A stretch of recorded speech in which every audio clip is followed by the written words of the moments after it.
to Volya Radio. Slava Ukraini!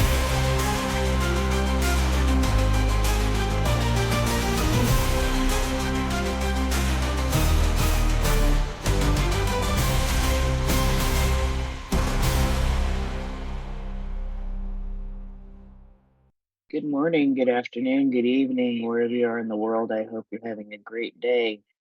And to all of you people in the UK who are boiling your butts off, don't worry, it gets better. It will start to rain soon. Yesterday, I was putting ice packs on my neck. Today, I'm wondering where my sweatshirt is. Yes, welcome to the Pacific Northwest, where it's raining so hard I can hear it on the roof. I love where I am. Anyway, we are going to get going here in a second as I get these guys up into co-host spots. And Will is going to spend his time, I'm sure, stuffing the nest because that's what he loves to do. And I think I will get started on the what's that thing? Timestamp. Timestamp. That's it. That's the thing I'll get started on. Oh boy. Evening, Prince. Good evening. It's been a day for me. So it's been a few days. Anyway, it is currently Friday, June 26th in much of the world, but not all of the world, so we're going to check out what time it is where. In Sandy Balls, which is about 15 minutes from Firefellas' house, according to him. In Sandy Balls, it is 4:01 a.m. And in Wank, Germany, it is 5:02 a.m. In Ukraine, at the pirate ship in Ivano Francis, it is 6:02 a.m. In the workers' paradise of Useless Loop, Australia, it is 11:02 a.m. And on the Kinki Expressway in the Osaka, Japan area, it is 12:02 p.m.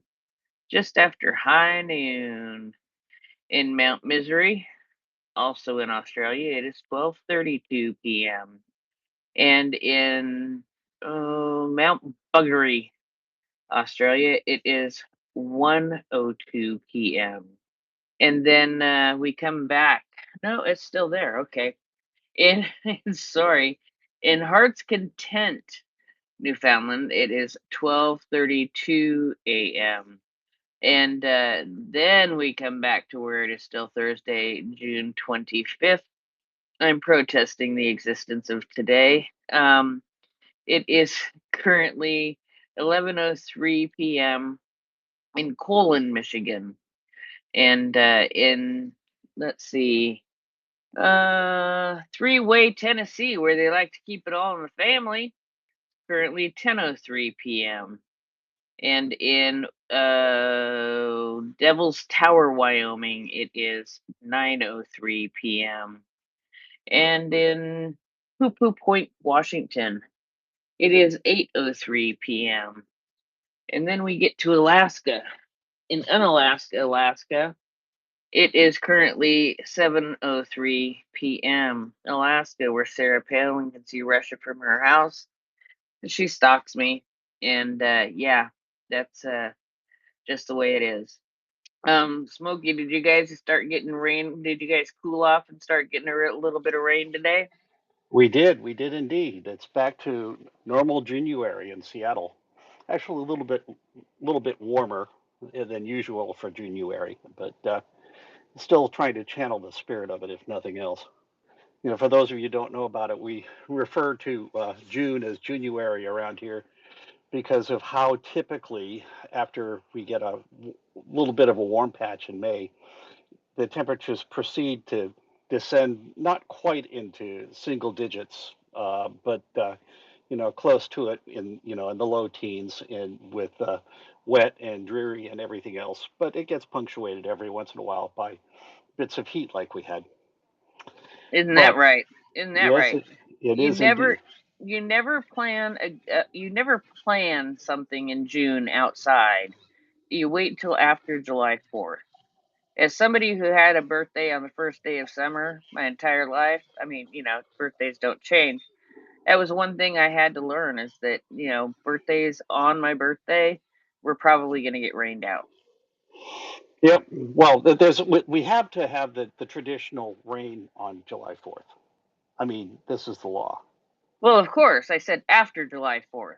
I missed that bit. Yeah, after July 4th, not on July 4th, after July 4th.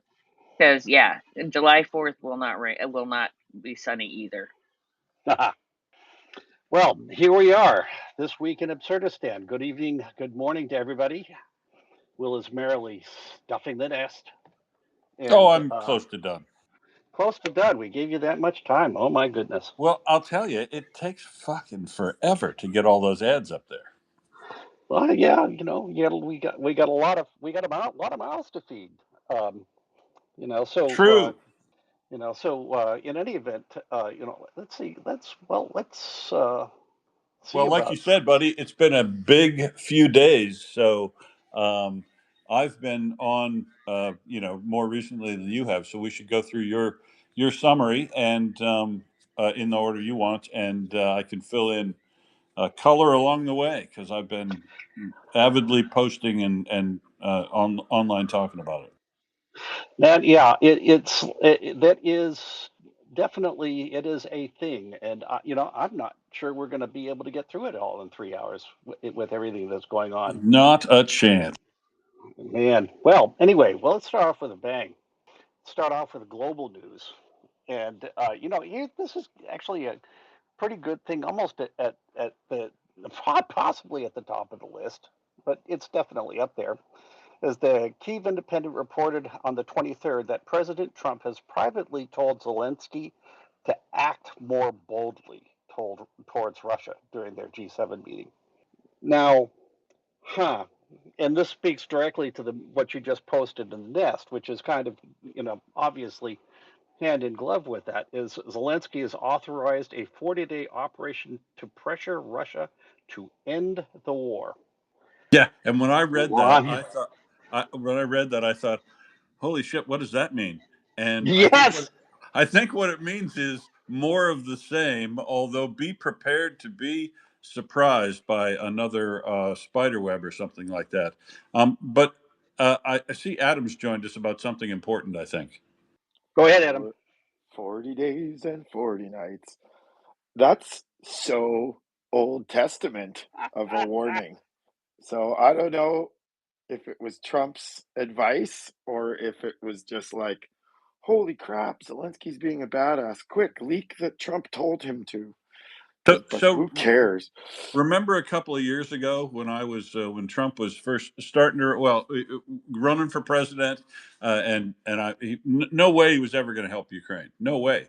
From all he said, except for the fact that you can trick him into doing the right thing. And I said at some point in the presidency here, this second term, he is going to be needing a win badly, and I think that's what they jumped him at the G7 because the G7, other European reporters have said, including Macron said it out loud, that they finally got Trump to agree to and in writing agree to that Ukraine's territorial integrity is inviolate, and that now we have an alignment between apparently America for 5 minutes, but Europe and Ukraine on the 1991 borders are sacrosanct here as one of the goals, and Ukraine now is going to get started with what a 40-day campaign is. I'd be happy with 40 more days of exactly what we've been seeing.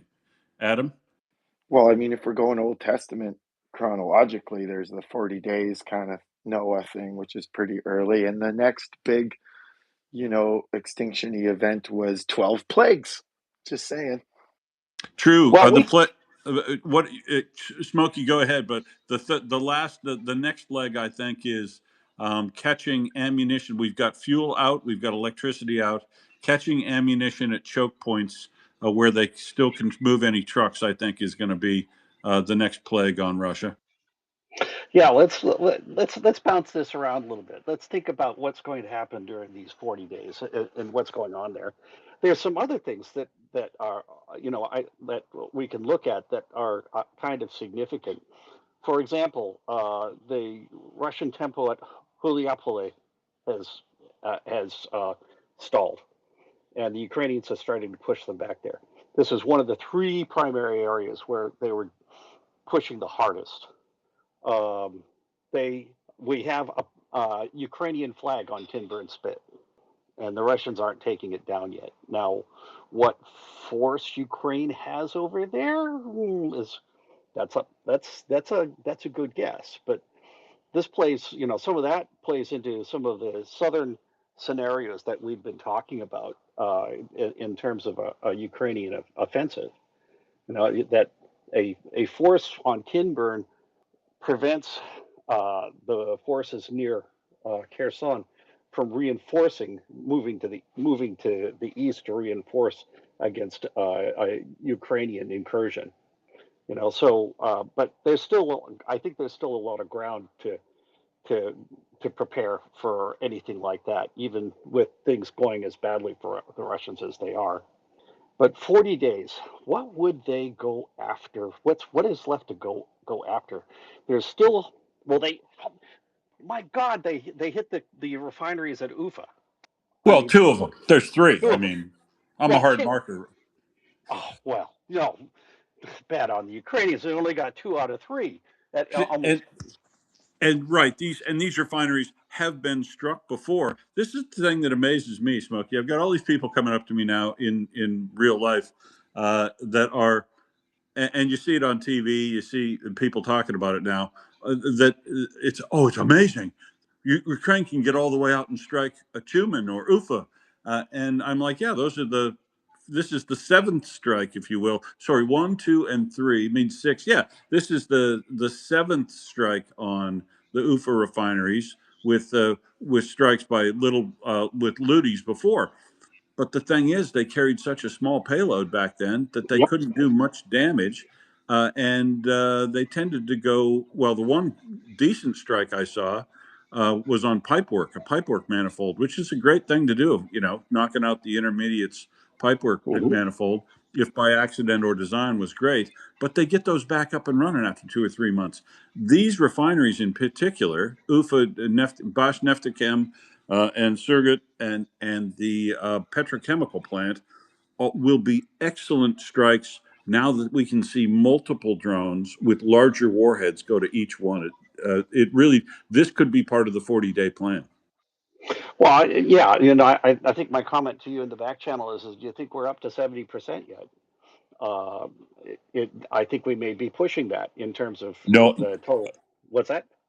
no, I'd say no. I'd say I'm going to still hold it about 50% because Russia is now pulling out all the stops to do every workaround it possibly Ah, can, keep everything running, and they will be getting maximum performance out of even the smallest. Well, they'll be attempting to get maximum throughput on all their even small refineries because even though they won't be totally successful, but most of them were running at 80% capacity or less okay. pre-war. So we're making up. Yeah. So we're making up the difference with slack production and other facilities ramping up, and they're trying to push things through as fast as they can. This strikes me as in some ways this makes those refineries, I think, more vulnerable in a way, wouldn't you say? It makes each refinery that's never been struck before, or the largest refineries now, almost instantaneously cause them problems. And we've got fuel shortages or restrictions. It's easier for me to now tell you that there's only three regions in Russia which don't have fuel limits, fuel restrictions, fuel coupons, something. And prices are drifting well up. Toward 100 rubles a liter or higher, especially as you get closer to I, the temporarily occupied territories. They have a I've massive gasoline process. The second tweet in the nest has the picture if you don't want to go through them all. But it's we see video of long lines in regions across Russia now. So even though I would conservatively estimate still about 50%, maybe 55, but uh, that's enough. That is enough. Getting them there and keeping them there is Yep. causing this sort of distress. And this year, the distress seems to be causing a lot more angst than it did in the shortages and rationing that had to happen last summer. Indeed, it has. I've seen prices, pictures of people in front of prices at up to 130, 140 rubles per liter. Oh yeah, So, yep. not And if you get really close to the front, like into Crimea, you can get a vehicle across, and you've brought 250 liters of fuel with you, which I think is the absolute limit.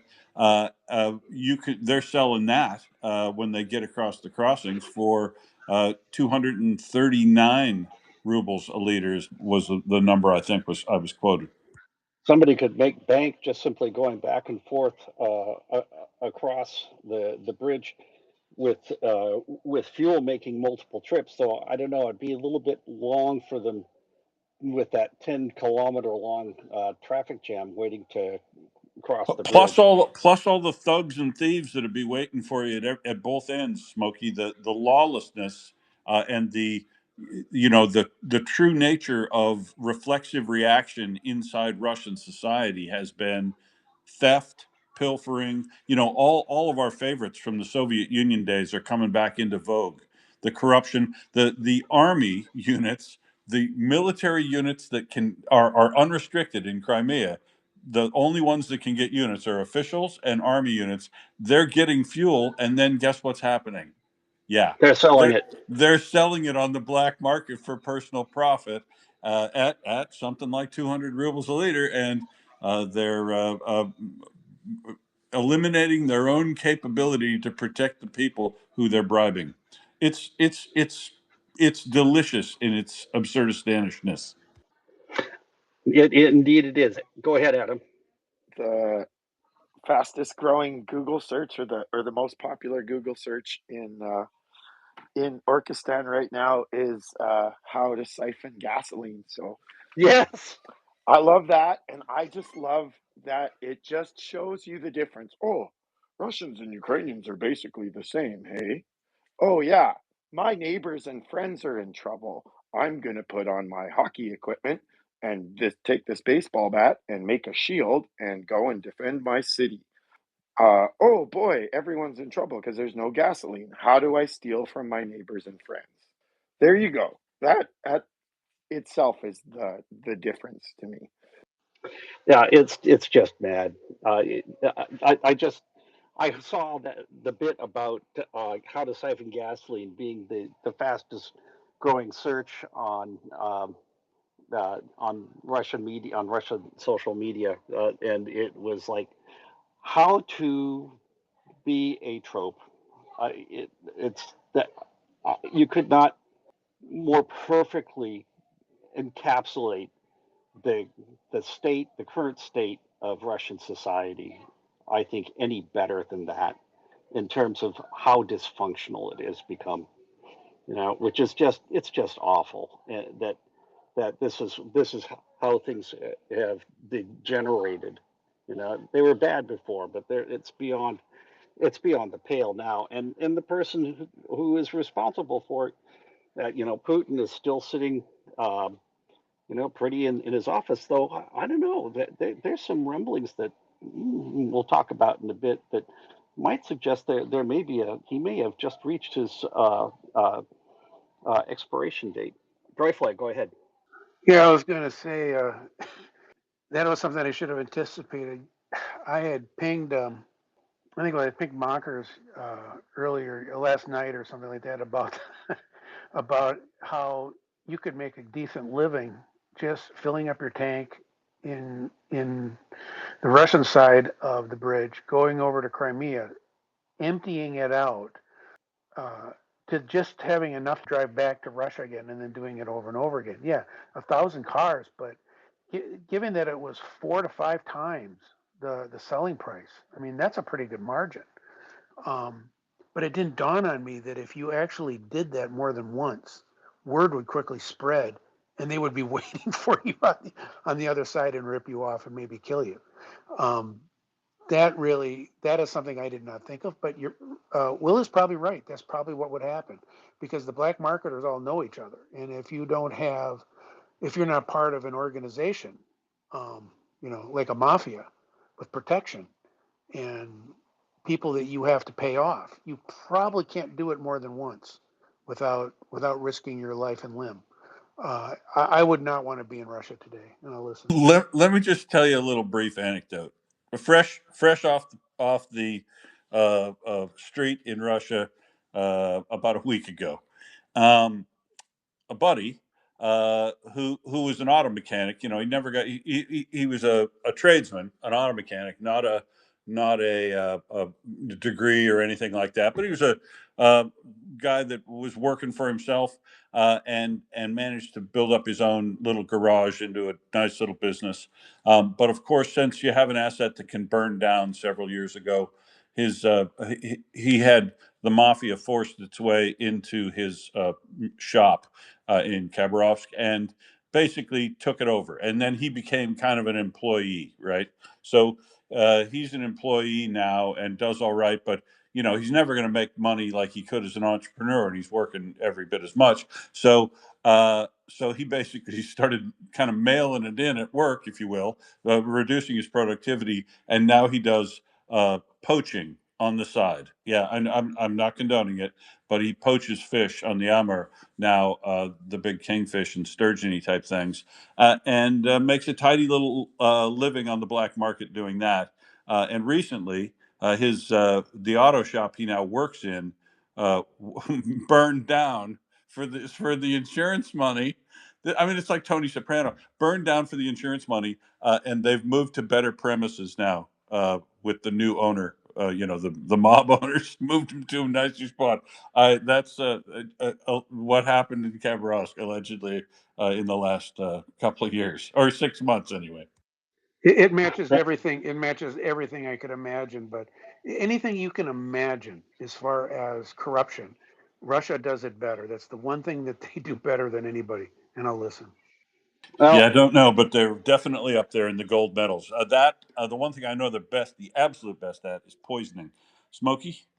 yeah. Well, we can come back to this, but let's keep on digging through the news because the next one is also pretty dynamic.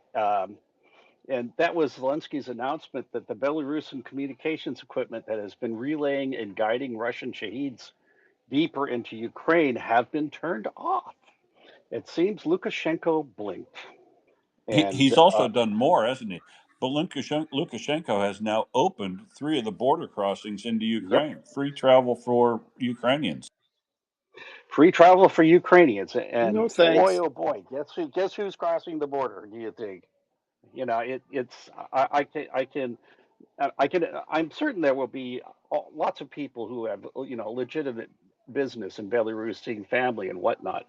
But man, Gur and her are going to be exploiting that. I A guarantee you. third of all the people will be special operators. Yeah. And into penetrating into Russia from Belarus is for them is probably going to be a piece of cake, especially with exactly the corruption that they're talking about right now. You know, it's going to be real easy to provide a few rubles to get some border guard to look the other way. Dry flag, go ahead. The reports on that was that it was supposedly only for doing things like gathering mushrooms in the forest. Okay.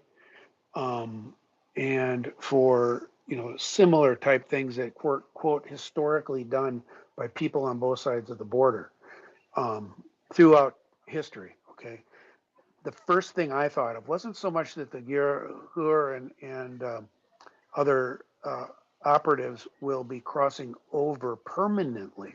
My guess is that they're already there. It's too easy for Mm. them to smuggle their way in. But what it allows you to do is if you're looking for mushrooms, those would be ideal letter drops without Yep. any risk of there being electronic interference. So if you were Yep. communicating with partisans in Belarus, and you absolutely did not want Russia listening or anyone listening, I can't think of a better way to do it. You go out in the woods, you wander around, you leave something under a rock, you keep walking, you go do it like 4 or 5 times in different places, you go back, and a couple of days later, someone from Belarus goes through and checks it out, and Yep. vice versa. And they can do that kind of thing easily, repeatedly, and without any real significant surveillance, other than people just watching, but that's easy to hide. And so I would Yeah. expect that that is absolutely what's going on more than anything. Listen. Yeah. Anybody with decent tradecraft, which I'm sure the Ukrainians have, is going to be able to figure out how to do a drop, even with people having eyes on them all the time. Um, and doing it out in the woods, yeah, the remoteness of it, the isolated aspects of it, everything else like that. Yeah, this is going to be it's going to be a bonanza, um, and I'm sure that we are going to see. I think, and this goes back to our 40 days. I do think that we are going to see an escalation in the number of sabotage incidents that we see inside of Russia and possibly inside of Belarus. Uh, I would not be surprised if there were some trains that carrying fuel across the border, which suddenly discovered just after crossing the border that there were explosives with timers on the underside of some of those tanks that proceed to set the trains on fire. That is a thing that I really do expect to see, because that's one of the major ways in which Russia is getting fuel right now.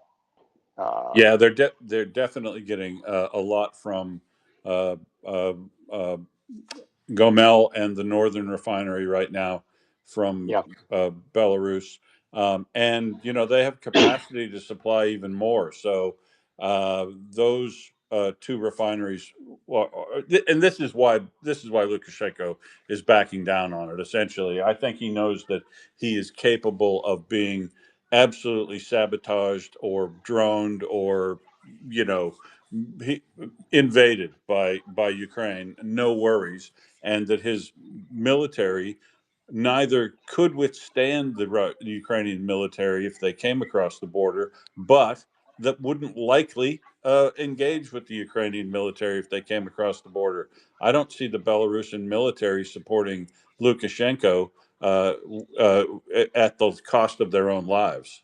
And that's all they'd be doing there, right? He's a yeah, dictator like Putin, Timu Putin, that talks tough and is cruel to people, but shows indications that he'd back down and has clearly stolen 2 elections that he yeah. should have been ousted in. So nothing for him. But Smokey, you learn something new every day. How how many kilometers can you? How many cars can you fit in a 10-kilometer line? Oh, let's think about that. Let's say 30 meters per car. So that's going to be, uh,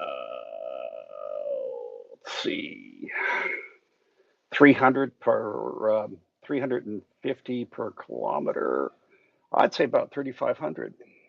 Nope, so it's actually 1,500, but that is the line that you can see on satellite going to the Kerch Bridge. So clearly, a lot of Russians were either listening to me talk or reading stuff like was published by other people.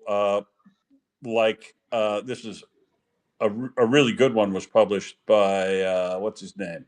Oh, I didn't put it up. Sheremetyev is one of the Ukraine. Roman put up a thing that was exactly even more detailed than what I talked about the other day. The fact that it's not going to get any better. First fuel, then electricity, food, water, everything's going to get tougher Yep. in Crimea, and unless you are a Ukrainian that intends to live in Ukraine long term as a Ukrainian, it's time for you to head for the exits now. And a lot of people are doing that when the realities of how hard it's getting to be. I mean, look at the video up in the nest of the people that are going to the cafe to try to get something to eat, and Yeah, a deli. Where's Tucker Carlson when we need him, Smokey, for a Vox Pop? that would he should be doing a man on the street, go walking along the Look at parked this vehicles. bread. Look at how cheap this bread is. You can't. There isn't any bread anywhere. Yep. Yeah. So yeah, I was thinking that they were parked tighter than that, but even so, assuming there, lots of people backed up there, we're looking at probably close 5% of the Russian expat population of Crimea is sitting in that line trying to get off the island. Assuming that we've got about 1 million expats in Crimea. The remainder being stay behinds, Ukrainian stay behinds and Tartars. No But doubt, stay behind. So, well, I mean, I'm serious. If I was living in Crimea and I was a Ukrainian of any flavor, a Tartar, whoever, whatever, as long as you want to be Ukrainian long term, and you weren't a Russian immigrant after 2014, then you're in hunker down mode and wait until liberation occurs.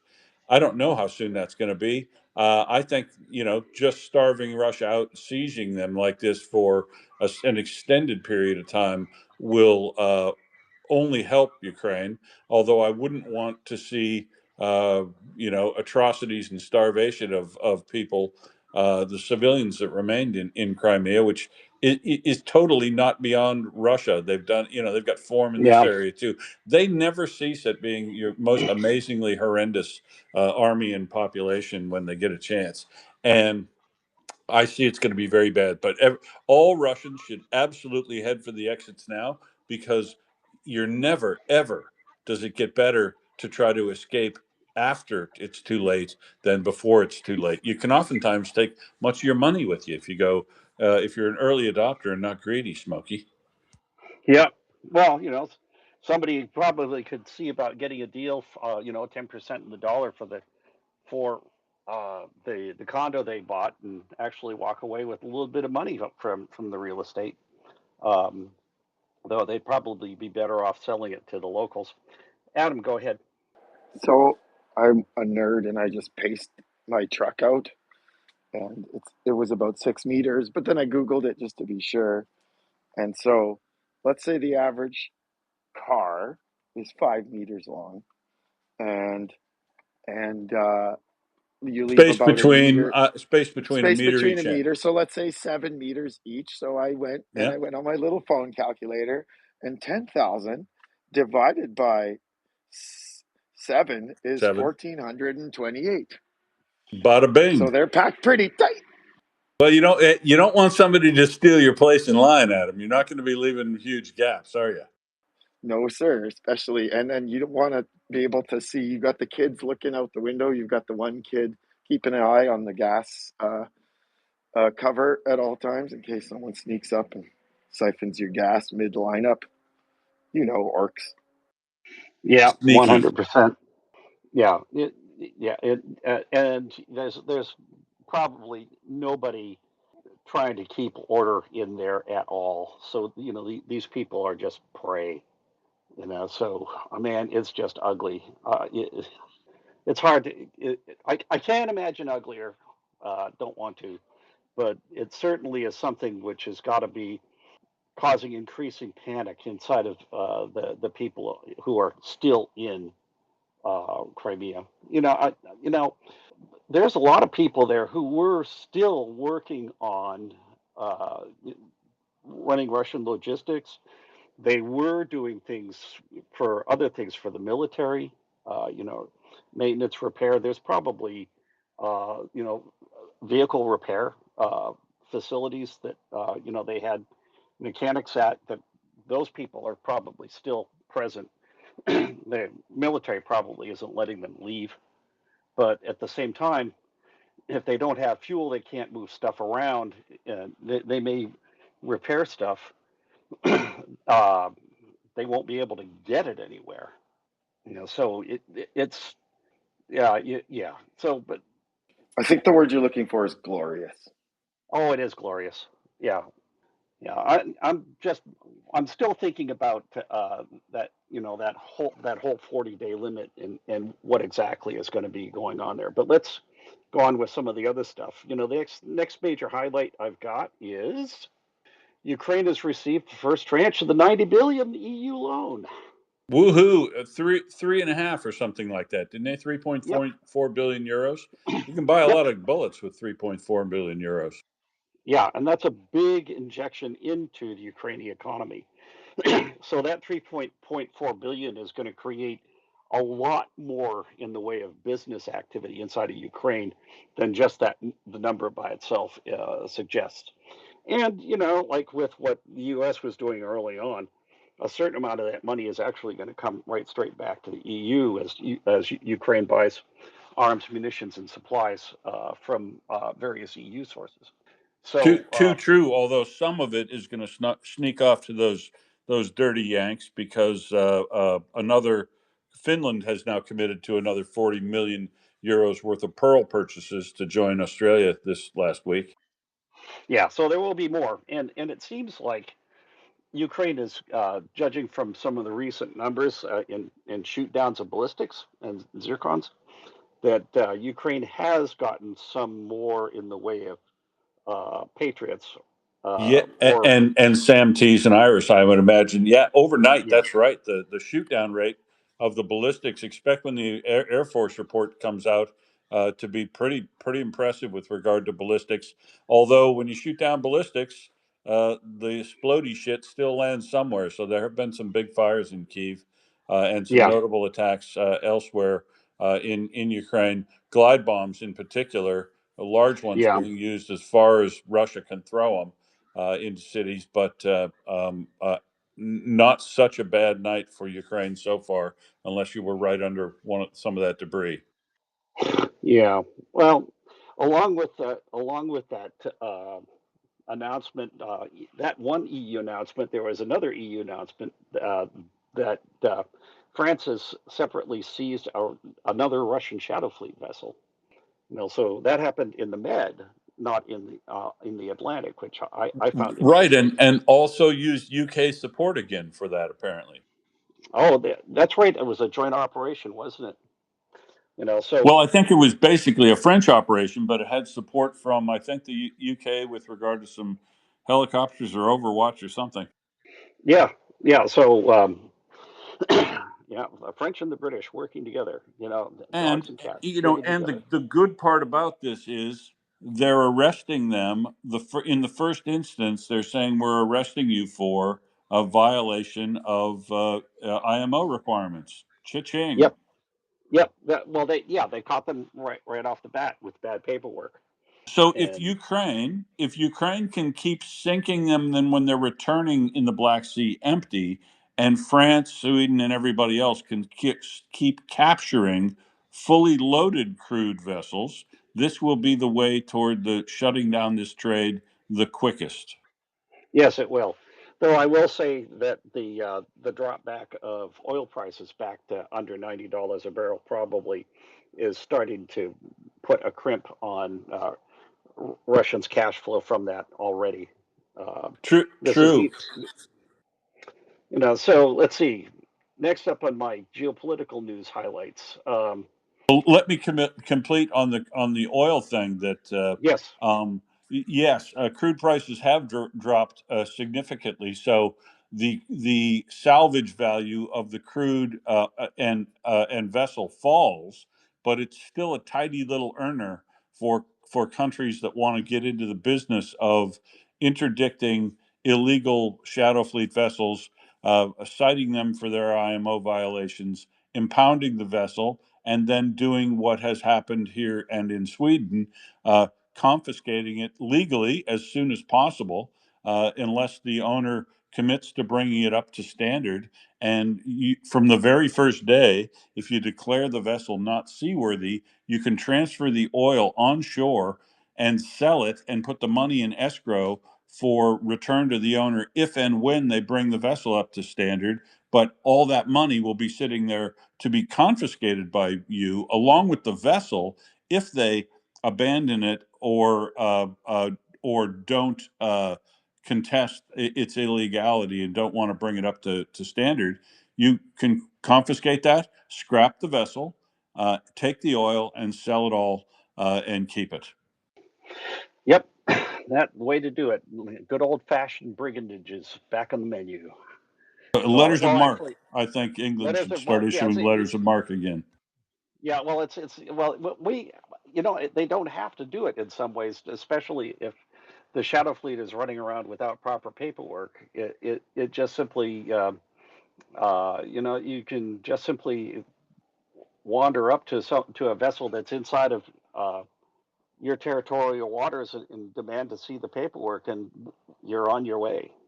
Yeah, They don't seem to. if it is stateless and not in Yep, compliance with IMO regulations across the board, you can impound and it. that's all she wrote. Brian, welcome. What you got for us? Admiralty law. I love it when we dive into admiralty law. Um, so what? So let's say Smokey and Will are in the office of the general staff, and you've just gotten word that there's this 40-day general operation to highly encourage Russia to end this.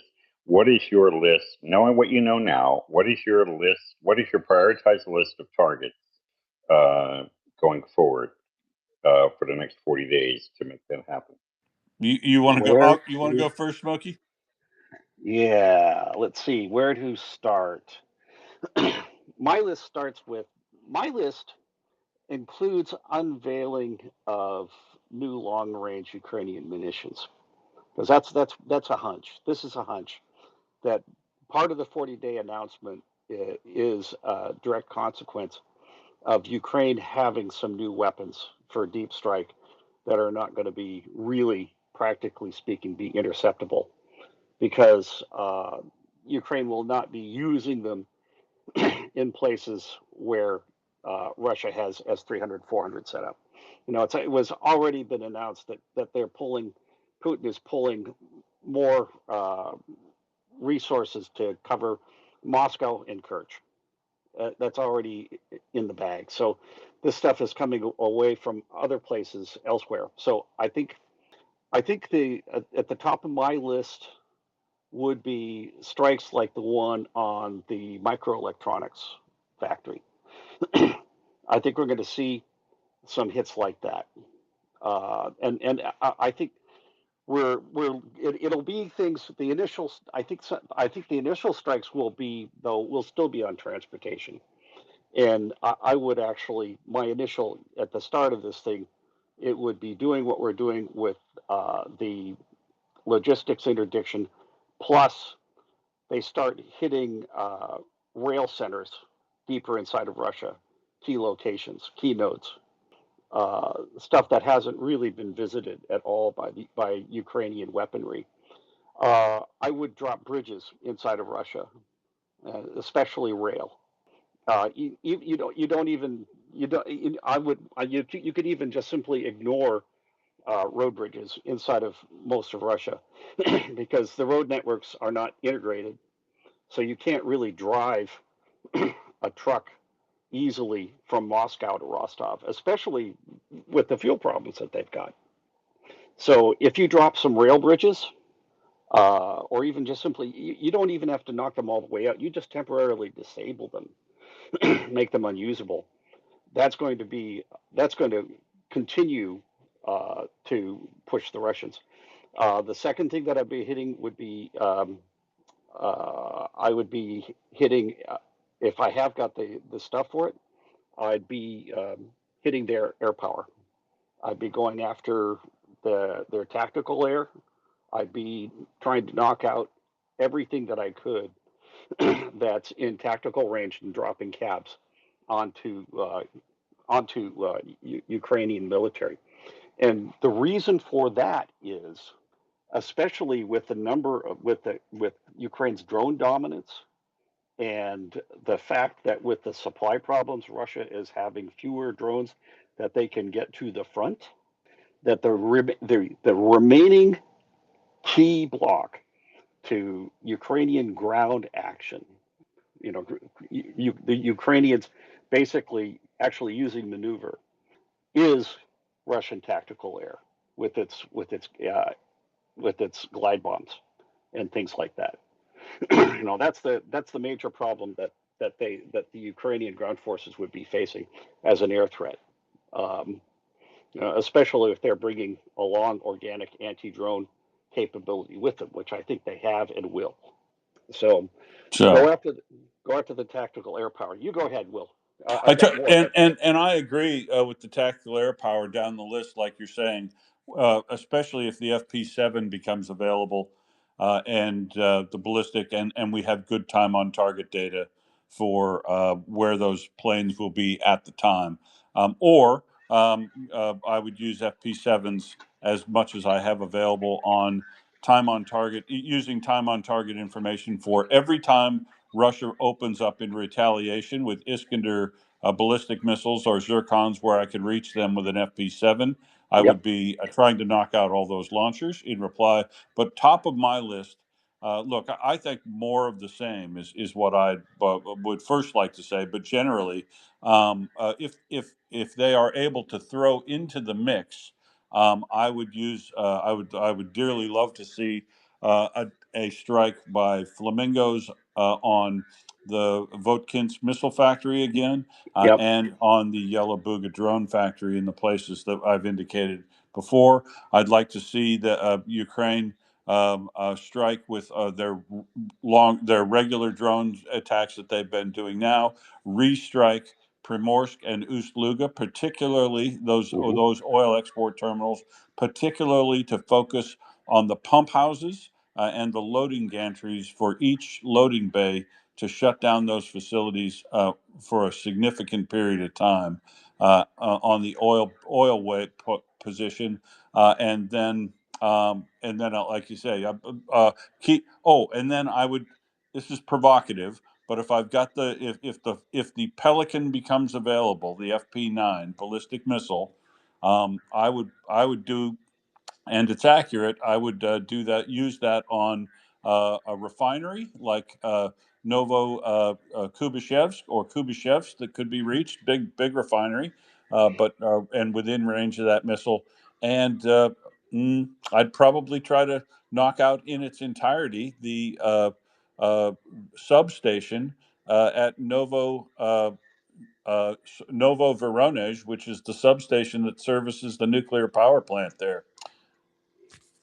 yeah. My I mean, the if you're doing a demonstration in 40 days of here's the fucking hell that's waiting for you, Russia, unless you quit now, unless you take an immediate unconditional ceasefire and sue for peace. If you don't do it, hell is going to be released on Russia, and that's going to include more of the same with regard to Crimea, more of the same in the temporarily occupied territories to starve your physical advance on Ukraine, and go after the key things that Russia still has available to it in the strategic area, and that is the refineries and the export terminals.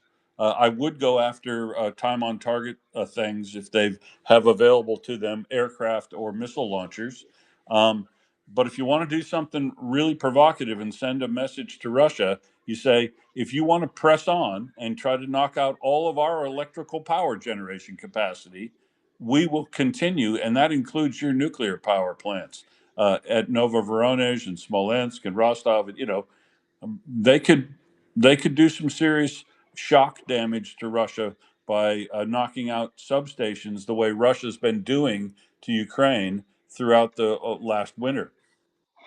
yeah, that's definitely on my list. I'm actually, in terms of target prioritization, I actually put the transfer terminals a little bit further down in the list. Hitting the factories, for me is number three on my list.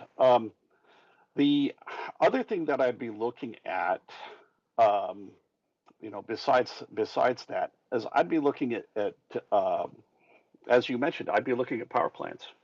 I'd be looking at, and in particular, you know, stuff that helps them move equipment around.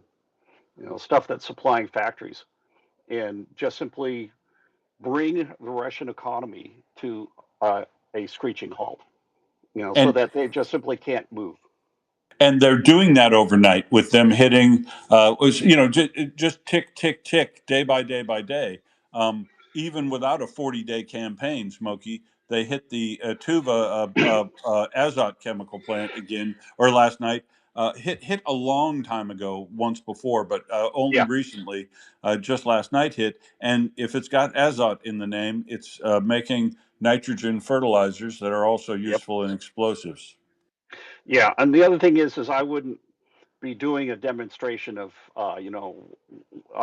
what awaits for you. I would start doing what will continue to happen to you if you do not come to the table.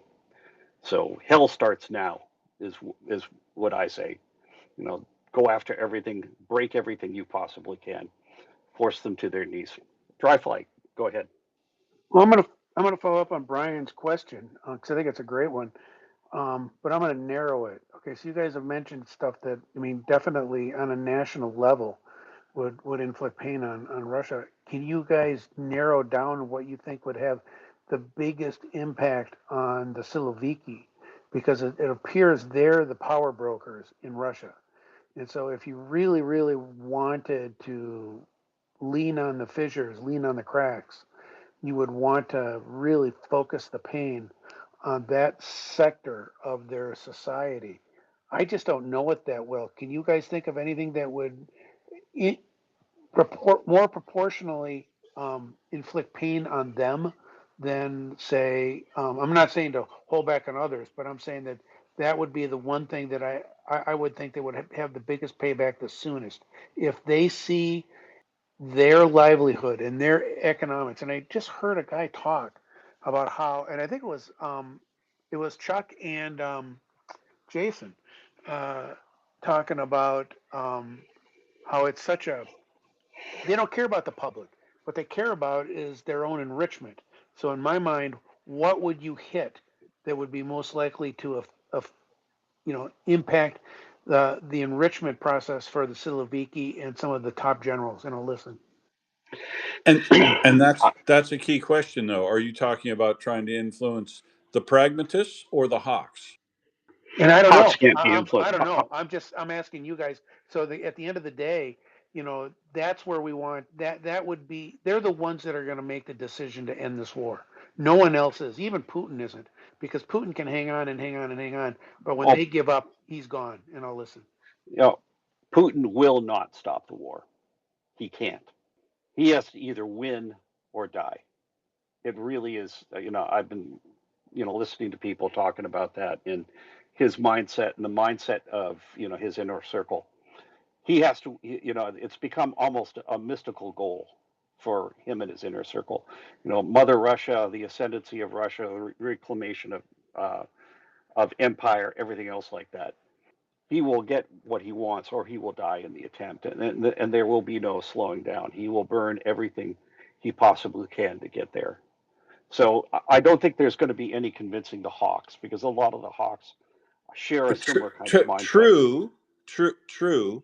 But think of this: the pragmatists are already hurting because Yeah, most of these are the guys that are involved in commercial activities that aren't making an absolute packet off the war, but they were doing quite well, thank you, before the war. They're just doing, they're still rich, but they're not doing well, and they do see the removal of their capability to travel internationally and educate their kids overseas and whatever as a real problem for them, as well as their net worth going down, down, down. yeah, The Hawks, on the other hand, some of them have done amazingly well during this war. 50 new billionaires in Russia just since this war began. That a third of their billionaires were created after this war began. So mm, some people are doing quite well, and this leads to me where you might have the biggest effect, because I don't know, but if defense intelligence or the foreign intelligence service of Ukraine has good information on which defense manufacturers currently have the biggest outstanding wages bill, or having a problem with regard to covering wages, the hitting that manufacturer so that it had short term serious capital liquidity problems might cause them to, extend and not pay workers. And if those workers were disgruntled, you'd have an opportunity for a strike or a layoff, just uh, some sort of civil unrest related to defense manufacturing. That might provide a kind of signal to the Siloviki, even the Hawks, that they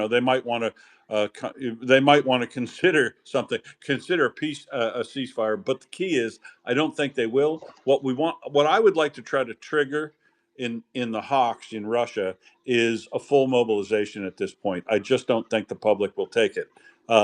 Very good, solid firsthand information from Russia in the last few days indicates to me that um, I still there's not going to be a popular revolution in Russia, folks, but there will be sporadic and disparate rejections of things going on locally over local issues that will start to appear to get out of hand everywhere. There will be protests over internet outages and pay not being made, and some demonstrations of public outrage are likely to happen. Which of the Siloviki are the scared? Which of them could you scare, right? And I think the Hawks will be scared not into doing the right thing, but into doing the absolute wrong thing for Yeah. Russia, and that will be a full mobilization.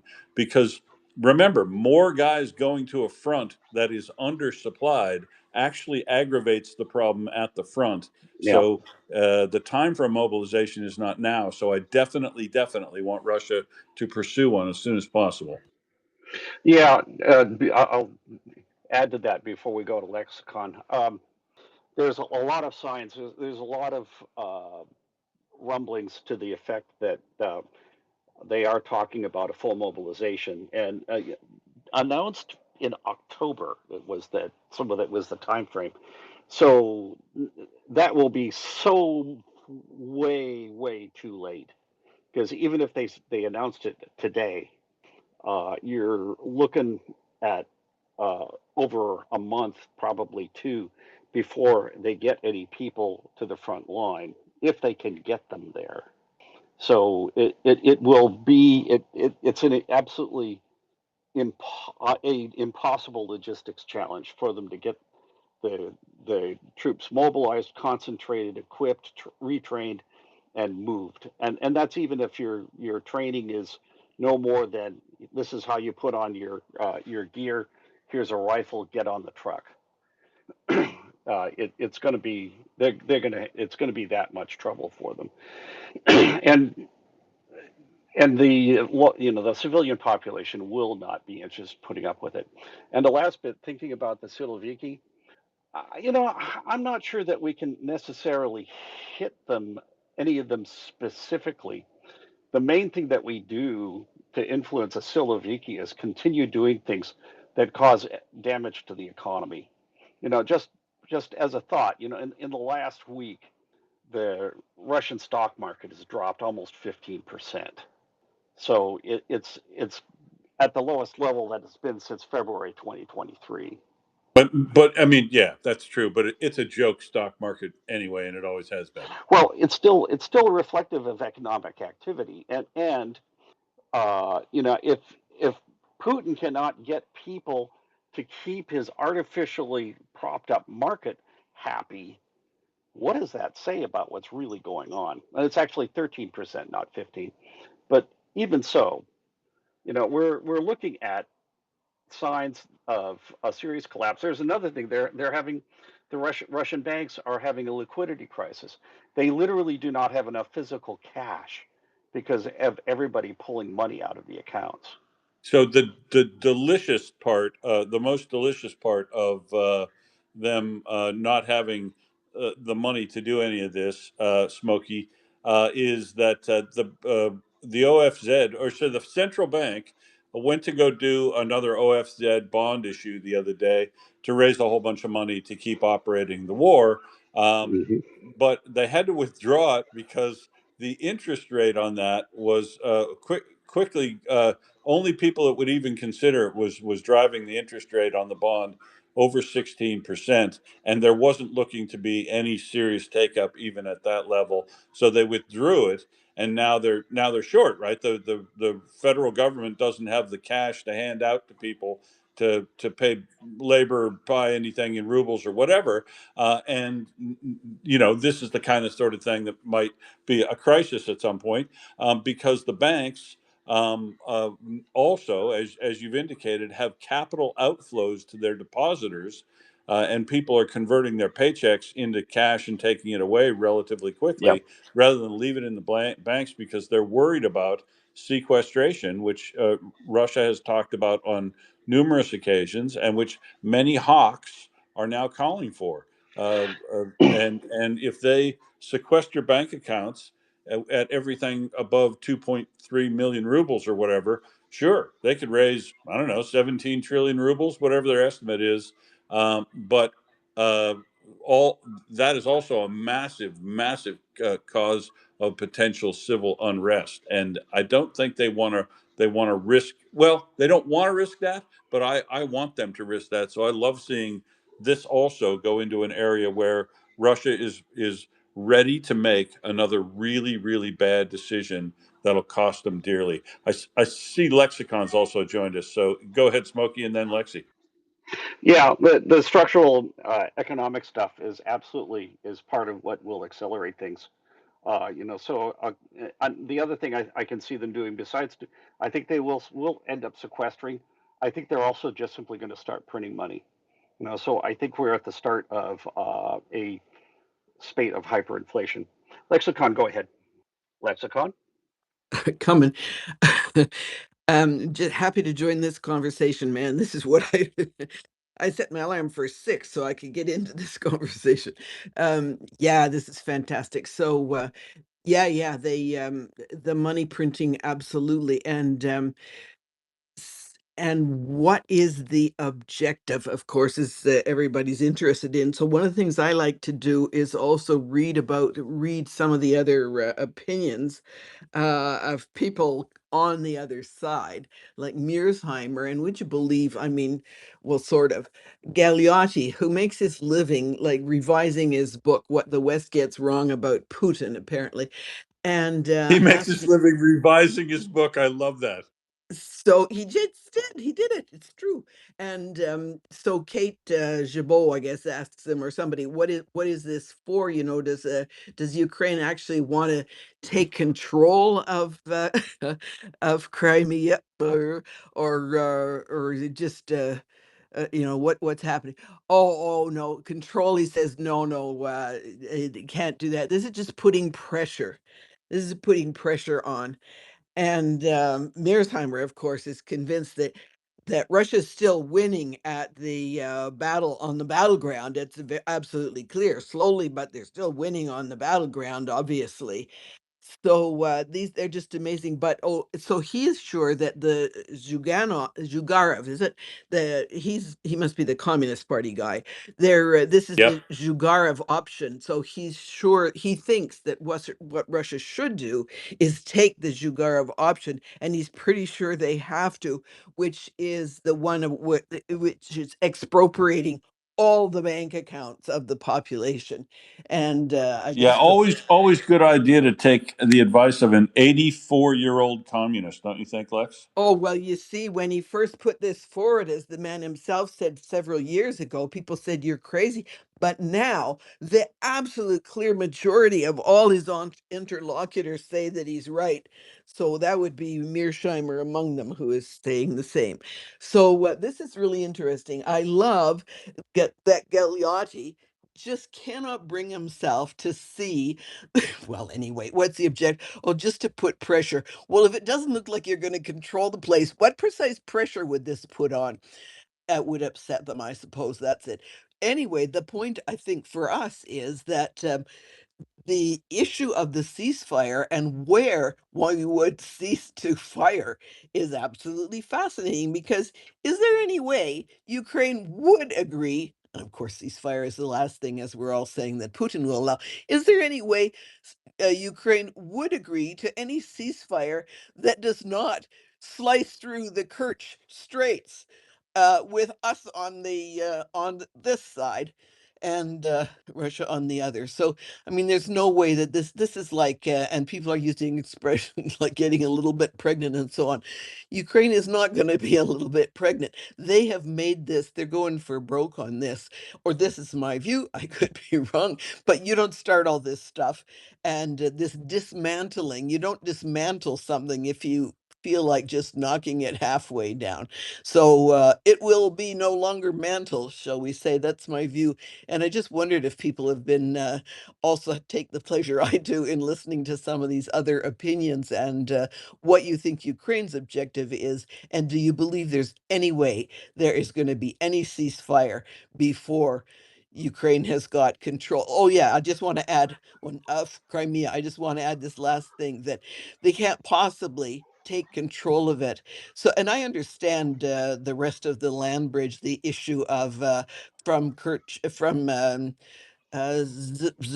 Spit to and from Kherson down to left bank Kherson down to Tokmak and Mykolaiv. Ultimately, obviously, that's the continuing step that Ukraine is taking, and you control it all when you've got the supply routes cut off to that force.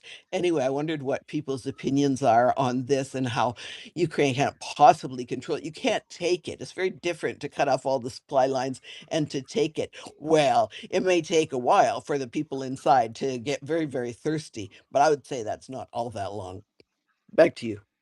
Yeah, I don't think it's going to be that long either before abandonment.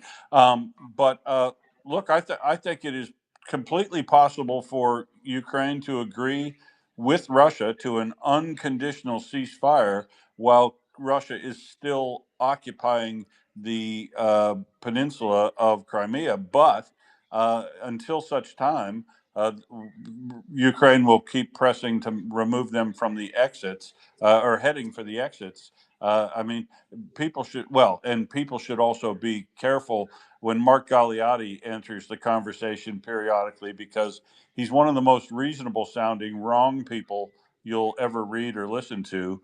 If he and you're right. I mean, he spends his time revising his previous statements. Whereas, the right thing to do here is say that is on its path and it is working toward, and it will retake all of its 1991 territory. Because the way to make sure that happens and that it sticks is you get Donnie to agree with it on paper, like they did at the G7. Then the folks who actually care about it in the G7, the Europeans in particular, and the Australians and everybody else, Korean, South, and Japanese, then equip Ukraine to be able to reclaim its territory if necessary and keep working toward that with all these things: the industrial production, the loans, the keeping Ukraine's society afloat and doing well even in time of war, while Russia's economy and everything goes to shit. And they will eventually ceasefire could end then, and Russia might agree if the pragmatists won out. I don't think the pragmatists are going to win out, and they'll get it back in the negotiations of the settlement of the war. But all the 1991 borders from the Ukrainians I've talked to, is the long term goal. It's the long term goal of Budanov and Zelensky, and it's realistically still on the table as achievable. So they just keep working toward that and let discussions come out as they will. But making sure that everybody who matters says that the territorial integrity of Ukraine is inviolable, and working toward that, I guess, is just what I'd say is appropriate. Smokey. Three things. The first is something that I did mention that earlier on when we talked about Trump encouraging Zelensky, and that was that Trump and the rest of the G7 came out with a statement where they said that the resolution of the war in Ukraine effectively needs to result in a return to Ukraine's sovereignty over its 1991 borders. So that's a pretty really pretty key statement. Yeah, and that The along other, with a 3.4 billion injection of cash to get them to that yeah, position, it makes an even better statement. And just stick to our knitting and press on. yeah. So that sets the table for the other two things. The first being that Zelensky is not going to be interested in a ceasefire, which has conditions that include anything less than the full active withdrawal of Russian forces from Ukraine's sovereign territory. I think that's the Yeah, correct. condition. Yeah, I think that's the only condition at which Zelensky agrees to a ceasefire at this point. That Well, that either no until preconditions at all, unconditional ceasefire. They should propose. If Russia accepts it, so be it. They won't. But if there are going to be preconditions, there are actually several preconditions that are going on Ukraine's list that they would not accede to: return of all the children, return to the yep, 1991 borders, and prosecution of yep, all the war criminals. yep, yeah. I have a really hard time imagining Ukraine permitting an unconditional ceasefire because it will result in Russia trying to uh, regenerate its forces and regenerate its manufacturing, transportation, everything else.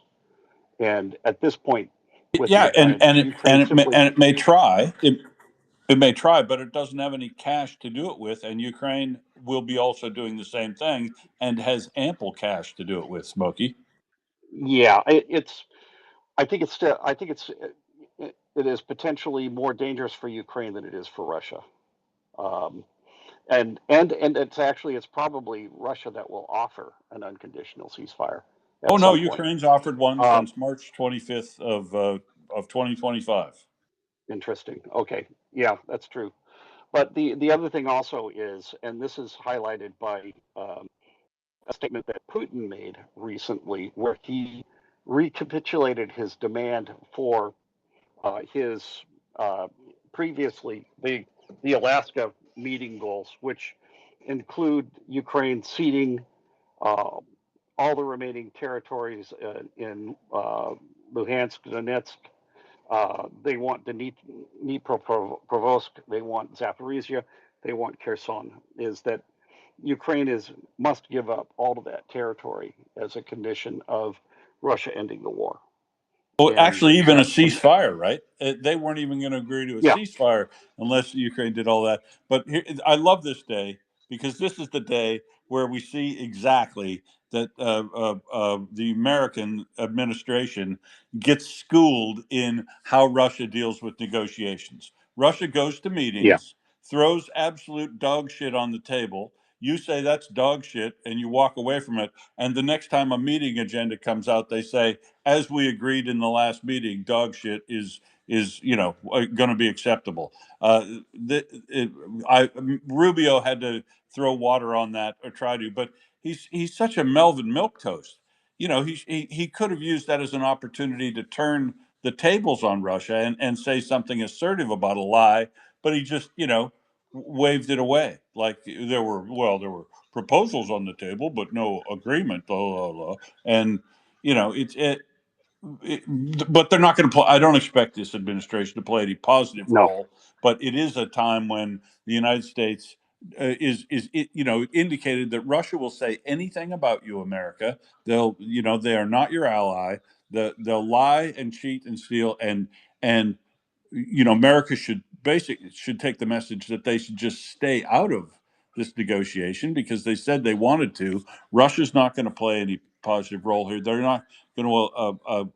America isn't going to commit to a positive role, and it's not going to get involved and help Ukraine. So it should just stay out. yeah. My last point is that what Putin said underscores what I was saying earlier, is that he has to either win or die, Yeah, 100%. and anything less than that, anything that does not assure that is not going to be something that he's going to permit, and he will feed everything to the fire in order to get there. Lexicon, go ahead. Yeah, no, I love when they get all these various experts on law, I mean, military and politics to intone that the one agent they never talk about is Ukraine and its people. They talk about the things that Ukraine can't, the army can't manage. But anyway, since let's say the spring return of us swallows back to Capistrano, and we all began really realizing and saying, when we asked our friends whether they do think that their friends are noting any turning in circumstances, and they were all saying, and we got, made a little bit humble by in our discussion of this. But all of a sudden, not provoked is unasked anyway, unsolicited. My a young teacher says to me 2 days ago, whoa, Zelensky, what he said to Lukashenko. She says, we all looked at each other and said, huh, what? Where's this from? Like, who is this Zelensky? She said, he always talked so mildly and diplomatically, and now he's saying, you just get this stuff out or I'm getting it out. And so the stir that this created among Ukrainians, I can't, I'm just giving you one anecdote and I'm looking to see what others think. But the fact that it came like it was quiet, but it was solid. And, these are people who are struggling to find out, why does Zelensky keep speaking so diplomatically, although they know very well and they approve of the way he spoke up on the 28th of February, that wonderful year. But this is something that just on their own, this is viewed this way. And of course, there's sudden result, like immediate results. The deadline was today. It's still Friday here. So anyway, or it's already Friday here. So anyway, I think that this is really interesting, and I think that what this whole thing is doing to not the morale in Ukraine and on the front line in the armed forces of Ukraine and in the whole strategic vision that Ukrainians have, their army and their everybody who's working to support it. I think this is absolutely clear. And so there's a momentum that's been not just being, but has been generated. And when we talk about something, what momentum means, it's like what an avalanche has, it's what a snowball has, it's what all these other metaphors have. So I think this is an extremely important thing that a lot of those sages do not get at all. And I think this is an extremely important part of the war and the war effort. Yep, agree. Smokey, where would you like to go next on your list of important things to talk about? Boy, there's a lot to go with here. Though one thing, just not quite a final thought, but just a thought that made me go, thinking about it, and thinking about Zelensky's more aggressive diplomatic posture that has come up in the last week and a half. The first is increasing numbers of the new small cruise missile, the Rusty Dagger. Um, that that's a that's a, it's a I'm trying to look up what the specs are on it. Um, Well, there's actually but three manufacturers of that. One's called the Rusty Dagger. I think one is this Ruta drone from the Dutch, and there's a third one I can't remember. But three manufacturers bid on that, and I think they all got a slice of a contract, didn't they? yeah, so we've got that. But there was also, oh, I'm trying to remember who it was that was talking about selling Ukraine 2,000 cruise missiles and the Scalp Storm Shadow class of that sort at that level. I wonder So who has 2,000 on hand. Britain, France. don't know, but the upshot is, and it might have been something that was going to be delivered over time. Um, but the thing is that what I'm hearing is, or I'm getting a sense of, is that there are more advanced and capable long distance munitions that are going to show up, that are going to improve and increase the degree of harm that Ukraine is able to deliver with the attacks that it launches against Russia. And I think we will start seeing 1,000 drone raids combined with dozens, if not as many as hundreds, of cruise missiles and ballistic missiles. Yeah, That's the sort of I thing. think that is. I think that's possible too. The total number of objects thrown by Ukraine at Russia could reach 1,000 on a day. Yeah, and the there and the two aspects of that are it's going to exhaust Russia's defensive missile uh, arsenal. It's just they're going to shoot themselves dry trying to stop it, and that will happen if Ukraine is able to start that and sustain it. That will probably happen within 2 weeks. You're going to have portions of the Russian air defense, which will just simply, especially the lower end, from Buck down, that will just simply have shot out with their available munitions, and with the combination of attacks against fuel and transport, they will not be simply will not be able to get rid of them, even if they don't necessarily knock out the equipment itself. An air defense system without ammunition is going to be an air defense system that might as well be a brick. And I think this will apply to Or one that's blind, right? SBS overnight. The yeah. video's up in the nest. You can see 38 Russian targets were hit overnight in Crimea. You can read through the list yourself, but in that includes Wow. 3 radar stations. They've hit the Tavriskaya thermal power plant again, substations, the oil depot over near Kerch, and Yep. a gas compressor station, and a ZSU-23 gun air defense system, and another Panzer over Hmm. near Kerch. Uh, 38 targets in a night. Wow. Yeah, and I think we're going to see more than that. Now, here's the thing. I'm just wondering if after they get done with Crimea, really saturating Crimea, whether they start marching that north and they do the same thing to Kherson and Zaporizhia. Just simply turn off the lights, because right now what they're doing is they're turning off the lights in Crimea, as well as shorting all the fuel and everything else like that.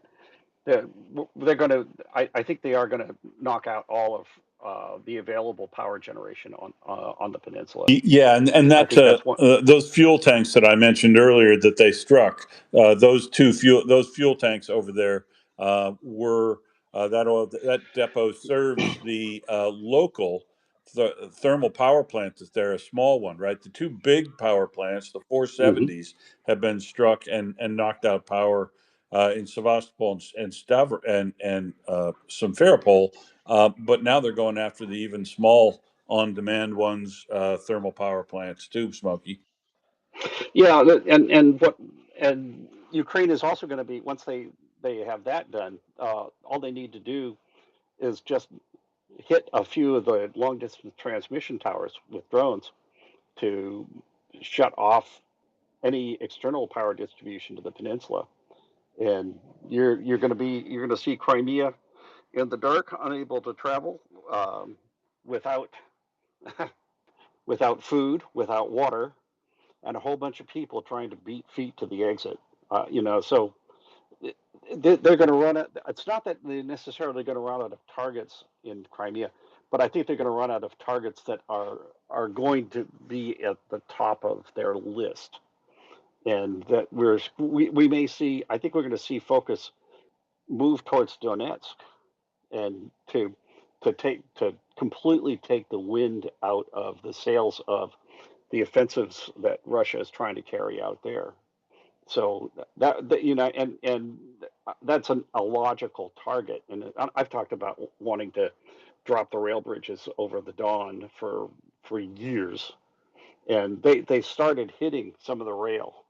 There was one that was runs from Rostov over to Mariupol. And That there was one in the temporarily occupied territories just south of Melitopol that Yeah. require. Not only are they cutting off access to Crimea, they're now making the trip longer to get in Hmm. through southern Zaporizhia there, by knocking out Yep. a bridge crossing a river, and that there's an alternate route they can use, but that's taking them down to the line that they previously found to be problematic because it's under fire control of Ukraine as well. So it all just keeps adding up, and this is why when I was reading this, 38 attacks overnight, and I'm just amazed at the level of damage that Ukraine is inflicting. And then I read that thing. 40 days, for I'm licensing the SBU for 40 days of hell, and I'm thinking, what more could they be doing? But they'll find something. They always impress. Yeah, absolutely.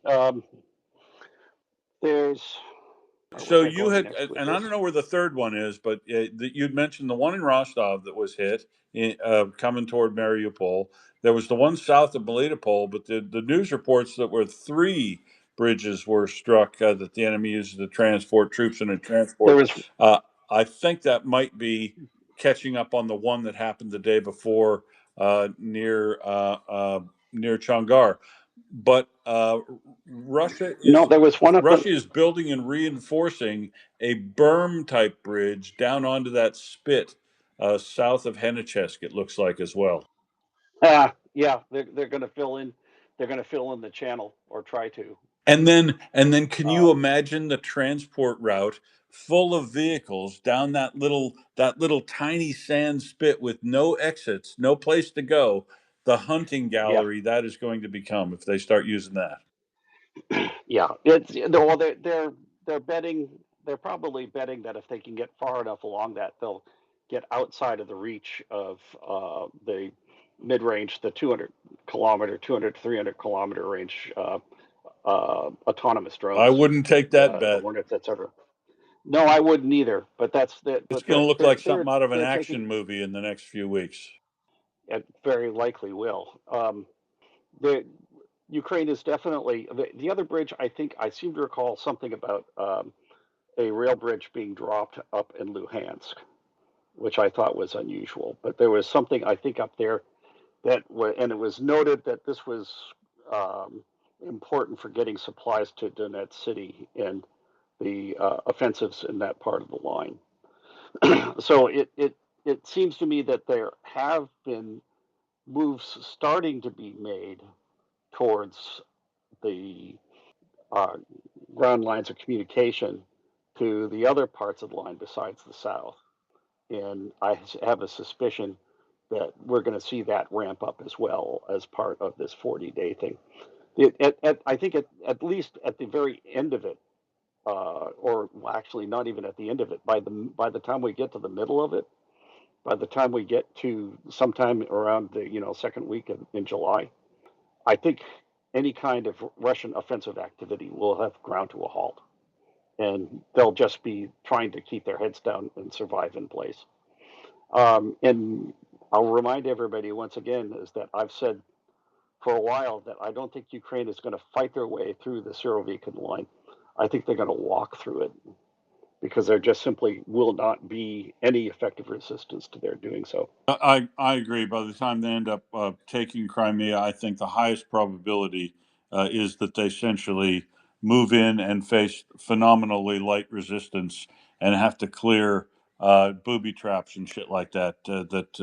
At most, or at without at most, I don't think Ukraine's not going to try to enter and take all that until they can walk it. Much like they've planted with a drone on Kinburn spit a flag down there, right? And that means that if there are any Russians still on Kinburn Sprit, they're going to have to go expose themselves and go knock out this flag, right? Which they'll stupidly probably try to do and expose themselves to more killing and then move away. I don't think that Ukraine's going to do any headlong assaults a la July 2023. They're going to be moving in tactically and slowly into areas which Russia will largely abandon because they won't have any supply of anything. I tend to agree, but I think the opportunity still exists for a surprise. And I don't think they're going to go back and knock down that flag. I really don't think they will. um, I'm pretty sure they really have pulled everybody out. and there really just isn't anything left there to do that stuff. Dryfly, go ahead. Well, I'm going to be a bit of a contrarian. I think that they're trying to suck Ukraine into chasing them across the Kinburn, but they're not ready to chase them there. There's no strategic reason to. That's like a barrier island on the East Coast. I don't know if you've spent much time at Hatteras or or Cumberland Island or some of those places.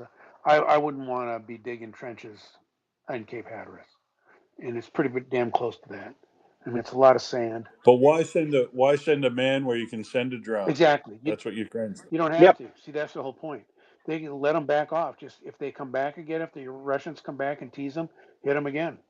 More artillery, more drones, and so the Ukrainians aren't going to send anybody in there. They're just going to let it sit empty. But I think what's going to happen, and I think you're right about, they're going to walk through. They're not going to walk through because the Russians are going to pull back or retrograde. I think they're just going to collapse. I really think they're getting to the point. I've been saying this for 6 months, that when this war ends, I think it's going to the analogy, not a perfect one, but the analogy is going to be, the Kerensky offensive, and the Russians walked 250 kilometers from that battle toward Russia when it was over. And it wasn't long after that that you did get your 1917 moment. I mean, the big one. The Bolsheviks basically kicking the door in, because even that wasn't much of a coup or a revolution. It was the whole October um, revolution was something like 200 people. It wasn't like a huge army. It was a coup of about 200 people at the Winter Palace. That's all it was. But that tells you how hollowed out the provisional government was by then. And I think you're going to see a very similar situation. If this war on logistics isn't, if Russia doesn't have an answer for this war on logistics, you're basically going to see Russians just abandon the front, because they can't fight without food, they can't fight without water, they can't fight without ammo. But the Ukrainians do not have to do the charge of the light brigade. They just have to keep in contact. That's all they got to do. They just got to keep close enough that they can keep drone pressure on them as they're marching back to Russia. And I think there will be people who'll be mad at that, because there'll be people who will want them to go in and just, absolutely wipe them out. But I don't think Ukraine will do that. They'll just let them leave because they've already bled enough. If you go in and you push Russia hard as they're leaving, yeah, you're going to defeat them. You're going to crush the army, but you will take a much, much higher level of casualties than just keeping in contact as they fall apart in front of you. And I'll listen. Yeah, harrying them, forcing them to move, Yeah, they giving them can't no stop. I rest. mean, you don't do Um, nothing, but you don't really have to engage. You just have, I mean, heavily. You just have to keep in contact. You can't let them get away and regroup. That's what you can't do. yeah. Well, they'll sweep. The thing is, if there's a collapse, they're also going to sweep up um, prisoners by the score or by the hundreds at the By the very least. thousands, they'll be by the. And They got 450, yep, 500,000 people in occupied Russia, in occupied Ukraine now. A lot of them will be able to walk back, but a lot of them are in no condition to walk back. No, listen. yeah, and that's especially, I think, going to be true in the south and in Crimea. They just simply they'll surrender in place because they just simply won't have any capability to move. Um, they won't have. They will have. It's yeah. I am concerned about the Ukrainian civilians in those areas. It's going to be pretty hard, and if things do break down, if Russia's command authority does break down the way that we think it might, that might be something where I would want to try to move something into there. Simply, just um, you could probably do it with uh, territorials who are, who are more trained to deal with just simply holding ground and securing places in order to be able to do that. I would try to get somebody in there with that, especially when you start seeing Russian units going rogue, just simply raiding whatever they can in desperation to get food and water. Oh, it's going to Dreyfly, go ahead. happen. It's a given. But I think if there's anything that they've been preparing the resistance and the Atesh in that area to do, it will be that is they'll know who the people they need to protect are. I mean, they know. I'm sure they know who the Ukrainians are versus the carpetbaggers that have come in from Moscow and St. Petersburg, and they will do what they can to protect them, and they will have prepared. But there still won't be food, there won't be medicine, there won't be water. But they at least might be able to keep the disorganized rogues from doing damage.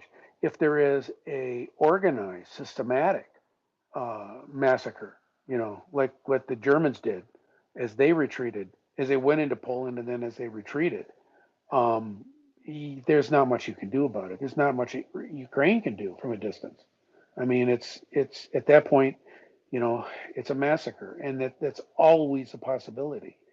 But I would bet that the resistance is doing everything they can to get people into safe houses, scattered out, dispersed safe houses, and no big theaters full of people that can take a hit, and have food and water squirreled away. I would bet money that they have some of that, but it still won't be enough. It's going to be an absolute horror show when the Ukrainians return to the occupied territories, and we need to be prepared for that, because while we're gonna all want retribution, there's only so much retribution you could get. You can't just line up the whole country and massacre them either, meaning the Russians.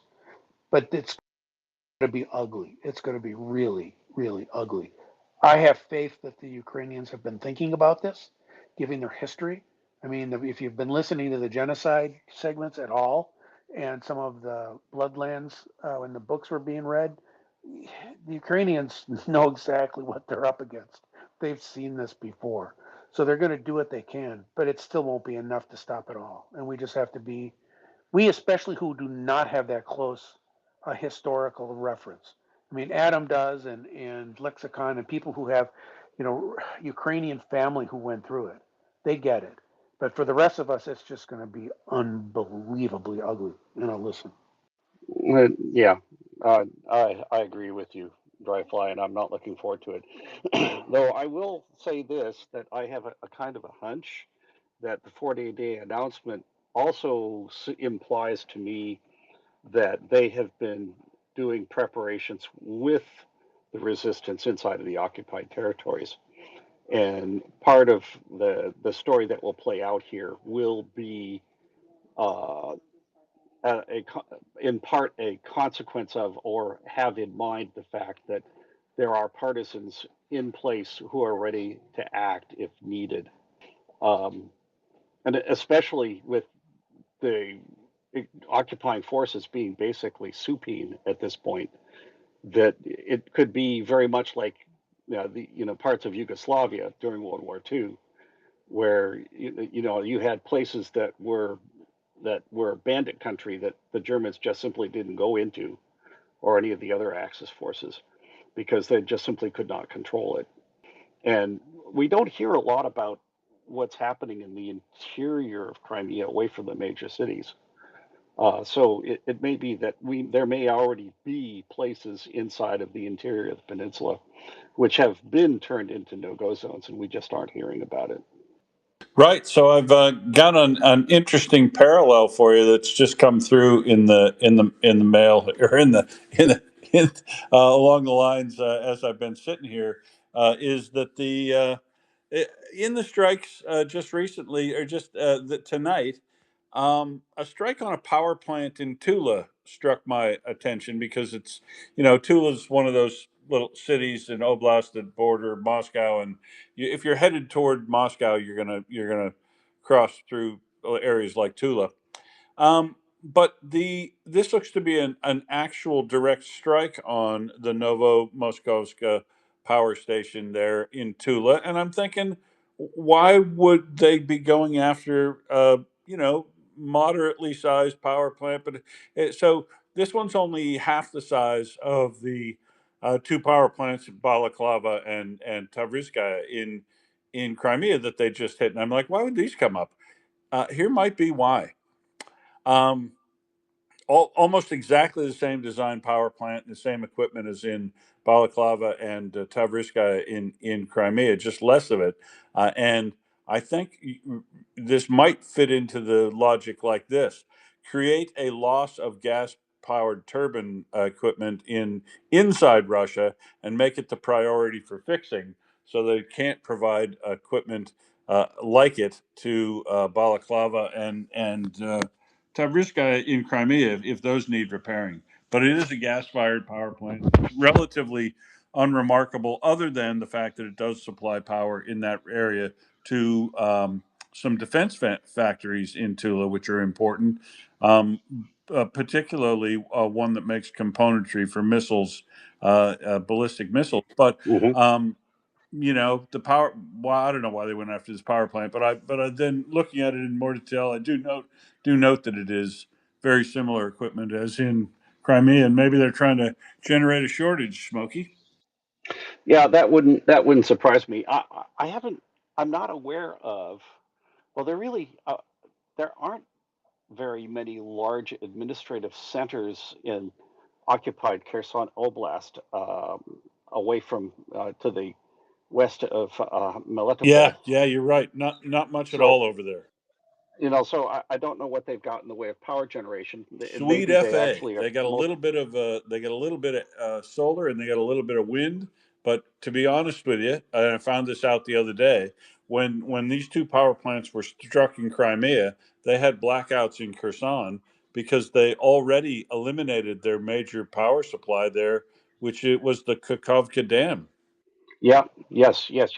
That's right. That was probably what was providing most of the power for the region. Every And region of Kherson south of the river in temporary occupied territories of Kherson, every region had power outages. so it then follows, what are the similar targets as we move our way east into Melitopol, Tokmak, Berdyansk, Mariupol. So You mean power I'm plants wondering or what gas? power plants, gas, well, gas in particular, but just any. Um, what power plants that might be on the target list, because I think they Well, need to be. there's some big solar and wind operations in Ukraine. They've been decent adopters of that sort of technology, um, and they have targeted some of the substations that service that wind powered stuff in particular. Yeah, Big wind power plant on the Azov, a 200 megawatt one southeast of Melitopol. Um, but as far as backup generation goes, uh, there's not much, man. They were really they're counting on the reliability and availability of power from that major hydroelectric dam there, of course. So yeah, it's pretty thin. I'll keep looking, but wind and yeah. Well, solar were the only things I found. well, yeah. It makes sense. Solar is going to be a lot more robust in a conflict because it's dispersed, it's diffuse. Well, you can hit the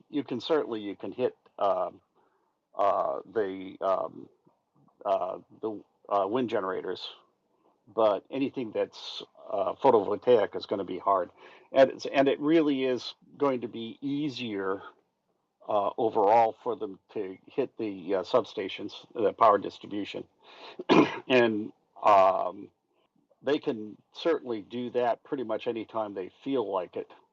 That's a fixed target that probably isn't particularly well defended, and all you really need is one Hornet that gets through and hits it, and you shut off power for most of the region.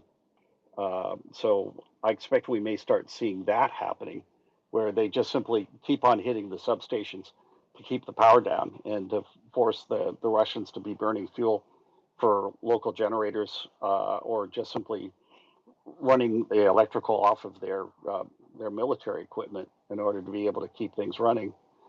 um, Well, they're definitely going to need some electrical generation capacity brought in to Kherson if Ukraine can keep it isolated the way that it is, because from electric power, because isolation goes both ways. Those two, the yeah, power generation on Crimea was the source of power for everything west of the Kakovka Dam prior to its being blown, and arguably as you've said before, west of Melitopol, because the electrical generation capacity there outside Melitopol isn't it's not more than sufficient to service that area, Tokmak to the north, and west of there. So uh, really, all the big power plants are over near Donetsk, of course, including the Kurakova one, the really big one, 1527 megawatts that is out of service because Russia fought its way through that to take Kurakova. But I don't know is producing much power for Russia now. Yep. Yeah. So it's life is going to be pretty It's going difficult to be in all through generators, that but there's region. no fuel for your generators, Smokey. I hate to laugh. Yes. Oh no, you don't hate to laugh. I'm not gonna. I don't hate to laugh. It's a they are in a problem of their own creation. And this is also in some ways we're looking at the evolution of modern warfare uh, with the drones and everything else like that. It's going to have to be any kind both defensive and offense are going to be so dramatically affected because I'm sure there are leaders all over the world right now who are looking at how Russia, supposedly the second most powerful military in the world, getting its infrastructure picked apart, plant by plant, and their economy sent into a tailspin. Now, we also contrast that with Ukraine, which, yeah, okay, they're getting an awful lot of. They would not have gotten as far as they have if they were not having a tremendous amount of support from the EU and elsewhere. But even with that, they have been hard pressed, but they have developed strategies which sufficiently distribute their power generation um, and their manufacturing, and their logistics are robust enough that they've been able to continue functioning and improving the function of their civil society and their war effort, even as Russia has ramped up its attacks and started using the same kinds of drones that Ukraine has been having over the last 2.5, 3 years. So, I think about that. Europeans are probably looking at, their uh, substations, their power generation, their refineries. I know here in the United States, I'm thinking about how wide open everything is here, and there's going to be, I think, a serious reconsideration, in particular, of renewables, not necessarily just to replace But fossil on a fuels, but resiliency basis. on a resiliency basis, because it's all distributed generation and it's going to be more robust and resistant to the kind of warfare that is currently going on in Ukraine. Yeah, and I You know think that that's right. I've noticed since COVID that the interest in the world, politically, like from a macro perspective, that governments and people are a lot more receptive to uh, capital being spent on things for resiliency, like power generation. You might need to build out power generation in your country in regions that's 150, 175% of your need, but because some of it will be fuel is free for it, but some of it's going to need to be fuel is dispatchable for it, and that's the way to go. Yep. Resiliency, just in time storage of things, just in time logistics, non redundancy in power. These are the things that make you really vulnerable to the new hybrid type warfare. Yeah, and it's going to be, well, among other things, it's a civil defense issue, and I think actually from the standpoint of keeping the peace, it is going to be necessary for nations to do that, to have that kind of general distribution, uh, to so that they do not look like appealing targets. So if you're if you can retain, if you have your infrastructure is sufficiently robust that you can weather attacks on, and you've got the resiliency for that infrastructure dealing with drones or conventional attacks.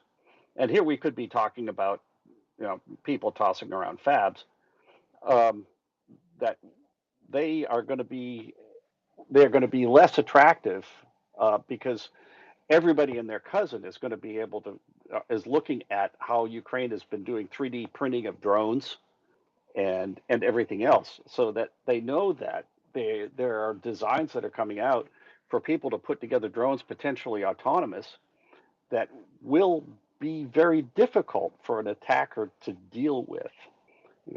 The nature of warfare has shifted over to the defense, and as um, nations continue to build up and develop new ways to try to deal with the changing air threat, conventional air combat, the big fighters, the expensive, highly difficult to maintain and vulnerable on the ground equipment that is currently has been the if you will, has been the paradigm for the last almost the last 50 years. That's going to stop because it will just simply be too vulnerable to be able to maintain. Like, for example, it'll be F-35s and B-2s will be too vulnerable to maintain anywhere that can be reachable by drones until and unless you're able to build a air defense system that is impenetrable. And then once you do that, exactly the same technologies that are going to make that are going to deal with, at least partially, going to deal with the changes in drone technology, are going to make traditional air combat almost impossible because it will be, and this, goes back to stealth. Stealth still has a place, but it will be very much, if you can see it, you can kill it, especially once we start seeing laser systems coming online. There just simply won't be any place for an aircraft to hide. Because you'll have systems that can reach out pretty much anywhere that an aircraft comes in close to that will prevent it, from functioning. And the other thing also I'm waiting for, there was a project that was that we had two examples of it that were flying out of Boeing Field. It was the precursor to Thiel, tactical high energy laser systems that the U.S. was doing. They put an iodine pumped laser onto a 747, onto two 747s, and they put a blister on it that would actually generate a beam, a laser that was sufficiently powerful that from several hundred kilometers they could catch a ballistic missile in boost phase and knock it out. That was the theory for it, that they would have these things cruising around over a battle space, and it would be specific to dealing with cruise missiles and ballistics and things like that. I think that project was shelved about 20 years ago. I think they may still have one of them in mothballs somewhere. And there are other laser developments that I think have surpassed what was going on. So, but I think we'll start seeing things like that. And we've already got there are already companies that are putting together 50 kilowatt, 100 kilowatt, 30 kilowatt systems that you can fit on the back of a flatbed, if not a pickup, that are being developed. And in some places, I think in Ukraine, are starting to be deployed to deal with smaller drones. Yeah. So now, when you were talking to, or when Brian asked us earlier about what would we like to see in the 40-day plan, or 40-day plan, there are troubling things that I would like to see addressed in that too, because I note for about a week now that the attacks on Zaporizhia, particularly with glide bombs, have become much and much worse. I sure would like to know where those MFers are flying out of, Smokey, Yeah. because some really big ones have just been used overnight. It looks like 1,500 kilogram glide bomb used at least one location in Zaporizhia, and others, uh, smaller ones. I'll note Russia is showing a little primate learning here by attempting to target bridges and gas stations and things behind the lines in Zaporizhia in particular, but they're missing the bridges, right? So uh, it's really important when you're talking about knocking out a bridge that the weapon actually be more precise than it need to be more big, because the square of explosion power falls off at the square of distance, and Ukraine is doing a better job of knocking out bridges, because even though the weapons they're using aren't 500 kilogram cab bombs, they're hitting on target. These drones are delivering these right to the lunchbox of the thing that needs to be knocked Yeah. out. And Russia, though, is attempting now. This is disturbing to me, Smokey. Russia is now using some of its wartime equipment not to attack civilians or in a support of meat waves, but is actually looks to be doing some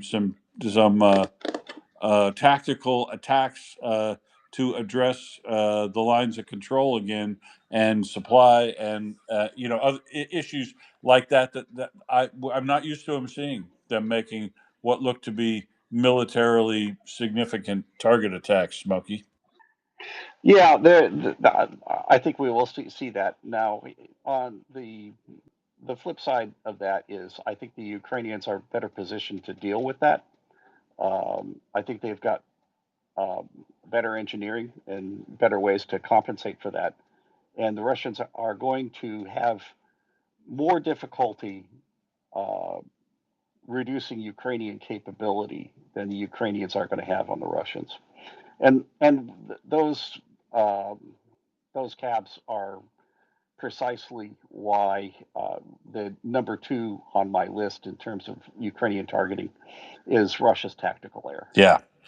And so and I think about that. One of the things that was I passed by that actually happened a couple of days ago was that strike against the arsenal that blew up. I think it was up north. Oh, in Um, on the shore side north of St. Petersburg, when they made the strike up there. Yeah. yeah, yeah, 60,000 tons of But that munitions. was mostly, Um, and it's excellent. You look at the just the simple Google Maps of that. You can clearly see which ones were torpedoes, which ones were artillery shells, and which ones were air defense missiles. Small, medium, and large boxes, all laid out perfectly in rows, so you can smack them. Smokey. yeah, so striking arsenals like that where they have stockpiled munitions and things like that. In particular, uh, I want to go after. I want to reduce any place that they've got these iron bombs stored, and to make it more difficult for them to get to places where they can put them on Any place planes. they're staging them, yeah, for Um, loading to get to the. There's too goddamn many of them, and they're too made in too many and stored in too many places inside Russia, because they're simple iron bombs. But uh, but finding them where they're locating them close to air bases and preparing them for yes, loading on tactical air or the planes themselves absolutely has got to be a priority target this year. These goddamn glide bombs are the worst problem right now that Ukraine's facing. yep, 100%.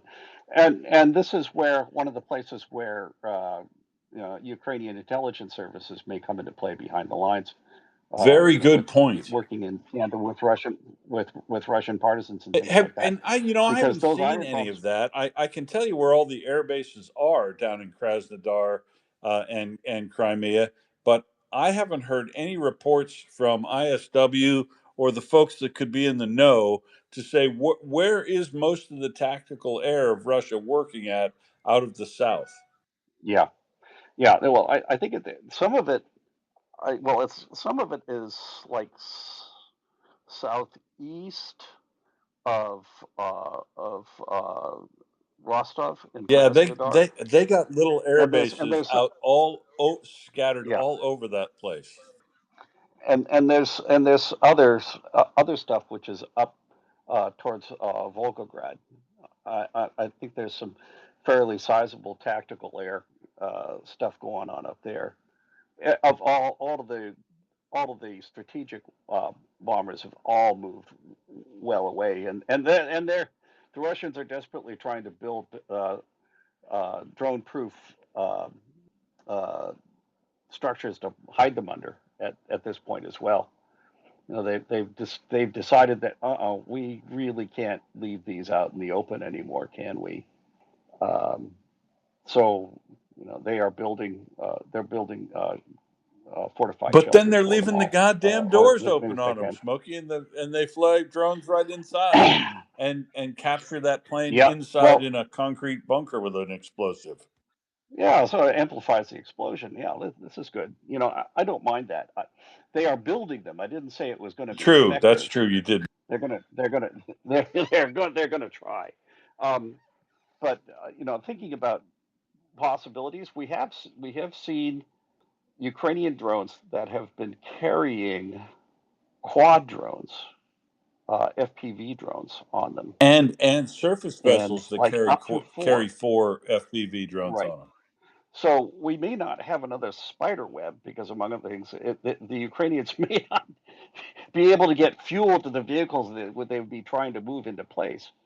But here's the thing: is that could we possibly see the Ukrainians start, hanging a half dozen FPV drones underneath the wings of a Ludi, and to get them into a place where they know that they can Ukrainian air or Russian air, tactical air, and the Ludis, before going to crash into something else, let loose, these half dozen smaller drones, which themselves still have, 20 to 30 kilometers of range, that under direct control of an operator, then proceed to wander around and hunt down, Russian aircraft or ground support That facilities that or is a things like that that. is a really good point. From flying air drones like they regularly do out over the Sea of Azov and down through Krasnodar and along that coast area, should if they can identify which of the air bases they're using all down through that area, because they are little ones scattered all around. Every time I'm out looking for a terminal that's on, or a depot that's on fire, or a refinery, or what's going on here, I'm always running across little air bases, these little old Soviet air bases with the drop-in runways, the concrete panel things that they're all over and they're Mm-hmm. still using. Same thing in Crimea. And so if they could get eyes on for any of those things down along Krasnodar and the coast, and then use the USVs offshore of Novorossiysk, and fly the drones in from that way. We got to catch these planes on the ground, or catch them Yeah. storing their armaments very sloppily or something, and take out all these Yeah. wherever they're flying the tactical air out into down toward this Zaporizhia axis is there and everywhere. The problem with glide bombs in and around Zaporizhia, in and around Huliopoli, and in and around the advanced vectors that they're using to get into Kostiantynivka. Glide bombs are a problem everywhere. Yeah. Yeah. And it's mostly the I will note that the Russians are not able really to apply that further north and west, like from Yeah, Kharkiv west. clearly they're worried And about the air defense, air to air yes, and ground to air northwest of there. But along that arc there, they seem to be throwing lots of shit. yeah. So this is another place where we get Gripens with meteors, that this is going to have a dramatic effect, and I hope, and here's one of the things that I hope. I hope that one of the things that's happening with, you know, that there might be a window politically with the U.S. to get them to sign off on some of the technology transfers for the components in the Gripens that are U.S. sourced, that permit the transfer of those jets, more of those jets to Ukraine sooner rather than later, because I think that's, you know, besides, you know, destroying the Archer on the ground, if you will, the second best would be to actually have the capability to reach out and hit some of these aircraft before they're able to deliver their ordnance while they're still in the air. And meteors is exactly one of the remedies for that, because that will push them back at the very least.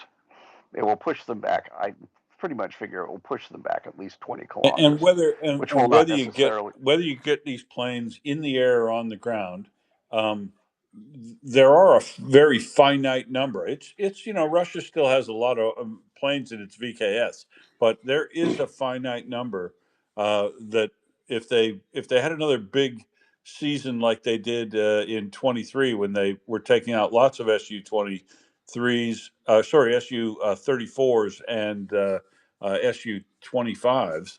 Uh, you know, they with surface to air basically at that time.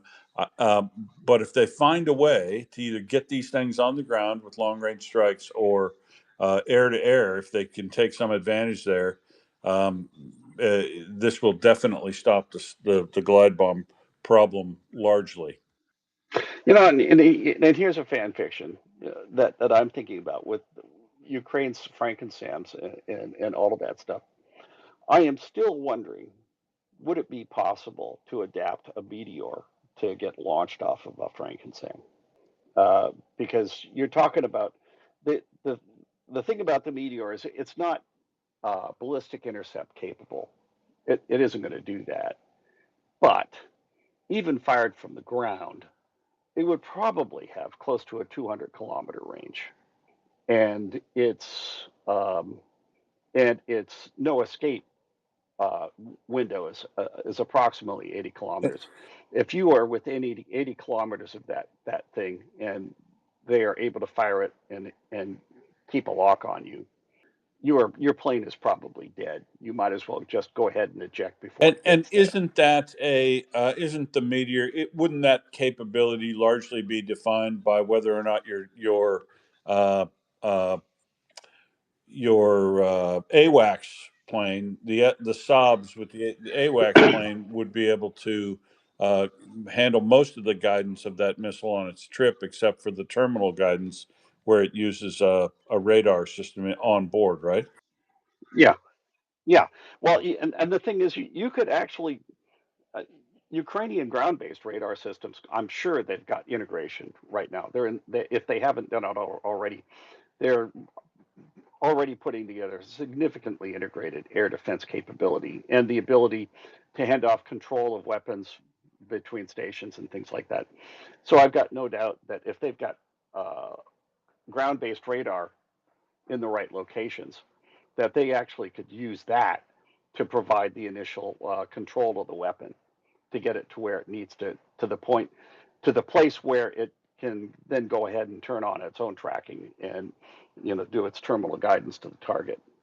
You know, but some sort of, you know, in quotes, inexpensive, close quote, you know, these things, meteors are going to be less expensive than Patriots, far and away. Um, but something that is less expensive but has the same speed, range, and capability against uh, aircraft that the Patriot does, that would be a really good thing. And you know, just simply trying to do some of this stuff, adapting, you know, some sort of ground-based um, ground launch missile that could actually be put onto a Frankensam and put close enough that it forces the Russian Air Force to recalibrate to, you know, we knocked down, so we, you know, its appearance is announced by, you know, a half dozen MiG-25s, Su-30s, and MiG-31s getting knocked down. Yeah, that was good. Good times, But huh? When I saw 13 Su-34s fall out of the sky in that 1 month period, it was it was a good month. it was a very good month, and I'd like to see that again. And so we're looking at, and this, it may be that this is part of, the 40 days, is that Ukraine has developed some sort of capability, and they're about to let it loose. And we will see some spectacular things over the next few weeks Yeah, and so as this develops. and that's why if you get to speculating about what's in the 40 days, and we've been talking about our priorities, the two things, if you're going to say that out loud, the SBU's got 40 days to make an impression on Russia to stop the war. It would have to be things that are such knocking out of Russian offensive capabilities of that, or showing Yeah. Russia that they absolutely cannot defend themselves in a way that puts military or social political pressure on them to stop the war. So it's got to be something big, noticeable, and undeniable for the population of Russia to also notice. But they're now paying attention. Like I say, we refinery drone attacks have been going on since 2023 in earnest, with the earliest actually in 2022. But you know, we couldn't get anybody to pay attention back then, and we're actually lamenting it. I remember Jeff and others about how it is people can't notice this shit. But I'll tell you, in Russia today, people who want to be in the know, and everybody's got a VPN. I'm telling you, anybody who had a mobile phone and used it regularly before the war has found themselves a VPN because they literally don't feel they can live without it. Teenagers report that they've all got VPNs and know how to use them because of their Hmm. refuse to give up their content, their pleasure. But the truth is, they're now getting lots of information about how shitty this war is going from them, and they're paying attention to it Yeah. in a way that they didn't last year and the year before, when I particularly, but also you, were going, how come this is not getting any play time anywhere, even in the West? Yeah. People are Yeah. now so Definitely. people are now paying attention, and because people are now paying attention, everything that happens militarily or economically is also now going to be amplified by the people who were not paying attention to it last year. Yep. Well, this is there. This increased awareness does appear to be uh, paying some dividends, because let's talk about Alexander Lunin. That's the guy who Yeah, made let's a talk about our video. insurrection. Yeah, so what we have is that this is stuff that's I did some research.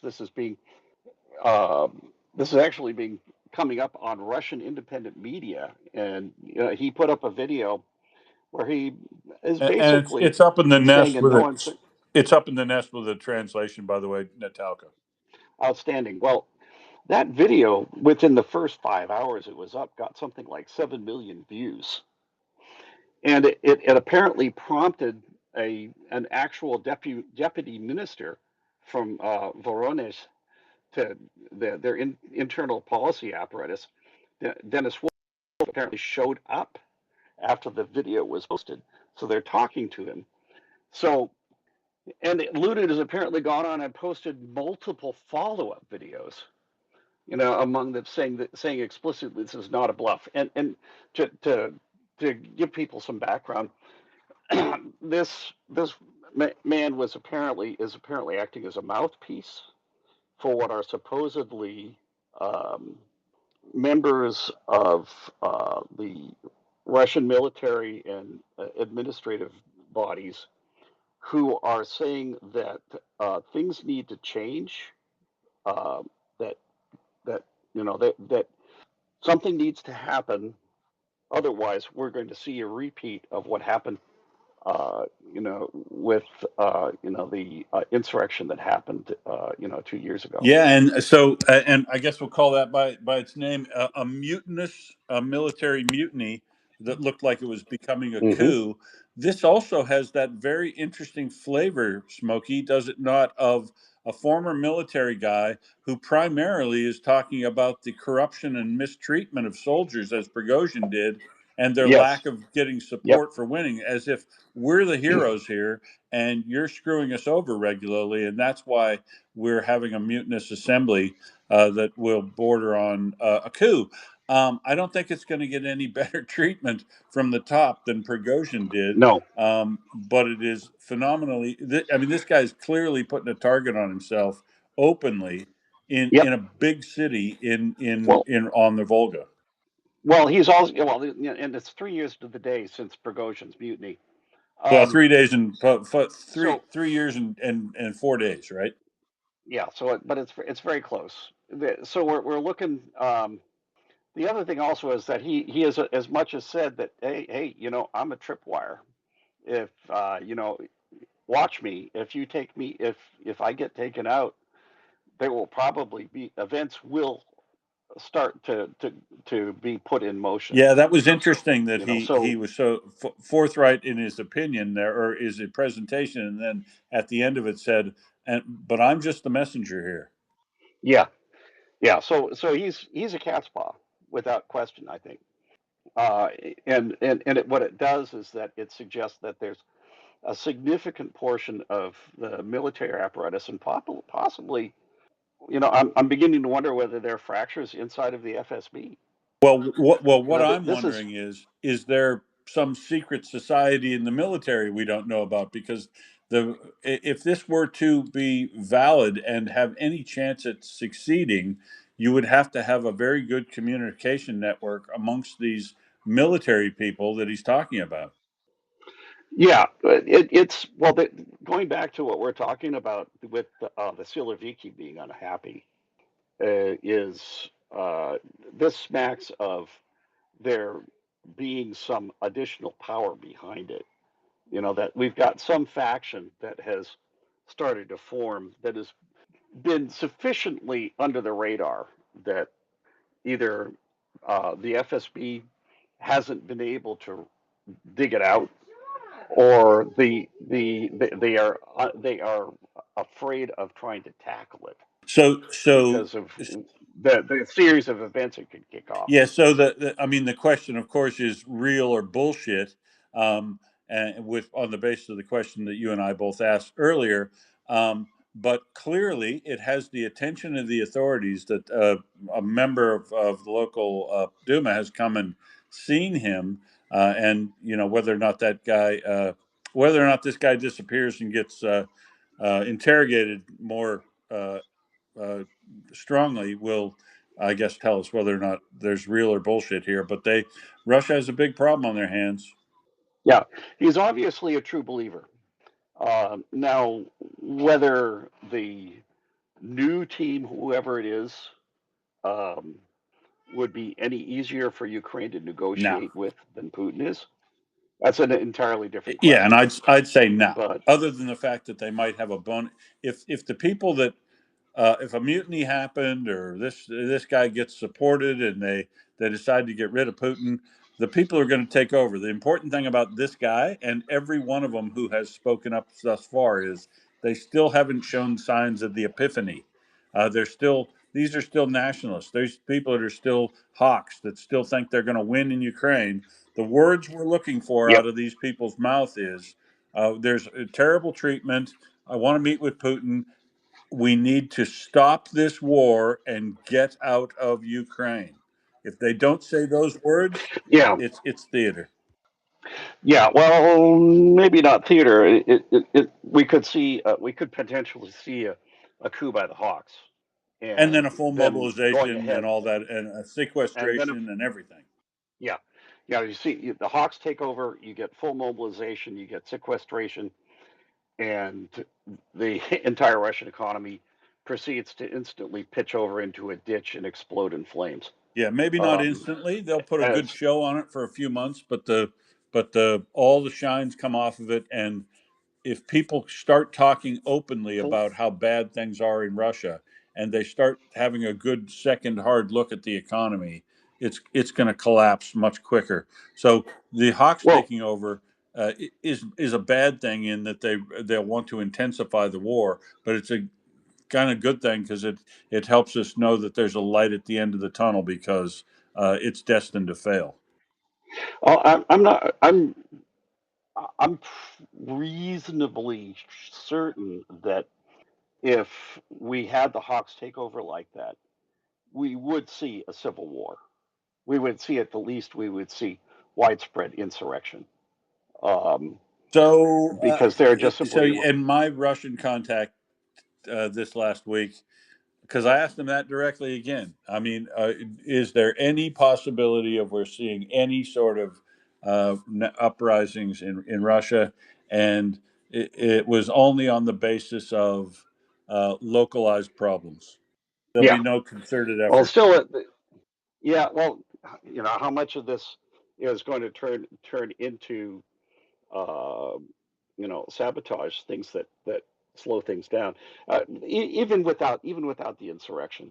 Um, they're trying to do a full mobilization, just simply trying to get those troops Now moved, organized, that was the only. and I into guess that's place. the only thing that the Russians who I've spoken to believe could cause an actual uh, or population uprising of one form or another. Mobilization, general mobilization. Yes. Yeah. Yeah. And that's what I'm thinking. That a general mobilization. The Hawks getting in place are not going to be able to do things with the resources they have currently any better than Putin is.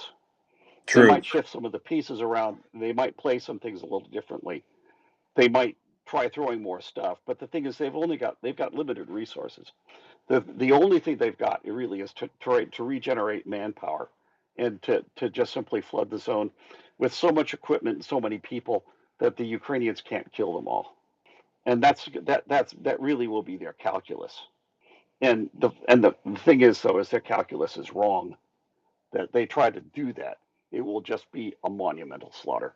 Dryfly's got some things to say about this. Yeah, well, I was going to say the first thing is that if you look back at history, um, in 1917, it was the moderates who kept the war going. It wasn't the radicals. Um, Lenin, in the provisional government, they shared it with the Mensheviks or whatever they called them, the middle ground guys. Kerensky led that group. It was Kerensky who led the Kerensky offensive. He continued the war, and it led, of course, to ruinous disaster for them. Uh, and Lenin came in, and the first thing he did is pull them out completely out of the war. So it may surprise you. It may be actually the hardcore um, hawks, nationalists, who are the ones who negotiate an end to the war. However, if you look at history past the initial negotiations, it was Lenin, Trotsky, Dzerzhinsky who then went right back in and worked hard to continue the efforts of Russian expansion via the USSR. So I think it's really complicated. It's hard to know what would happen. I just think that a coup, even if they were by hardliners, um, would probably be a beneficial to Ukraine because any chaos internally, at least in the short run, any chaos internally will lead to less effectiveness on the battlefield. I mean, that's just inevitable. In the long run, Ukraine is going to have to worry about Ukraine, and they really can't worry about what comes out of Russia, because that's just going to be something that Ukraine can't control. And I will listen. Yeah, I agree with you. Any kind of instability in the Russian government benefits Ukraine, regardless of who instigates it In the and who short ends run, up anyway. in charge at the end. Yes, And yes, all five axes. We want, and we haven't seen instability and political problems inside Russia, but they absolutely add to the fuel to the fire. The five axes, of course, again, are military, economic, social, political, and diplomatic. And I love seeing political problems coming up inside Russia. I'm a big fan of Russian skullduggery and history. Well, I think you're going to have lots of republics, particularly in the Caucasus and in South Asia, that are going to say, "We're done." Yes. Bashkortostan. Um, yep. Yeah. So I think that's almost a certainty if there's any kind of instability. And the And and the people and in and Irkutsk and Khabarovsk and Angosht, they're talking about the fact that once again their refineries are in great shape, but they got fuel queues in Irkutsk. yeah, because it's all Yeah, getting they're shipped being east fucked over by the or companies or the west big rather. companies that move all their fuel to support their network in Moscow and St. Petersburg and on the Volga. Yeah, that's actually I'm corrected. That's being sent west. And yes, it is being sent west to St. Pete and Moscow and elsewhere. But it's not going to be enough.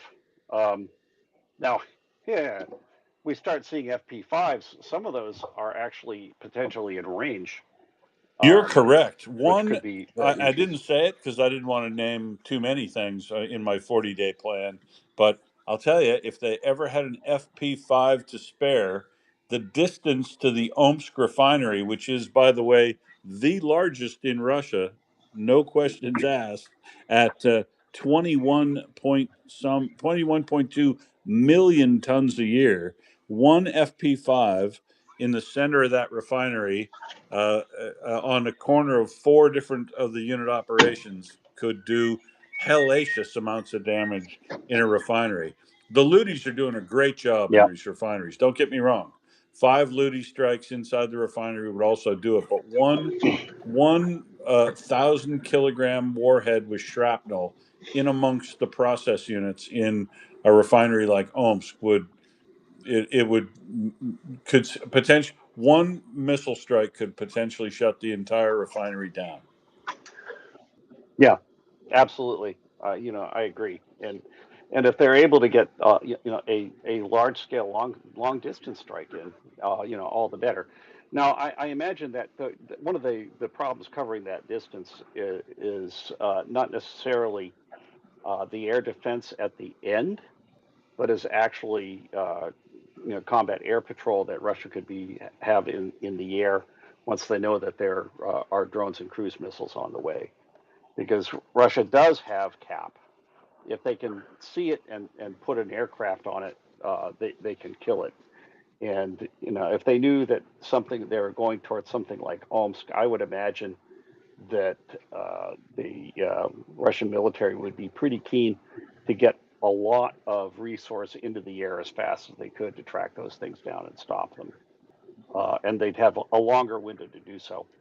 So here's a way in which if they can make the FP5s uh, less visible and with the low level flight and terrain following and stuff like that, so they can decrease the observability window or the detection window that Russia has to be able to find these things to chase them down. Uh, that would benefit the Ukrainians. But we'll see. There's just so many. It's a target-rich environment for Ukraine, um, and with 5 axes, I think Zelensky is definitely playing to the political one right now with some of the statements he's making. Dry fly, open mic. Dry fly, open mic. I've fixed it. There we go. Okay. Yeah, you're right, and No, the so key is, like I was lamenting the fact that nobody's paying attention, but Zelensky, like none others, would know that once the people on TikTok or where whoever, once you've got the mainstream media or people your audience looking now paying attention, you really want to maximize their attention because it's fleeting. all right. So where do we go next? Well, let's see. On your list is that uh, I already talked about the tankers being good. Oh, let me just in people who tell the news but kind of bury the lead a little bit. Just bury the lead a little bit. I read this really good analysis from Oko Gara the other day in Ukrainian on the classification of strikes inside Russian territory, noting and they note that the number of strikes is it increased by 23% compared to April. But more importantly, Ukraine is sending 3 times the amount of drones into Russia today as they were in 2023. That's the first big story you want to tell. 2023, sorry, 2024. The big story is this ramp up that shows no sign of abating yet until they get to about 1,000. No sign of slowing down, and maybe that's part of what the demonstration in this 40 days is too. Maybe they, as you said before, we might be ready for a step change to demonstrate the ability in an FP7 or FP9 ballistic, but also to maximize the damage done with strategic mid-range and short-range drones, because they really do have the numbers now. They're really throwing a lot more at Russia than they used to, and regularly days occur where they launch more drones into Russia than Russia does into Ukraine. That's a nice asymmetry to have. Um, and you know, I going back to the whole problem of glide bombs and Russian drone production. This is where that microelectronic strike becomes important. If Ukraine can find more of those factories, everything that they can do to slow down Russia's drone production and to find ways to kill places where they're building the guidance kits for the glide bombs. You know, that's actually, and actually that would be thinking about facilities that I'd want to have very high on my priority target list. Yeah, Any the place the that they guidance find out systems that, that fit onto those wings, not so much the wing systems, but the guidance systems that they use in those would be yes, a really good factory to find and smoke. yeah, well, the guidance systems and also places where they're storing them. I remember that a few months ago, one of the strikes that stuck out in my mind that Ukraine made against I think it was Saki, or maybe one of the other airfields that the Ukrainians hit. One of the things that was a key object of their attention there was they actually blew up a bunch of the available glide bomb kits that had not yet been mated up with a bomb. So we might start seeing Ukraine hunting for some of that. And this is where uh, not necessarily partisans, but resistance inside of Russia, Ukrainian agents inside of Russia, finding out where these things are and finding out when they are being uh, sent off to the field, and what they are riding in, when they are moving, where they are going, how they are going. These are all useful pieces of information that the Ukrainians could use potentially to uh, at least reduce the rate at which Russian aircraft are delivering these things. So that's actually, I guess, uh, I would actually, and what more I think about it, we're talking about 40 days. I think facilities like this that are key locations that are critical to Russia producing the armaments it needs for carrying out offensive actions against Ukraine, I think they would be close to the top of my priority list. They have then we have the logistics, and then weather. So that would be my three, kind of in that order. But there are ways in which the airfields and the glide bombs are kind of the same thing, not in some ways not really separable. But yeah, hitting industrial sites though is going to be probably easier than trying to figure out where these things are being stored and then blowing up those facilities. And I would imagine that they're probably being stored in bunkers and arsenals along with the bombs, especially once they've been mated up with them. So we'll see where this goes. But Yeah, like and I said, where we saw it before was in 2023. when they first started using their gerrymandered glide bomb kits, they were assembling them in airfields that were, in Krasnodar.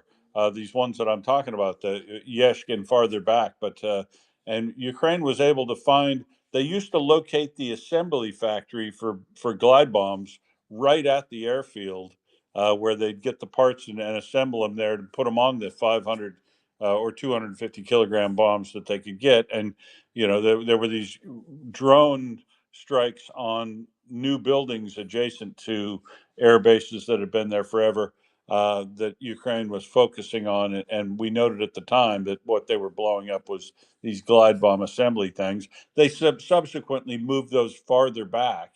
And I think they're using the bigger glide bombs now. They're also still using the small ones, but they're using the bigger glide bombs, and they're assembling them farther back and strapping them on Su-34s. So finding those air bases is really important, and I'm sure they'll find a way. But I hope it's in the 40 days. Now, a tiny piece of misinformation, or not disinformation, but a little misinformation has come out in the last day or so that I wanted to address, because sometimes things come up and people in good faith are reporting on developments, and Grandpa Roy is all over the top of developments related to drones, and he noted in his uh, thread the other day that Russians are now using significantly more, they're moving toward larger 15-inch fiber optic drones, because they can carry heavier loads. But he noted particularly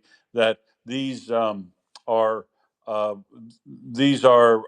meaning they're too big, and that maybe shotguns don't work on them anymore, because once the effective trigger lethal range of a shotgun is 10 to 15 meters. I just have to comment on two things on this. First of is, when I went through the shotgun training in Ukraine at the Gunbro facility, and since we've been talking to him regularly here on online when we've had them in, they've always taught people to start engaging FPV drones when they are 50 meters away. By the time a drone got to be 10 to 15 meters from me, I would be taking my fourth shot, not my first, if you're skilled at using a shotgun and you follow the instructions given by Ivan or the lovely Alexandra at their training course. Um, and so those would stop a 15 inch fiber optic drone. Here's the other thing. This is a little bit of bad news inside Russia's good news, because anybody who knows these drones, Russia still primarily uses, even if they're 15-inch, they're using aluminum frame drones. Not They haven't gone to the high tech stuff. So their drones are typically much heavier than than Ukraine's are, and the heavier they are, the shorter distance they will fly. So that's kind of also bad news. If Russia's feeling like it needs to go to larger aluminum frame drones to get any decent effect out of them, and that's somehow going to protect them also from people with shotguns that are proliferating, that they're kidding themselves. And you can shoot down a drone, and it is advisable to do so, to be taking your first shot at about 50 meters out, which is exactly where you're taught to take your first shot. When you take that training, you've learned how to shoot, you learn how to move and shoot, to make sure that you can. Nobody's going to take one shot at a drone with a shotgun. Nobody. You're going to take three Yeah, minimum, basically, is what they teach you. And you're going to take your first one when it's 50 meters out, and you learn how to lead targets like you would trap or skeet or whatever, but at yeah. targets that are probably coming at you. And you also learn to shoot behind obstacles and move and avoid things in the trench. So I think this story is interesting and useful, but not does not at all diminish the fact that the one of the fundraisers we're trying to help here, along with all the others, is this shotgun training. And trust me, shotgun training has not been made obsolete at all by this development. And while Russia may be moving to larger drones, they're still predominantly using smaller ones, not 15 inches. Yeah, the good, yeah, for the Russians, good news. We've got bigger drones. For the Russians, bad news. Instead of 50-kilometer range, they're only 25 now. Is sort of his take on it. I think they're still having problems getting the fiber. I think that one of the limitations they have also is that you go with a larger drone with a larger payload, not as many of them, because you don't need as much in the way of fiber optics to guide them. So they're probably looking at that. But this also means that their potential interdiction range along the front is going to decrease. And I actually agree. A larger target, so we're looking at the earlier FPV drones. What are they like? Only like 2/3 of the size of the big ones, or Yeah, something like that. Yeah, they're about 2/3 the size, I guess, in overall diameter. yeah, But that's you still at, only got to at shoot 50 one of the meters. props off of them. And well, and at 50, and the thing is, at 50 meters, that's a for people who are used to shooting skeet, that's a huge target. Um, so that and with a decent spread, with choke Yeah, set so right, with a so in decent spread. fact, a 50, if your target range is 50, a larger, slower moving target's going to suit the shooter, not the drone. Absolutely. So I don't see where this necessarily gives Russia a win. I agree with you. It seems to me that shotguns are a solution, and also with the side, AR or an AK. Yeah, yeah, Inside of and that's right. so there's going to be potentially more weapons that can be put on it effectively. So yeah, the one thing It's I can just think of I is just wanted to cover that because I read it, and it's the sort of thing that my Vatnik buddies are going to be trying to beat me up about. Go, oh, see, shotguns don't work, you idiots using shotguns. You know they were. It's coming, Smokey. So I thought I'd just nip yeah. that one in the bud.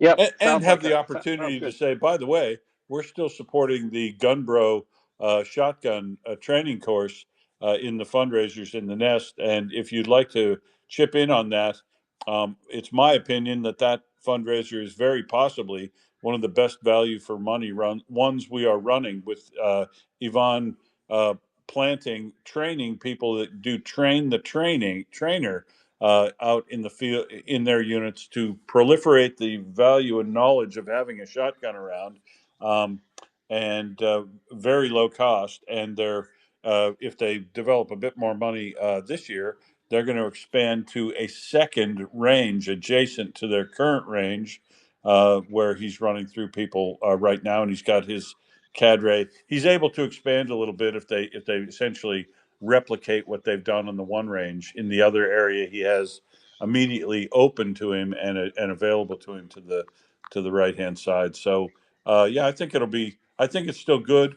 And and he innovates too, right? If he finds out something from the feedback could work better, he's also changing what he trains people all the time based on what they find in the field. But he is still convinced, and so I am still convinced that if I could have an AK or a assault rifle in or a Beretta shotgun in my hand, a Beretta automatic shotgun, I'd always pick the Beretta automatic. Speaking of that, the sons of bitches at Beretta have been shipping all kinds of shotguns to Russia, Smokey. Yeah, they're sanctioned. The oldest Right. shotgun maker in Love the it. world, 1582 or whatever, shipping large volumes of shotguns, the nice ones, to Russia. Uh, I I I'd like to have words with them. That's a very rather unfriendly act. Yeah, and oh man, yeah. Has there been any kind of motion towards sanctions on the part of the EU with them? Where are they shipping them from? Are they shipping them from Italy? Oh, from To Italy. Italy? Yeah, from Italy. United 24's covered it, and yeah, they're actually making and shipping them from Italy into Russia because I guess they're not considered. Maybe they're trying to say it's not a military weapon or something, but it's uh, definitely happening and definitely disappointing. That's a rather small fig leaf. Ah, yeah, that sucks. That That's very true. That's definitely an sucks. awfully small fig leaf you've got there, Beretta. Um, the part that's really pisses you off is if you were in Ivan's course, and you said which one of, if I wanted him to get a shotgun, which shotgun would I get? He would tell you to get the Beretta M4, I believe, the automatic, or his daughter would too, and it is a good shotgun. It's the one I used in the course, and yeah, it's just Italy. Come on, guys. Why do an own goal like that? This is definitely a military weapon, and they should be looking at it a lot closer. I agree. And thinking about shotguns, it seems to me that it's time for us to make another pass through the stuff that we have in the nest for the charities that we're supporting. Um, and so just I want to remind everybody um, that Will and I are, as much as we do like hearing the sound of our own voices, we're not really here for that. And nobody at Volya is here to listen to the sound of their own voice. We're here to try to draw people and get them to focus and pay attention to what's happening between Ukraine and Russia, and specifically with the purpose of this space, besides providing information. Our goal is to fundraise for various charities that we support, that we have vetted, that are providing assistance, that are helping either the Ukrainian civilian population or providing uh, medical support for Ukrainian military in the field, or otherwise raising money to provide supplies and assistance to Ukraine as it tries to bring this war to a just and successful conclusion. So, in that, the first one at the left side of the list is we've got Operation Stroopwafel, and these are people who are trying to do things that raise uh, raise morale and help get things to the front. So they're delivering right now. They're getting medical supplies and IT equipment to the 93 Brigade and Azov. So the anything that you uh, and the catch with it, besides the those practice supplies, is every 10 pounds donated is another pack of Dutch stroopwafels delivered to the soldiers at the front that will be appreciated very much. Just small comforts in the field are very important. So the next one, we've got Richard Woodruff, who has been for years has been doing things to support Ukraine, and he's one of the big things that he's known for is getting vehicles that are used for supplies or moving people. So his he is somebody who we worked with for a very long time and has been doing very good and very effectively, you know, fighting above his weight class in terms of the impact that he has on helping Ukraine. We have the Basilian sisters who are working inside of places where Russia has been hitting civilian targets, where they are providing direct aid of all kinds to Ukrainian civilians as they are helping Ukraine cope with the effects of uh, Russian attacks on civilian targets. We've got War Doggo, one of our friends who is a frequent flyer on this space, talking to us. So, who is uh, doing proactive fundraising for donations, identifying needs that will be uh, important in the future, and is actually doing the fundraising and finding stuff ahead of need, and shortening the time frames between uh, there being a need and actually being able to get the necessary stuff to it, whether it's socks or medical supplies or drone parts, whatever it has. War Doggo has been delivering, and his group have been delivering this stuff to the Ukrainian front line for years. So that we've also got our two medics. We've got Rebecca Masioworski, who is not as much on the front line as she has been. She's doing stuff more administrative, but is still definitely in harm's way.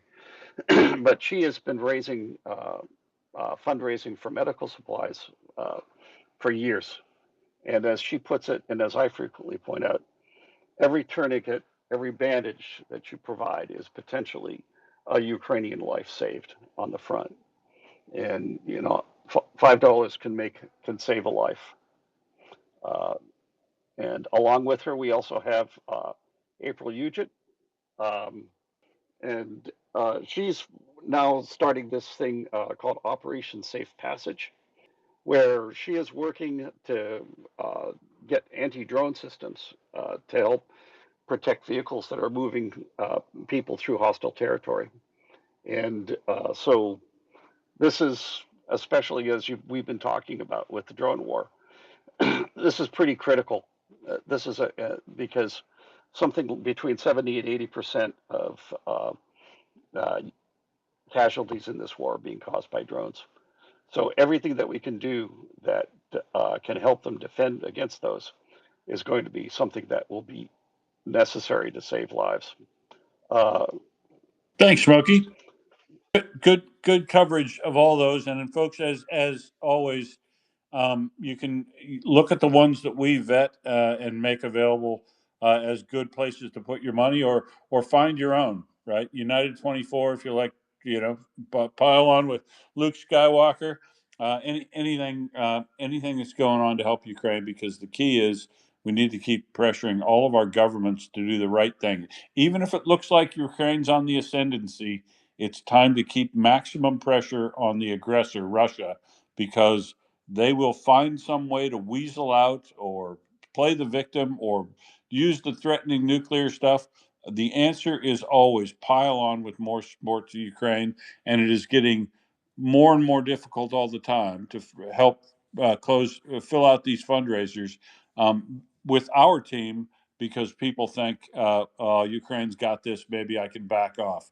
Now's the time to redouble your efforts in information, in dispelling Russian garbage, advocacy, and if you have a spare dollar, giving it to a useful and beneficial fundraiser that you find yourself, or one of ours. Hey, how are you, Nally? Thanks for joining us. Yeah, thanks and hello, friends. Do you guys want to talk about music and art for a bit? Sure. Yeah, have you seen, first of all, do you know uh, the band Modern Talking from Germany? I just heard about him yesterday. Yeah, lucky you. But is He this, doesn't look that modern to me. yeah, not anymore. Yeah, you're right. But it's the most rancid Euro pop corporate death of creativity music ever. And this guy, Dieter Bohlen, who is the main guy in the quote unquote band, has said some really, really stupid things that, for instance, Europe should aid Russia to win over Ukraine and stuff like that, because he doesn't want to spend his life in a cellar afraid of missiles and bombs and World War III. What an absolute. When does his tour of the Komsomolska Pravda student unions in Russia begin? Yeah. I don't know, man.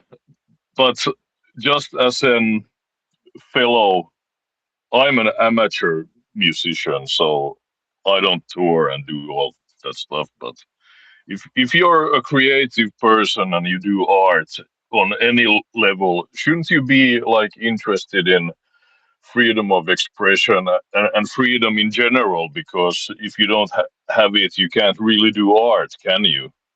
At least Absolutely.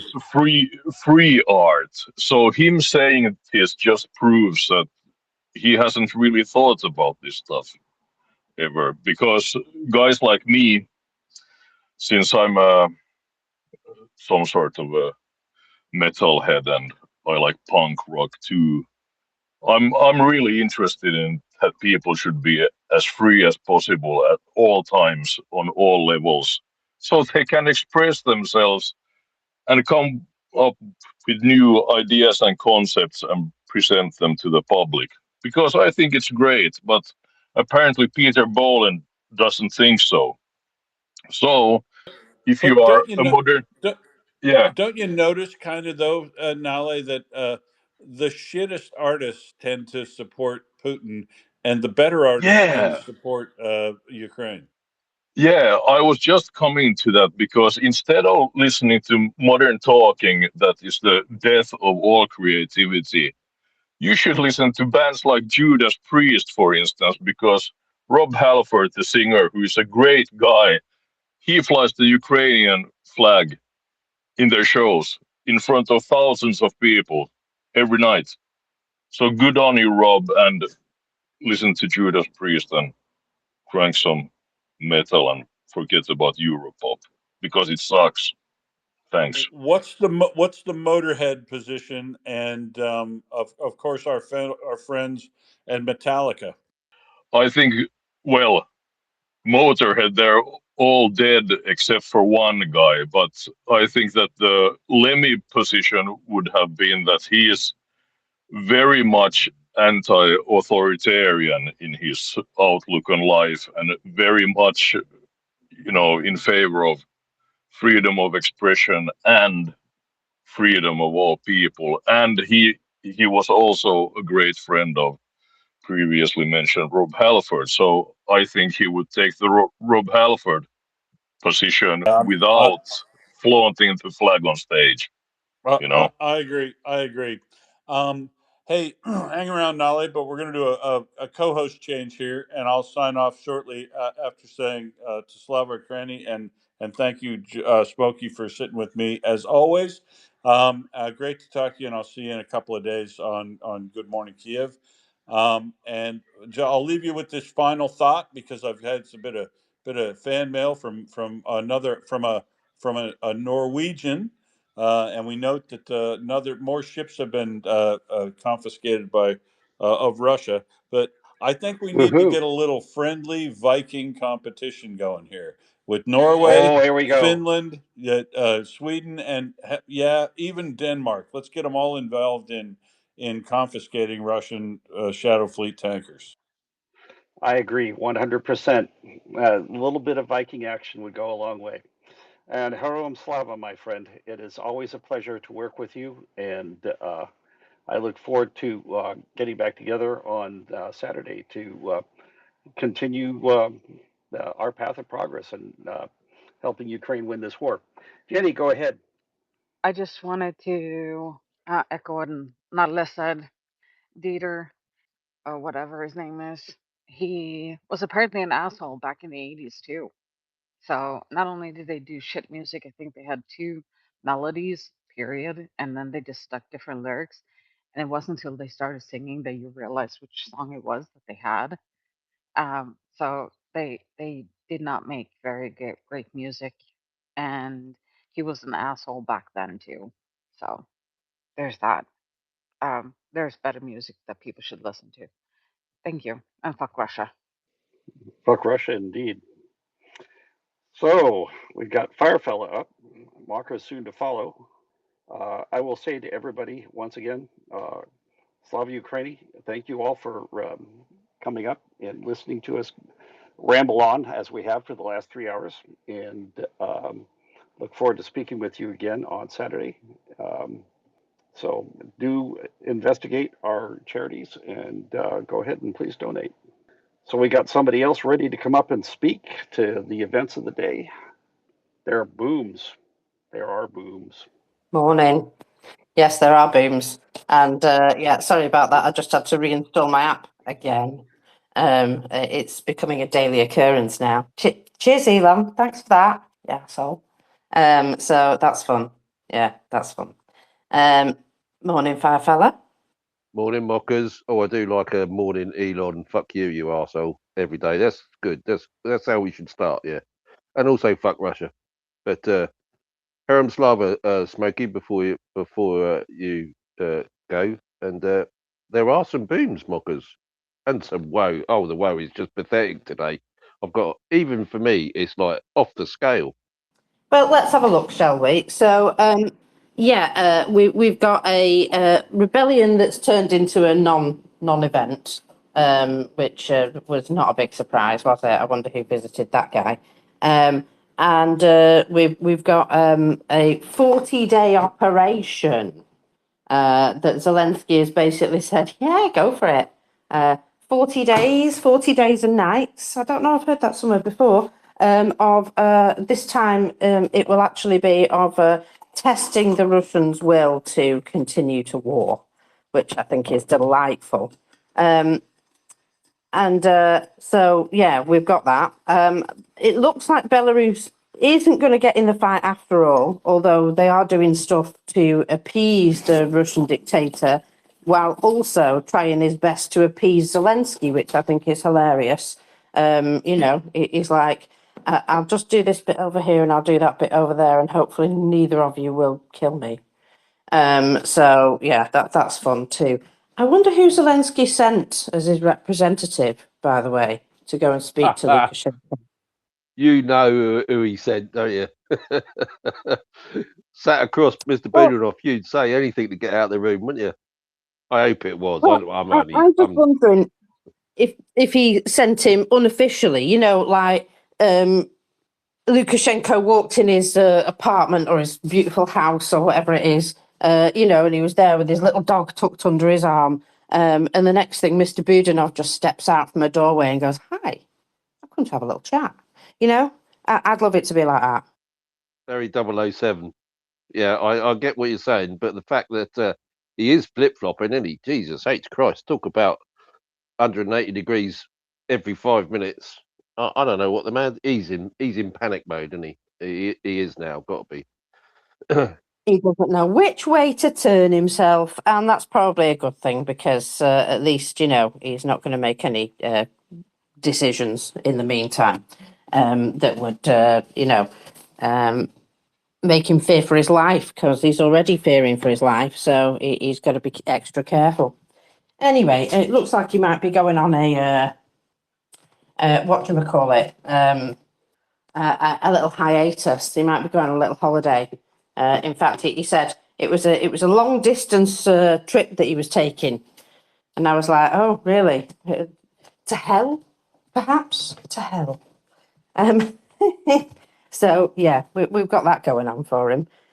Bless him, a long distance trip. He just wants to get the hell out of Dodge, doesn't he? Yeah, should we do some booms? Because I would imagine it's been a while since the other guys went through them, and it's probably time to go through them again. So what we got going on here? We got overnight in temporarily occupied Yenakiev, something like that. In Donetsk Oblast, it was attacked. Don't know what happened, but don't know what exactly was there. That's what I'm going to say. I don't know what exactly was there, but it did explode. Quite impressive, like.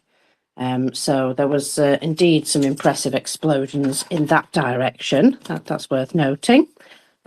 Just get rid of that. Sorry, I'm putting everything back where it was, because in the middle of the night last night I got up and took my fan off the table in the front room and put it on a chair and had it blasting me until I fell asleep. And then I woke up in the middle of the night freezing, and I was like, thank God for that. Oh, because at 3 a.m. I still hadn't slept a wink, which is nice, isn't it? So, I'm trying not to complain about the heat, but I was not made for warm weather. I was not. I'm made for temperate climates only. So yeah, extremes of heat or cold, not for me. Just not for me. Ever since I had a stroke, I can't regulate my body temperature, and if I get warm, I can't cool down, and it gets too much. Anyway, Tula region came under a larger drone attack.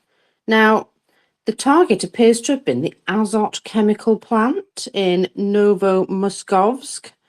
Explosions and drone activity reportedly continued for hours. And following that, the locals reported a strong smell of ammonia and some power outages, suggesting the chemical plant perhaps was indeed hit. Well, we'll see, won't we? We'll see. Kerch air defence positions near the Crimean Bridge were again targeted. And remember what I said yesterday, that there are only 3 places now that appear to have priority for air defence, and that would be the Crimean Bridge, Moscow and Valdai. And, well, every time they put them near the Crimean Bridge, Ukraine says, oh, thanks for that, we'll take those. Thank you. So there's that. Let me see what Sergei Stinenko has to say this morning, because he was smiling about a few things. Here we go. So, yes, it is confirmed that the Defence Forces did strike the Azot chemical plant in Novomuskovsk in Tula Oblast. Now, this is the second time they've hit this facility, and it produces ammonium nitrate, which is used in the manufacture of explosives, would you believe? Yeah, I know, shocking. A fire has also been recorded on the grounds of the combined heating and power plant in Novomuskovsk, and that would probably be why they're reporting power outages. That's the one. Sorry, I've had about 4 hours sleep, so I'm like, don't know where I am today. It's amazing. In Kerch, a fire is raging in the area where they deployed air defence assets. Oh, and also at the local airfield. I'm wondering if that's Saki again. We'll find out. And in occupied Yenikiv in Donetsk Oblast, there was secondary detonations heard at that location. So that was the place that I said seemed to be well on fire and looking very interesting. And that sounds like it was at least some ammunition that was stored there, because secondary explosions don't happen by themselves, And in Moscow Oblast, there was air defence firing. Only those air defence missiles appear to have landed on some private residences, and that's it's unfortunate, isn't it? Unfortunate. Oh well, these things happen. Got a little bit of poetry from Magyar's birds. Before you go there, can you see hands? No, because I'm not looking for them. But there's Will. Hi, Will. There's Will. Hey, Markers. I just wanted to note that the Tula power plant, I was trying to figure out why that got hit. Of course, we know why the Azot plant got hit there, but the power plant not far from it, that they started a very large fire on firms across that. I'll just note that that power plant uses the same type of power generation in its form of gas turbines that the Balaclava and Tavrizhskaya facilities use. And I'm wondering if maybe Ukraine didn't hit that, not because it doesn't make sense to knock out a power plant of 226 megawatts right there that much, unless it's going to have a direct immediate effect. Unless maybe they're trying to knock out gas turbines inside Russia so that they can reduce the number of gas turbines that they have to send down to Balaclava and Tavrizhskaya to do repairs down there. Well, that might indeed make sense, yeah. Sorry, that spare gas turbine you've got, you're going to need to use it over here instead, closer to home. It's certainly possible. And sorry, I'm just retying my hair because it's driving me crackers. Yeah, I might shave my head by the end of the day. It's just another one of these strikes that they appear small, and you can't figure out necessarily why they might be on the priority list. But like the Poltavskaya oil depot, sometimes they're strategically located, or they're necessary maybe to try to reduce the amount of spares. But Poltavskaya was hit again because obviously Ukraine sees that as tactically significant to them based on its location about halfway between Krasnodar and the Kerch Bridge. Absolutely. Yeah, Ukraine's got a plan, and it's all planned out, and we just have to watch it unfold. I'm really looking forward to what the next 40 days are going to happen. I'm wondering if by the end of the 40-day period, things will be even more, skewed in Ukraine's favour. So it is becoming open season over Crimea now for Ukrainian drone operators. Russian forces have indeed reported they are completely overwhelmed and pretty much unable to do anything about Ukrainians sending drones into Crimea at this time. It's a terrible shame for them, isn't it? Now, Magyar replies to this, and he says, for 4 years, Russia's air defences have been being systematically dismantled by every branch of Ukraine's military. During that time, Ukraine not only withstood waves of invading troops, but has also managed to develop their own long-range and medium-range drone capabilities. These strikes are no longer coordinated with partners. Ukrainians strike where they want, whenever they want. Many have probably forgotten the uproar of a sighting of a single Belgian rifle in Russia's Belgorod region. But we remember. And now it is time for the occupiers to reap the harvest of the war that they have sown. Ooh, that's beautiful. It's beautiful, legendary stuff. I mean, good hunting, guys. Love it. So all of that good stuff, beautiful. And did you talk about the significance of the Ukrainian strikes on the Orenburg natural gas facility? Did you chat about that? Oh, he's gone. He's bogged off. Right. Well, anyway, I want to talk about that. Helium. Helium is the thing which Ukraine are after there. It's very specific military and civilian applications, but one of the things it makes is fiber optics, microelectronics, and rockets. And often there's no substitute for helium. It's helium or nothing else. Now, it's not catastrophic, but in the very specific near-term and long-term implications, it may be in just some small sectors. Historically, the Orenburg helium plant, Russia's primary supplier of helium. The production often involves extraction from natural gas, hence why it was close to the natural gas production plant. This plant's primary purpose was to supply the domestic demand for helium. It's shipped in special insulated shipping containers and must be kept incredibly cold, near absolute zero for any sort of cost-efficient transport. Note that it must also be transported quickly because of the temperature issues, which is a very simplified explanation, but basically you need to make sure it goes wherever it's going very quickly. Very few companies make these containers for it to be shipped in, and there's very little slack in the supply chain. And they have to be container sized so that they can be moved via road or rail. Helium is incredibly valuable in the manufacturing process and scientific research.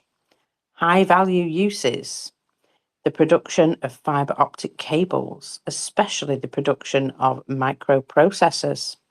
And with the current AI boom, there is a large and increasing global demand for it.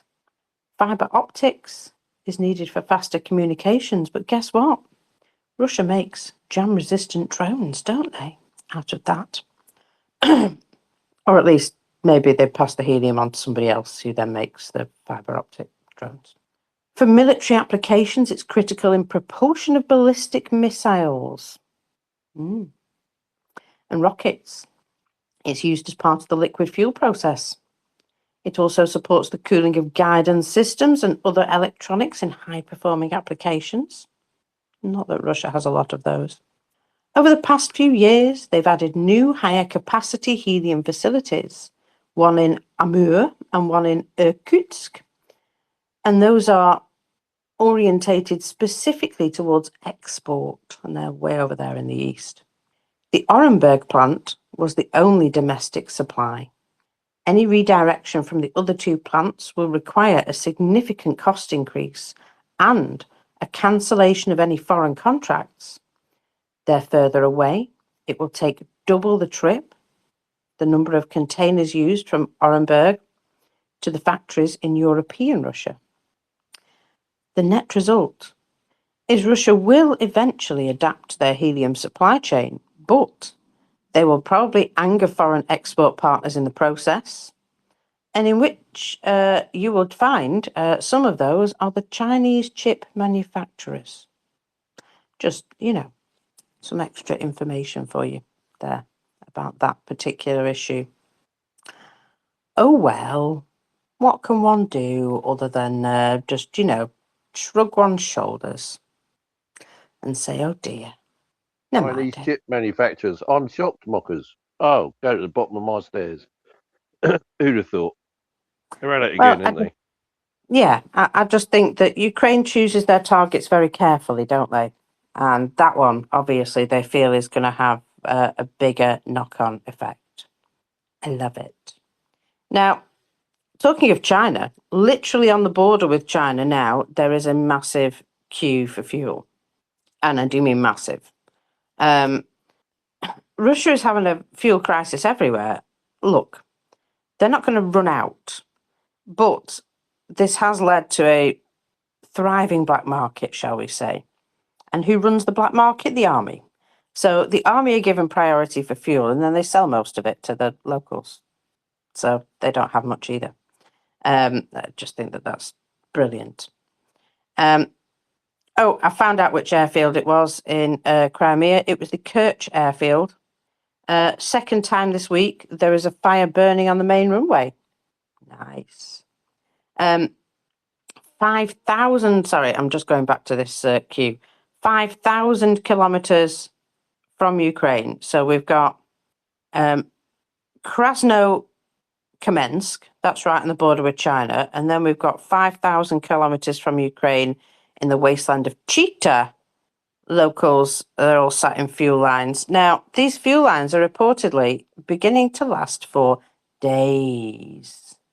So people can queue all day and all night just in order to get enough fuel to go to work the next morning. But of course, it's restricted. So once they've done that, they've got to go back and join the queue. Awkward. So Russian military entrepreneurs are trying to ensure the availability of fuel in Crimea, but it is having a knock-on effect on what's available at the front line.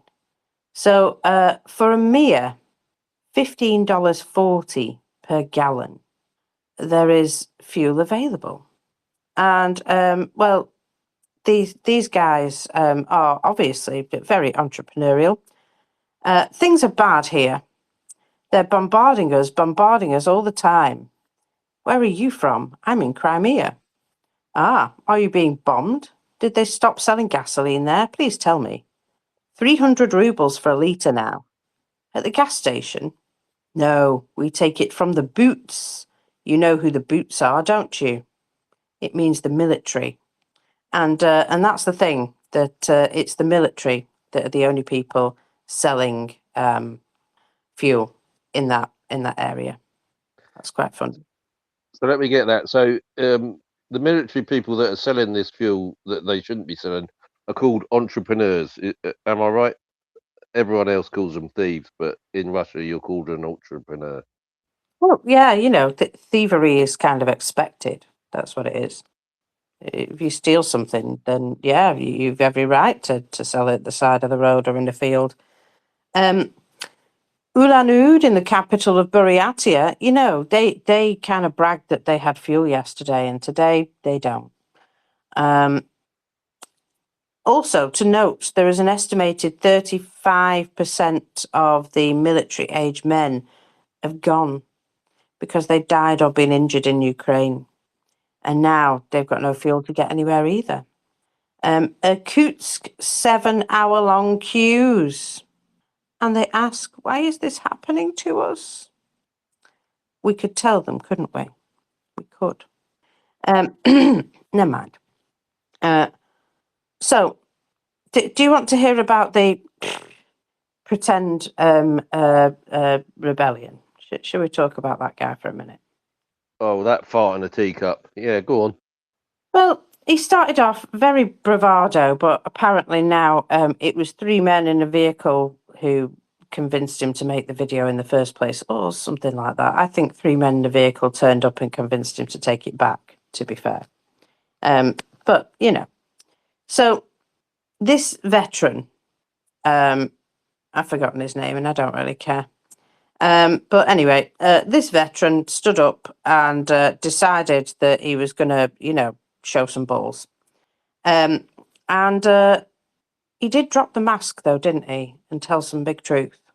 So he was screaming at his own side, saying that they're running Gestapo torture chambers for soldiers who refused the most suicidal orders, and that thousands are now rotting in zindans, and that if he didn't get live airtime next to Putin, the army would be turning its guns on the Kremlin. Now, obviously, the imperial project that they started is just eating their own soldiers. And the front is, shall we say, a little volatile, that they aren't happy anymore. And yeah, they're going to be, fighting amongst themselves very soon. Now, this guy is not a liberal opposition voice. He's a combat veteran from their own machine, admitting that the war has no off-ramp except a collapse or an internal explosion. Putin can't stop because the moment the killing stops, the moment there's a pause, 1 million angry men are going to return home and ask what the fuck it was for, and most of them will probably take their guns with them. The regime's only real product at this time is corpses. Every Western politician who's still talking about negotiations or frozen conflicts should be forced to watch this video on a loop. There's no diplomatic exit that survives contact with reality. No sitting down at a table is going to sort this shit out. Moscow's imperial structure is unable to reform. It can metastasize, it can do that, it can become even more cancerous, or it can break. This veteran didn't ask for peace talks. He warned that the meat is running out of patience and that, you guys need to answer, talking to his own commanders. And this, even though he took it back later, is a sign. It's a sign that we need to keep arming Ukraine to the teeth. This is not charity. It's the cheapest European insurance policy available. Every Russian soldier killed on the battlefield by Ukraine is one less that can be thrown towards the Baltics or to Poland or to the Volya Gap. Every refinery burned, every logistics hub, every drone that reaches a Moscow apartment compounds interest on the only language this machine understands, which is the cost. Eventually, that bill needs to get paid. Any useful idiot sitting in Washington or European capitals who thinks ceding Ukrainian land is going to buy peace are not serious. They accelerate Putin's aims. But we need to accelerate the mutiny, the threats from the veterans. We need to ensure that the guns eventually point at the Kremlin instead of the West. This lesson is brutal, but it's consistent throughout history. Feeding an empire makes it hungrier.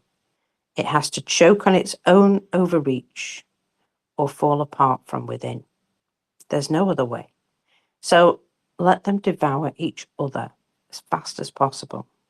Ukraine's job is to make sure that the explosion happens on their side of the border, not ours. This veteran's ultimatum is not a sign of Russian strength. It's another alarm bell, the sound that the imperial meat grinder is chewing its own gears.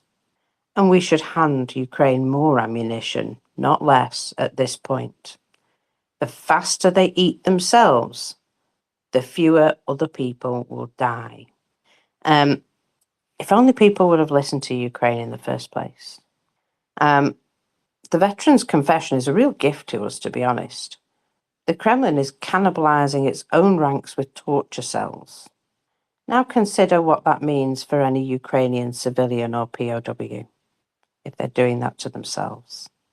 I just feel like, they're getting to a point.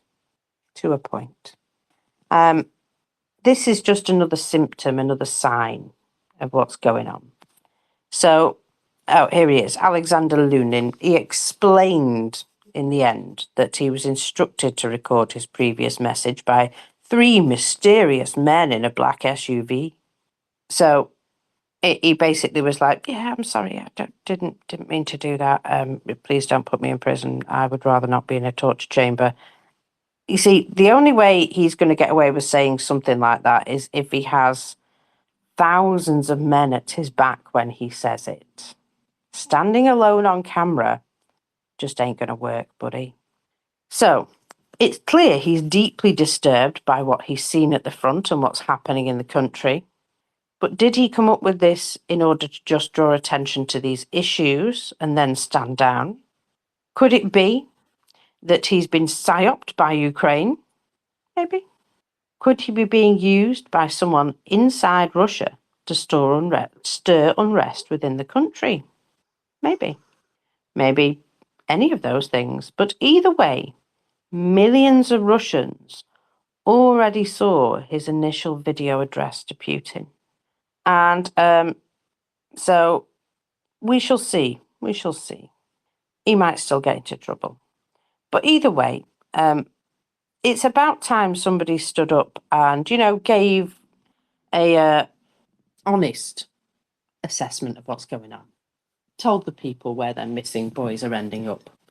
Because, to know that a whole bunch of their own army are like just languishing in punishment for not wanting to die immediately, that's going to cause some harsh feelings, I feel.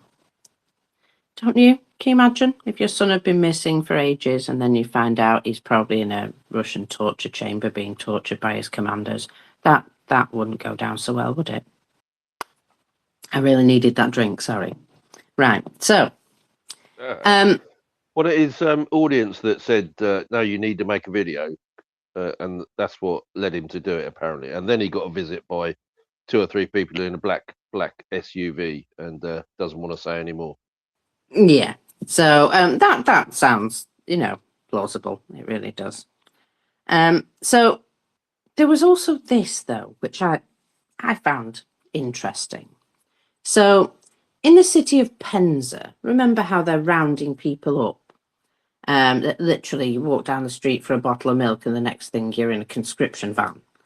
Well, this new program has started to face some resistance. And they went into a sugar factory and all the employees of the sugar factory gathered together and told them they'd best leave while they still could walk. So they're actually starting to face some proper resistance. They were kicked out of the sugar factory that they attempted to raid.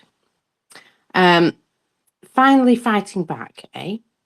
But it is time for them to learn that if they don't stand up for themselves, these things are going to continue to happen.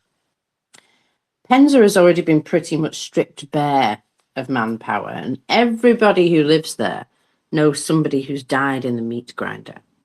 So, they're probably a little bit more spicy than some of the other places that they might have tried. But of course, you know, they don't want to try other places. They want to completely strip Penza first.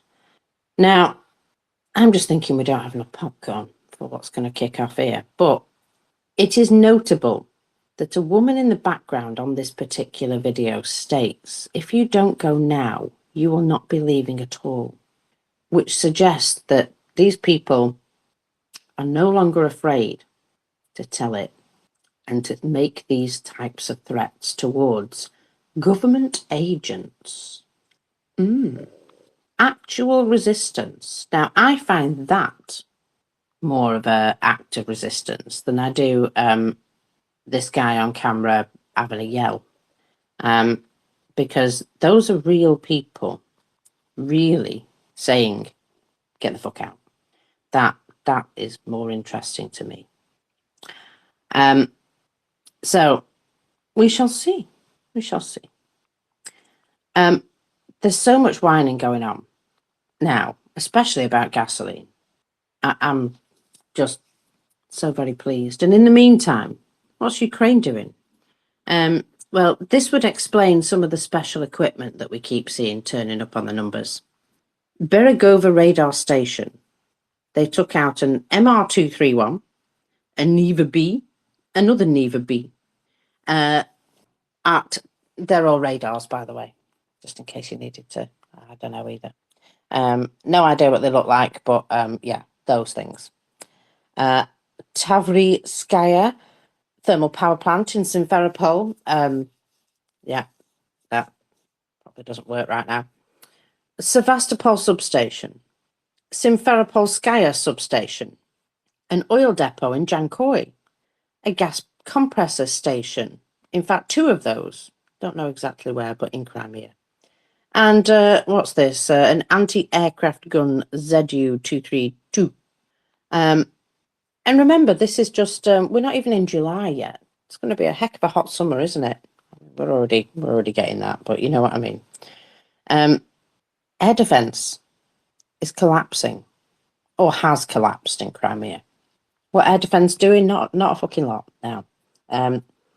Amid all these diverse targets, those radars, according to Magyar's birds here, were 3 coastal radars, which were keeping the Crimean Bridge safe.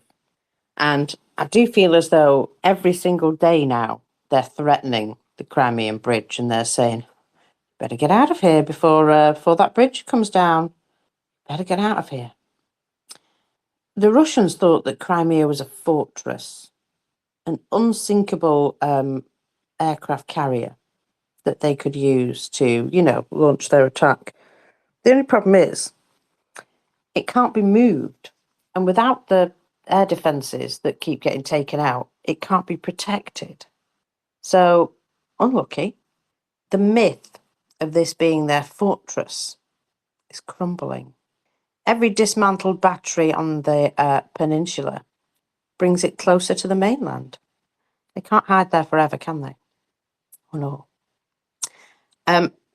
Yeah, I've got a bit of time. Shall we have a little bit of doom from our friend Strelkov? Oh, please. And just a little note. I've just been on a magical mystery tour. Thank you, Elon. You idiot. So, in terms of Crimea, you got no water, no electricity, no ammunition, no food now, and it's Correct. getting pretty scary for them. And also, they're getting bombed to hell, aren't they? The drones are absolutely annihilating anything that moves at any time. So, your aircraft carrier's about to burn to the ground, people. Go home. Via the bridge that we've quite clearly left open for you to remove yourselves. Toodle on. And people are using that bridge, aren't they now? Apparently there's huge queues that can be seen, on satellite imagery. 15 of kilometres people. late last night, Mockers. 15 kilometres. Now, they're not just popping up the shops, are they? They're trying to cover it up, aren't they? But it's failing. Well, that's the thing.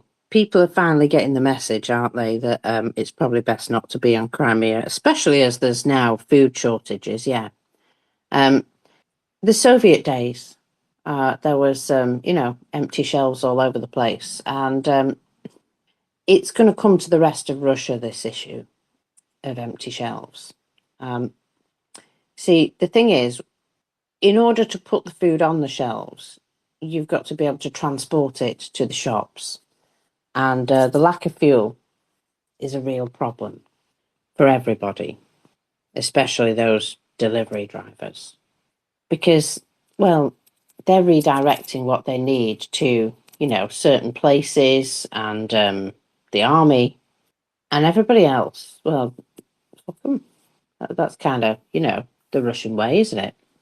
And this is going to lead to some areas literally having no food on the shelves because there's nobody left to deliver the food.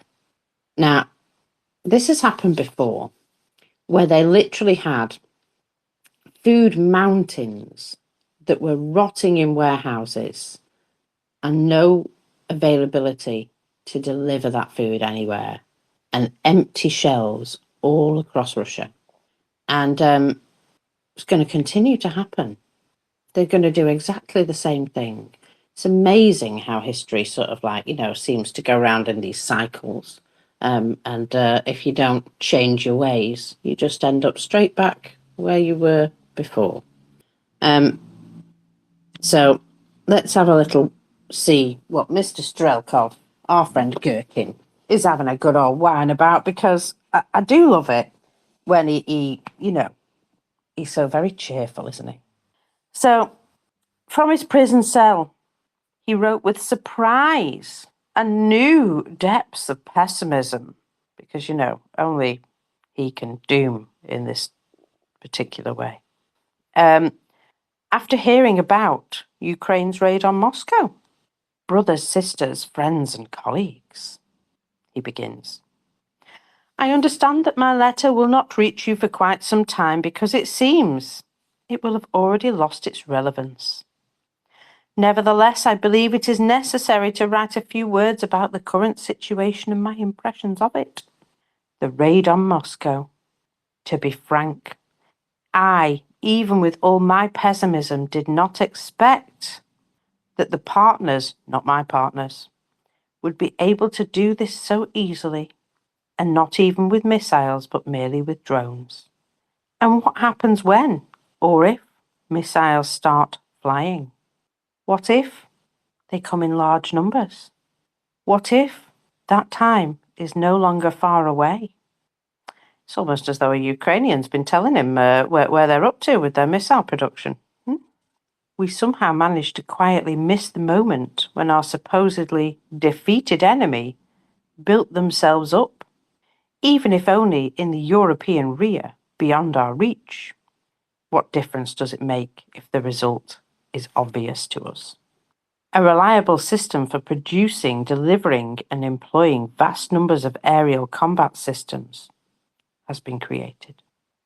Our air defence forces simply cannot cope with them successfully because they lack sufficient numbers, and much else besides, such as those two guys on the roof who were drunk and crapping in the stairs, fighting with one another. Yeah, that's probably not going to help your air defence be accurate.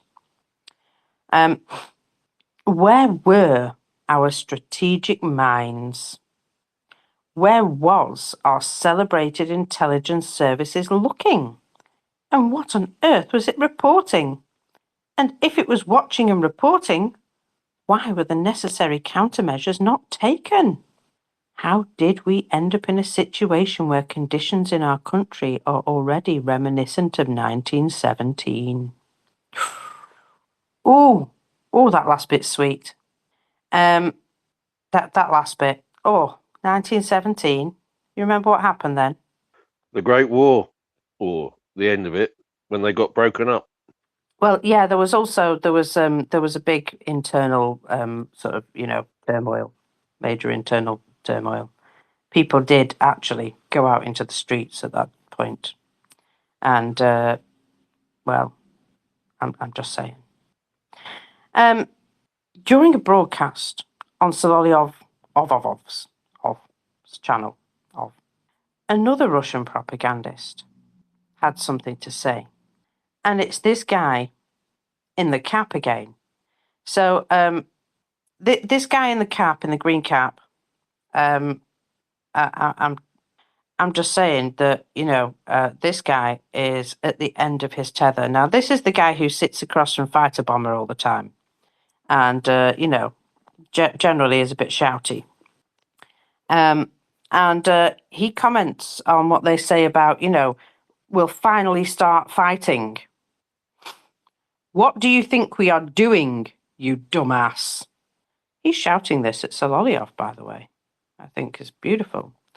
Everyone should know, by and large, we haven't even started anything yet in earnest. I think he's being sarcastic. What do you think we're doing? Come on over. See what's going on right here. Is this not already in earnest? You say it is time to fight for real and take Kherson back? Some stupid clowns say stuff like this. In all seriousness, we fight. So he's basically really mad.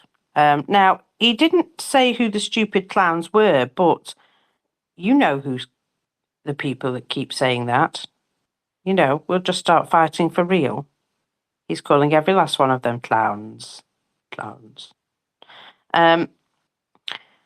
It would appear that they are starting to get a little bit pissed off with each other. So, just worth noting. Now, it would seem that there was something happening in the night in the Mare El Republic. And this is the removal of an RS-24 Yars strategic missile system from the Yoshkar Ola in the Mare El Republic. This location is the permanent location of the Kyiv to Zhytomyr Missile Division, the 14th Kyiv to Zhytomyr Missile Division. I don't know why they call themselves that, but this is technically, if it works, an intercontinental ballistic missile launcher. And I think they're moving it around as a chest beating exercise. Look at us. We're moving this thing. What do you think we're going to do with it? Huh?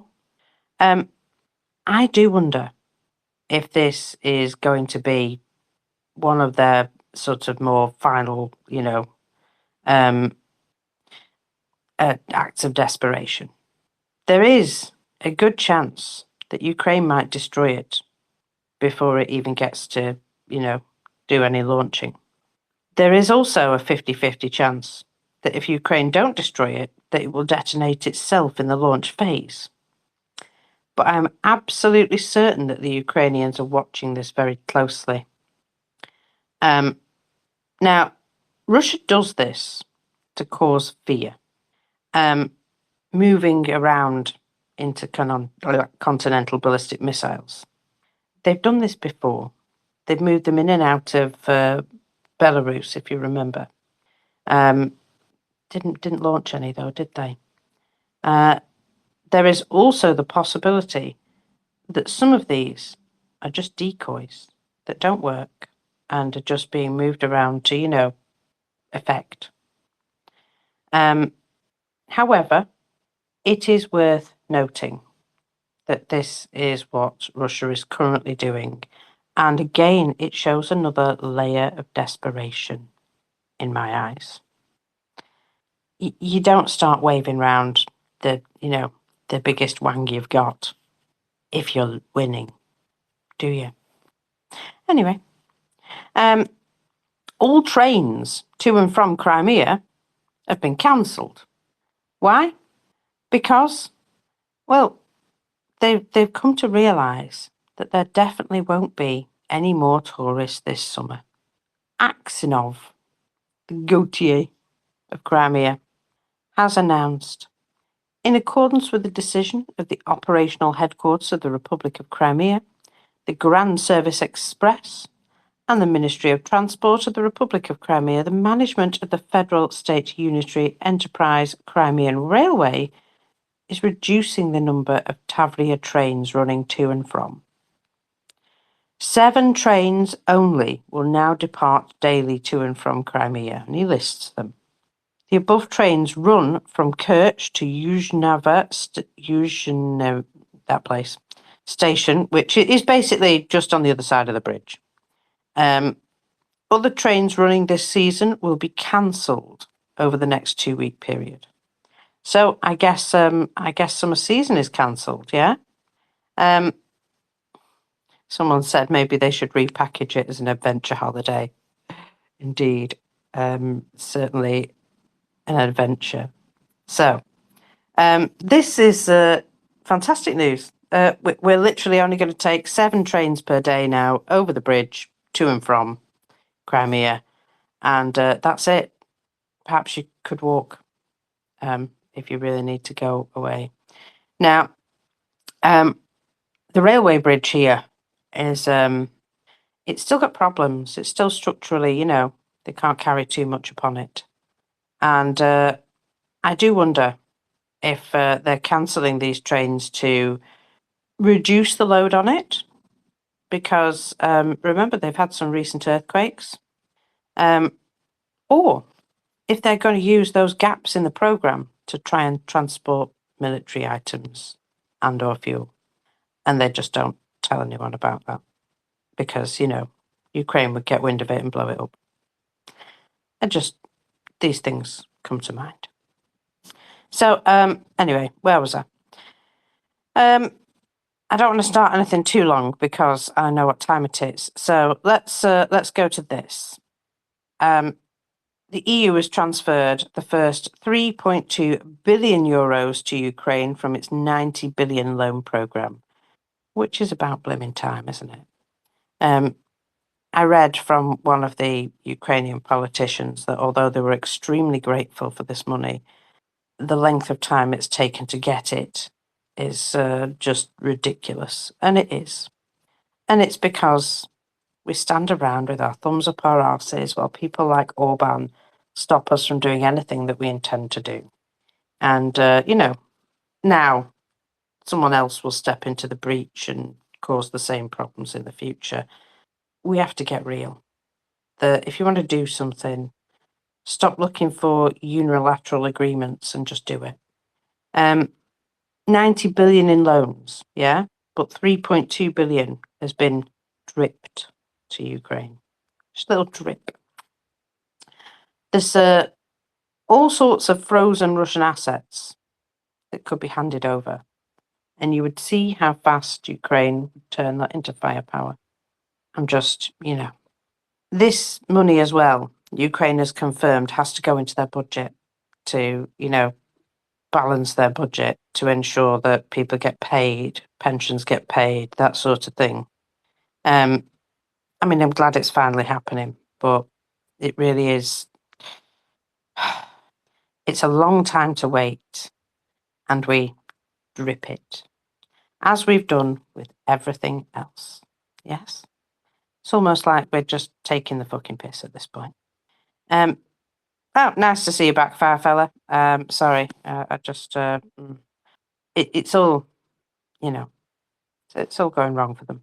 Anyway, Mikhailo Fedorov noted that the logistical lockdown will continue to tighten, and he's referred to the open tender for a record procurement of middle strike drones. In the recent months, Ukraine has significantly increased its middle strike capabilities and initiated logistical lockdowns of the Russian army. Thanks to our increased contracting of these drones, the Ukrainian military is systematically destroying Russian logistics, supply depots, command posts, equipment, and other targets. Over the last 6 months, the number of strikes at operational depth on the front lines increased nearly tenfold. And this has enabled the launch of a campaign to isolate Crimea and reinforced Ukraine's advantage on the battlefield. And you can be part of it. That's lovely, isn't it? That's lovely, giving people the chance to be part of it. Ukraine's system is consistently scaling up. I saw a reconnaissance drone yesterday called the Sweetheart Firefella, and I was like, oh, that's so nice. Beautiful, Sweetheart. couldn't you? Didn't Magyar say that we're at 10,000 drones a month, or is it a day? Can't remember.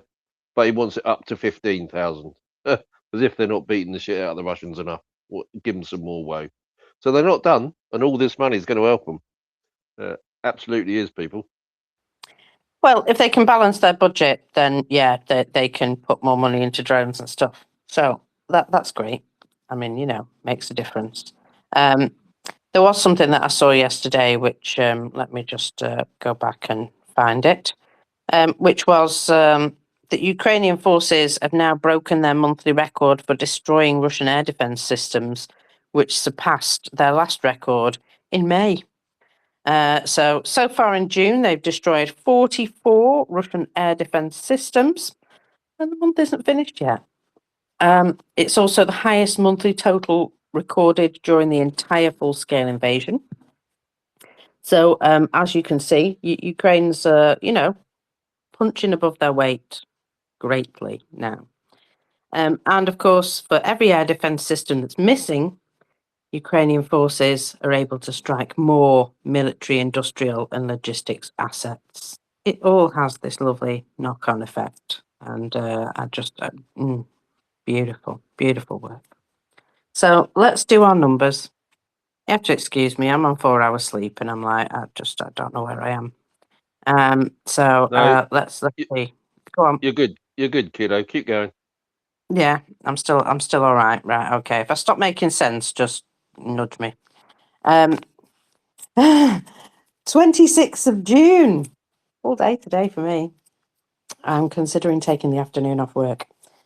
So 1,310 liquidated personnel. Still up there with that same sort of average, isn't it? It hasn't come down from that sort of level for a while now. I do believe that they're achieving their, their targets, shall we say. We have 2 tanks. Ooh, 2 tanks and 5 armored combat vehicles. Oh, sorry. Now, I have heard that Russia is still producing tanks, but they're not deploying them to the battlefield anymore. They're putting them back in storage. And Jumpy, who's been looking at the storage facilities, has seen them starting to fill back up. And he's like, don't know what they're preparing for, but they're building tanks. Now, perhaps they're doing this because they don't have anyone to deploy them to at the front. And they think, well, we'll just rebuild this storage. And, I don't know what kind of quality these tanks are. They're apparently along the basis of a T-72, which is some of their more modern ones. Not that that's very modern, but still, they're continuing to produce tanks, just in case. I'm just going to say, if you're producing tanks of the T-72 variety without taking into account the fact that this is now drone warfare, you might be a bit behind the times. Anyway, just worth noting. We have 68 artillery systems, and we're getting close to 45,000 artillery systems being taken out by Ukraine, by the way. 3 MLRS and 4, count them, 4 more air defense systems. It's almost as though, that they can't put them anywhere these days because Ukraine's just going to find them and take them out. And it is amusing to me that they're taking out air defense systems that are designed to shoot down air targets with drones coming from the air. That I will never not find that amusing. What you were produced to shoot down drones? These drones that took you out? Awkward, isn't it? We have. Oh God, hang on. Sorry. We have 439 vehicles and fuel tanks, and another 9. Count them, 9 special equipment. That was all those radars and bits and bobs that Magyar was talking about earlier. We have 1,778 operational tactical UAVs. It's a little bit down, that. Let's see if that continues, eh? And one ground robotic complex. One more. So, last night, Russia did attack over a long period of time with missiles and drones. I did notice that they were firing a number of missiles, and Ukraine were actually successfully shooting some of them down. So thank goodness for that. But still, here we are. I think Ukraine shot down a number of Zircon missiles, which are not mentioned here because, of course, they were sent out prior to the overnight attack. So, from 6 p.m. on June the 25th to, now, the enemy attacked with 7 Iskander-M ballistic missiles and 189 drones. So that's 196 in total. According to preliminary data, as of 9 a.m., which was, an hour or so ago, air defense systems shot down and suppressed 177 of these targets, 3 of those being missiles. So hits of 4 ballistic missiles and 11 strike UAVs have been recorded at 12 locations. There is the fall of downed fragments at 6 locations, but the attack continues with several enemy UAVs still within the airspace. So Russia deciding to have, a little bit of a larger attack, but I'd just like to point out, as large attacks go, it could have been worse, They don't seem to be producing the same level of larger attacks after a few days of smaller ones than they used to. I mean, they're still following the same pattern of saving up and then having a slightly larger attack, but it's just not as many as it was. And I'm wondering if they got some production issues. Do wish they'd stop being able to produce missiles, though. That'd be lovely. They could stop being able to produce missiles. What of do you all mean by kinds. knock out a semiconductor factory? Yeah, that'd do it, wouldn't it?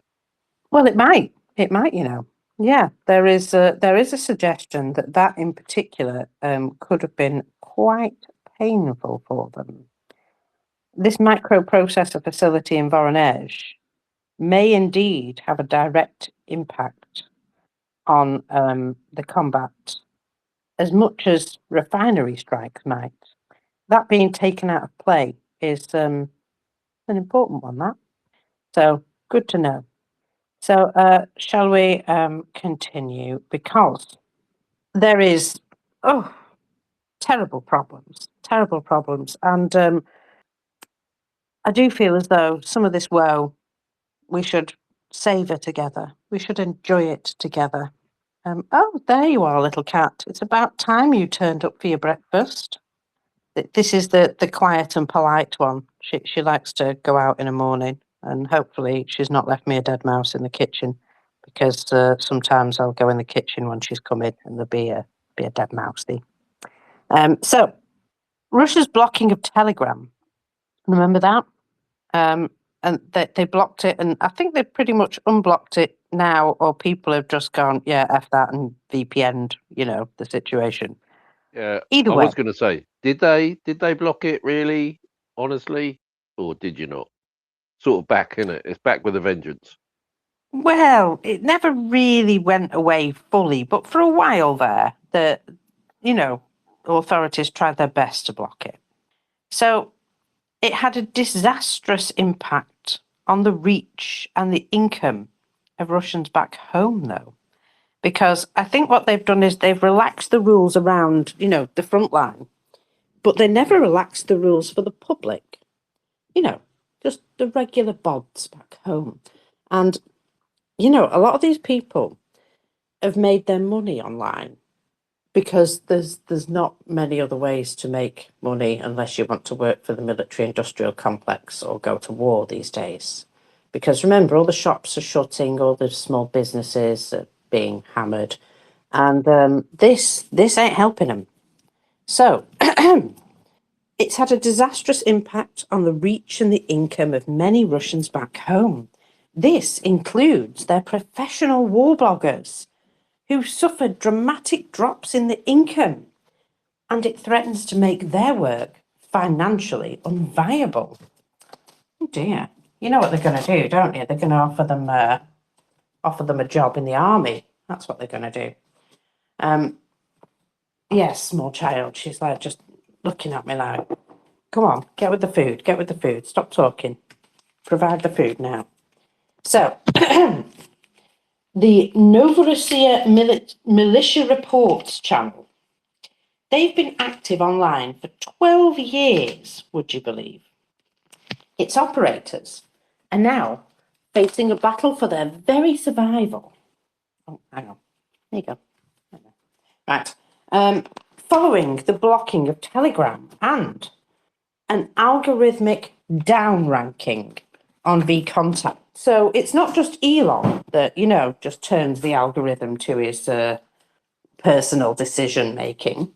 You just have a night on the ketamine and decide that several accounts aren't going to be visible anymore. So it's not just him that does it. No, VKontakte do this downranking of the algorithm for people as well if they decide that, there's anything you're saying that they don't like. They've made an appeal to their readers for funds, highlighting how they're really struggling to make ends meet. And it also provides an insight into the workings of these professional war blogging outfits. Heavy thoughts on the eve of a major war. We started in 2014 with a VKontakte public page, and it is still alive. Then we launched the Telegram channel, which grew and achieved us fame. And all of these years, our team only had to rely solely on you, our readers. But now, things have gotten worse. VK has sunk to the bottom. Automated search algorithms deliberately refuse to show news, especially about the Donbass and the special military operation, to a wider audience. I wonder why that is. Is it because they really don't want people to know how terrible things are? That could well be it, Instead, forcibly cram all sorts of scams and blatant asses to the top, especially things that readers have not even subscribed to. Oh, we've seen a fair amount of that as well, haven't we?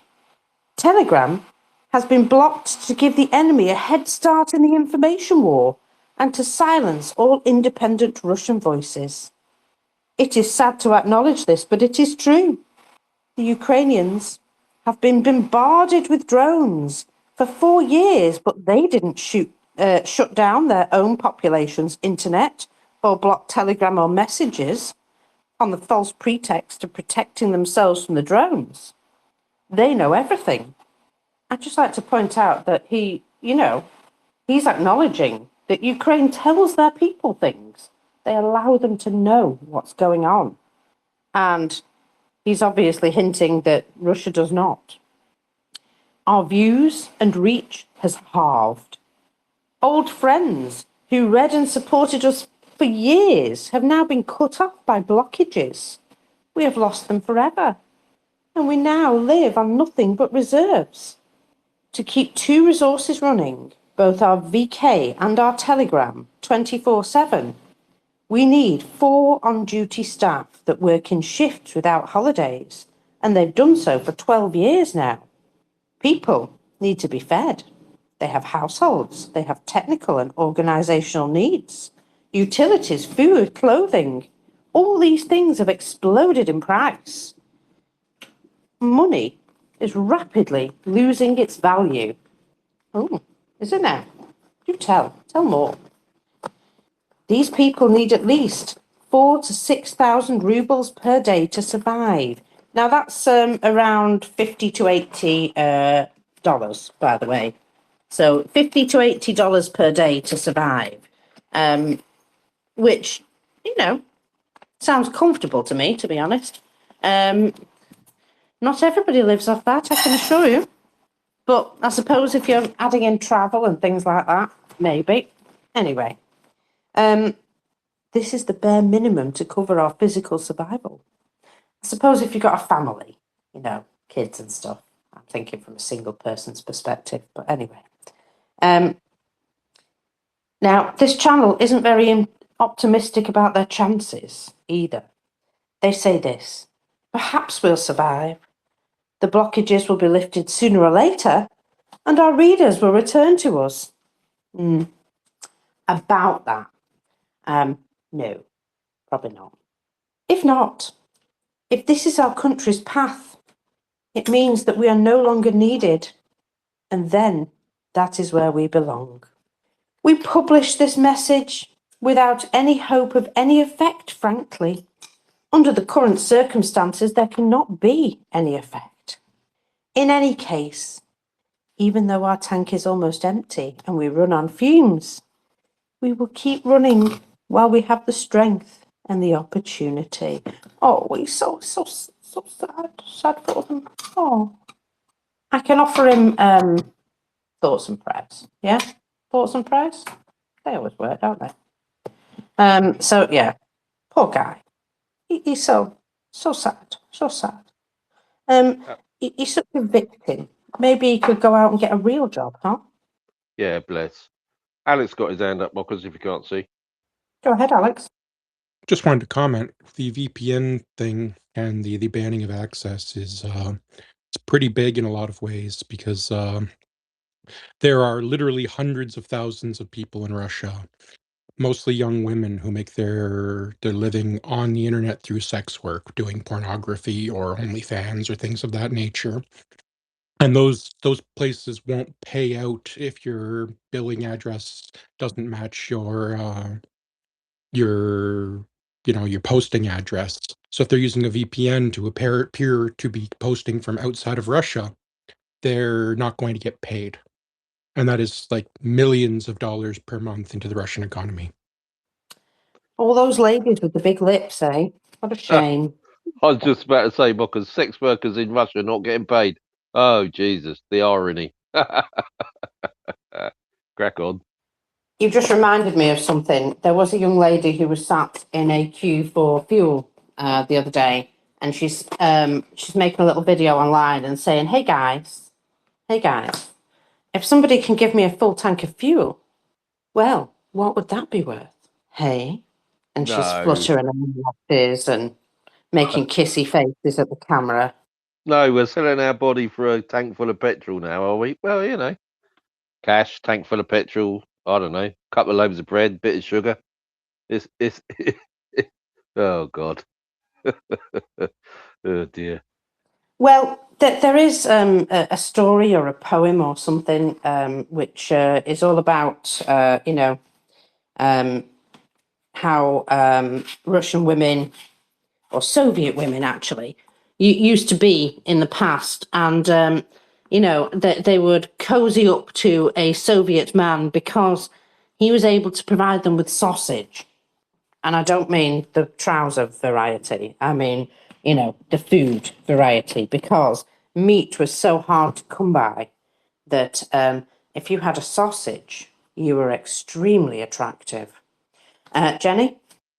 Did you see the video of the woman? I think it was a woman that was crying I think she was in her car too. And she was saying how she needed the internet back because she didn't want to live in poverty. And so obviously I could not help myself to comment and go like, sweetie, you live in a country with poo fountains. You're already living in poverty. I just couldn't help myself. Well, I probably could have, but I didn't even really try because fuck Russia. Thank you. This is true, isn't it? I mean, they have such disparity between the haves and the have-nots. You're either living in a golden palace with everything you could want and more, or you're living in a street with poo fountains. There's no real in between, is there? The sort of the working class people don't really exist. They're the people that sit and take pictures next to their toilet in the bathroom because they're like, look, We managed to earn ourselves a toilet. Jenny? Well, it doesn't really matter if you live in a golden palace. Moscow still has poof fountains. And so to me, I can count the number of times Stockholm has had a poof fountain on, I don't even need my hands because it's never happened.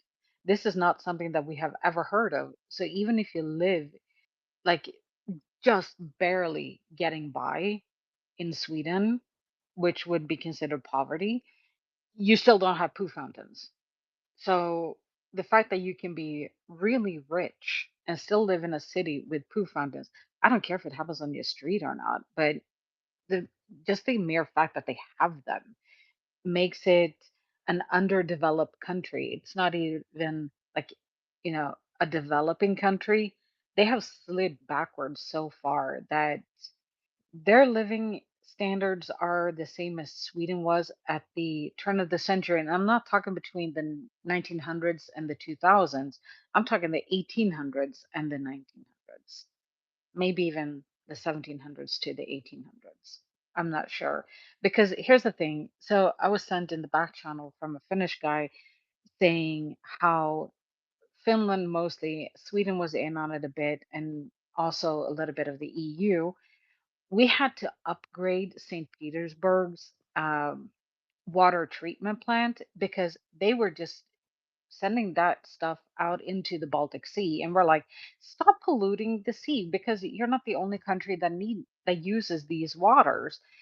And if you're a non-EU country and you're so poor that you can't even treat your water, and instead you flush it out into the water system, when did London stop doing that with the Thames? Just saying, like this is a poverty level that we in the EU and the rest of Europe has not seen for a good century, if not more. And that is so don't tell me that you don't want to live in poverty because, sweetie, you already are. And I don't care if you live in Moscow and in one of the nicest neighborhoods. If you can't fucking treat the water without outside help, you are living in poverty, even if you live in a golden palace. And this is why they just can't fucking help themselves to fuck themselves over. Thank you. Indeed. Indeed. They cannot help themselves. You're absolutely right. So, well, I've got a tale of woe, and I don't know how to introduce it any better than, oh my God. So, let me start. Wounded Russian soldiers have to wait between 48 hours to 90 days to be evacuated from the battlefield. Now, I know Ukrainian soldiers have had to wait some time to be evacuated from the battlefield due to conditions, but 90 days, that's nearly 3 months. I'm sure they don't have to wait that long. I mean, we're talking, a couple of days, perhaps. They get like initial first aid treatment, but then if they need anything further, there will be attempts made to evacuate them. Quite a number of attempts as well. I mean, we've heard of these ground evacuation drones, like sort of like 4 or 5 being lost in order to just evacuate one person. So, Ukraine makes a point of evacuating their wounded soldiers, but these guys, no. Who cares about Russian soldiers? Russian medical specialists say there is also a widespread lack of field medical expertise, which means that most of the wounded are doomed to worse injury or even death.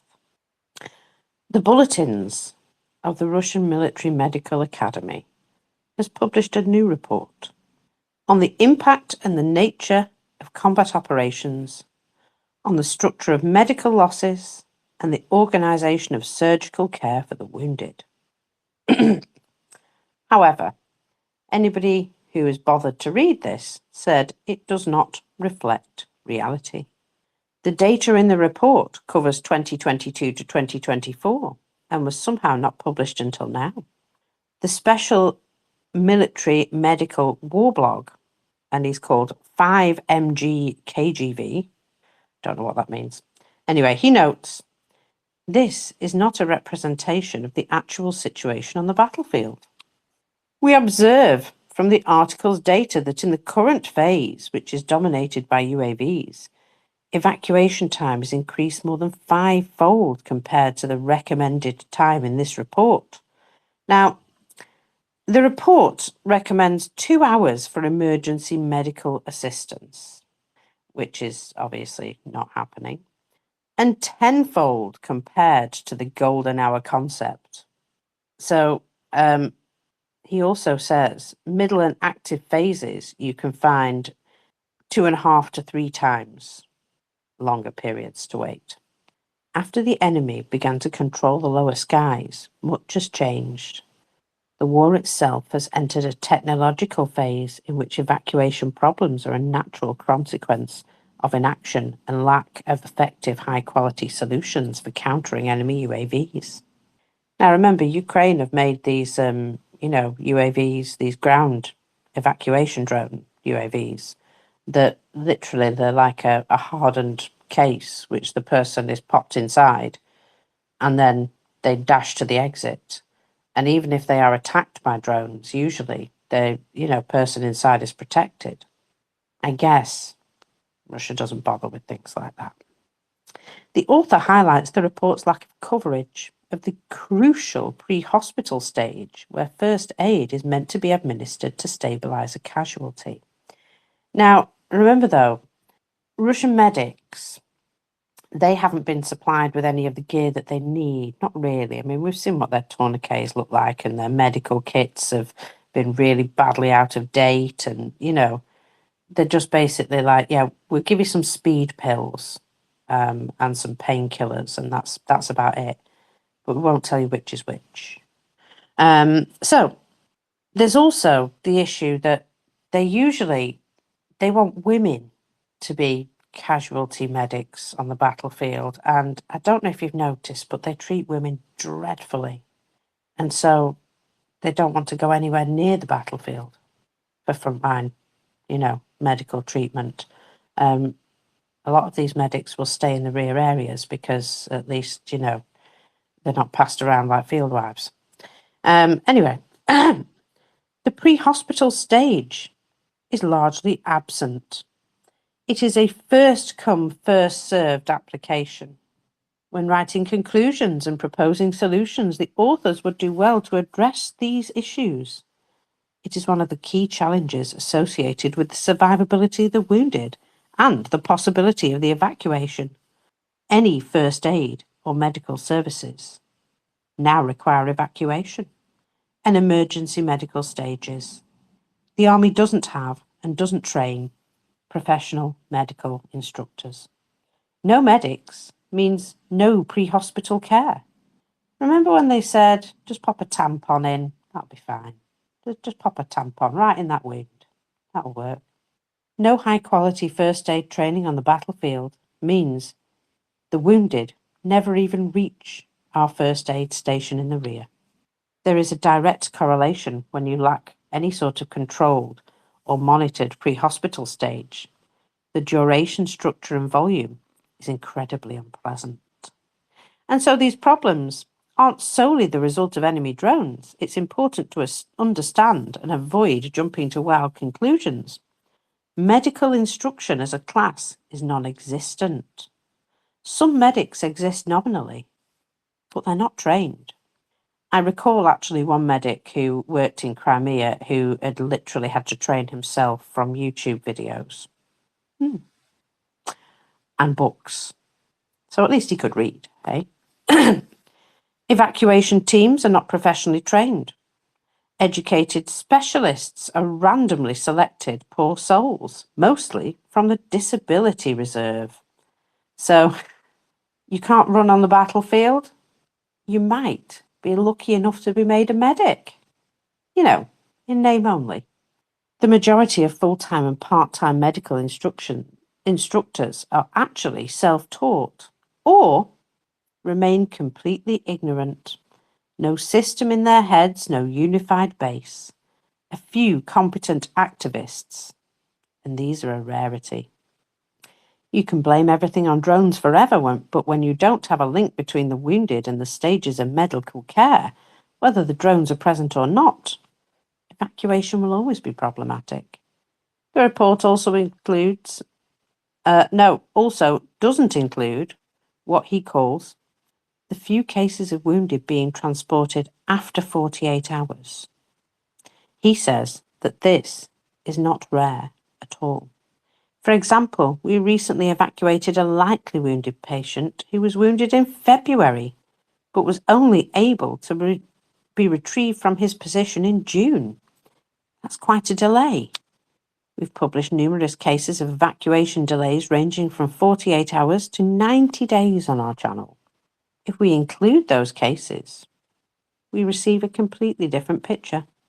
Another Russian military telegram channel, it's called The Indian's Longing. I wonder what he's longing for.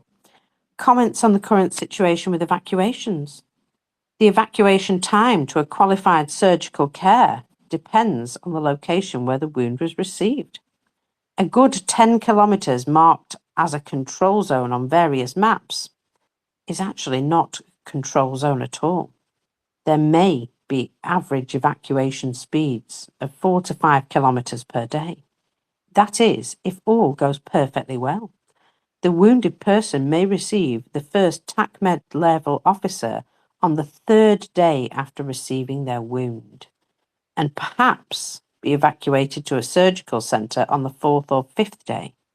Things get more complicated if the wounded person is unable to evacuate themselves and requires assistance, perhaps airlifting, airdrops with medications and instructions for use. You could wait a week or more. Perhaps you will wait for a lull in the thunderstorms. Perhaps in drones. How could you calculate the average time? Recently, there was a record. A soldier with a leg wound, not evacuated for 3 months. He had healed and was able to evacuate himself at that point. And that is what he did. Based on personal observations, infantry from forward positions, those with musculoskeletal injuries reach a stabilization point between 7 and 14 days if they survive. Another topic for discussion is the distance of the stabilization point from hospitals. There are times when an evacuation to the surgeon is simply blocked. A wounded soldier with a head injury or an abdominal wound or a traumatic amputation sits at a stabilization point for up to 3 days before they can even be seen. If you're waiting 90 days for a medevac, what does that say about your capability to sustain your war? Doesn't say very much about it, does it? Alex? Sorry, I didn't put my hand back down. Oh, okay. Fair enough. I'll let you off. But I think we have a little bit. I did some research on that, on the number of sex workers there, and we're looking at somewhere between 10 and 30 million a month of foreign funds in USD coming into the Russian economy. So not as much as I thought. Marcus was booted, Firefella. Oh dear. Thank you, Alex. And that's not unsubstantial, though, is it? So, they're going to feel that. Well, not feel it, as ever the case may be. So, in terms of a medical emergency care, Ukraine embed their first aiders in the front line with their troops. Now, they're just there to stabilize the situation, whatever that should be. And I think they're predicated on the emergency hour. So, from the time of injury, you need to be on a table with a surgeon standing over you within an hour. That's the best. And most emergency care in the West is predicated on that. Now, if you go outside that, the outcomes become worse by the minute. And that's why frontline first aiders are just there to stabilize whatever the injury is and to just working on airway, breathing, circulation. So you check those things, then patch them up, and then get them out as quick as you can to a field hospital, wherever that may be, in front of a surgeon, so that they can start their work within the hour. And if you do that, then the outcome, I think it's like 70% chance of survival. If you start to, and as you go past the hour, the percentages come down the count.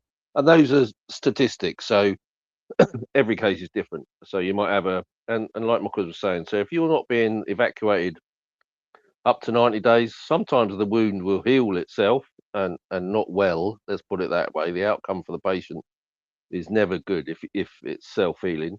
But what was I going to say?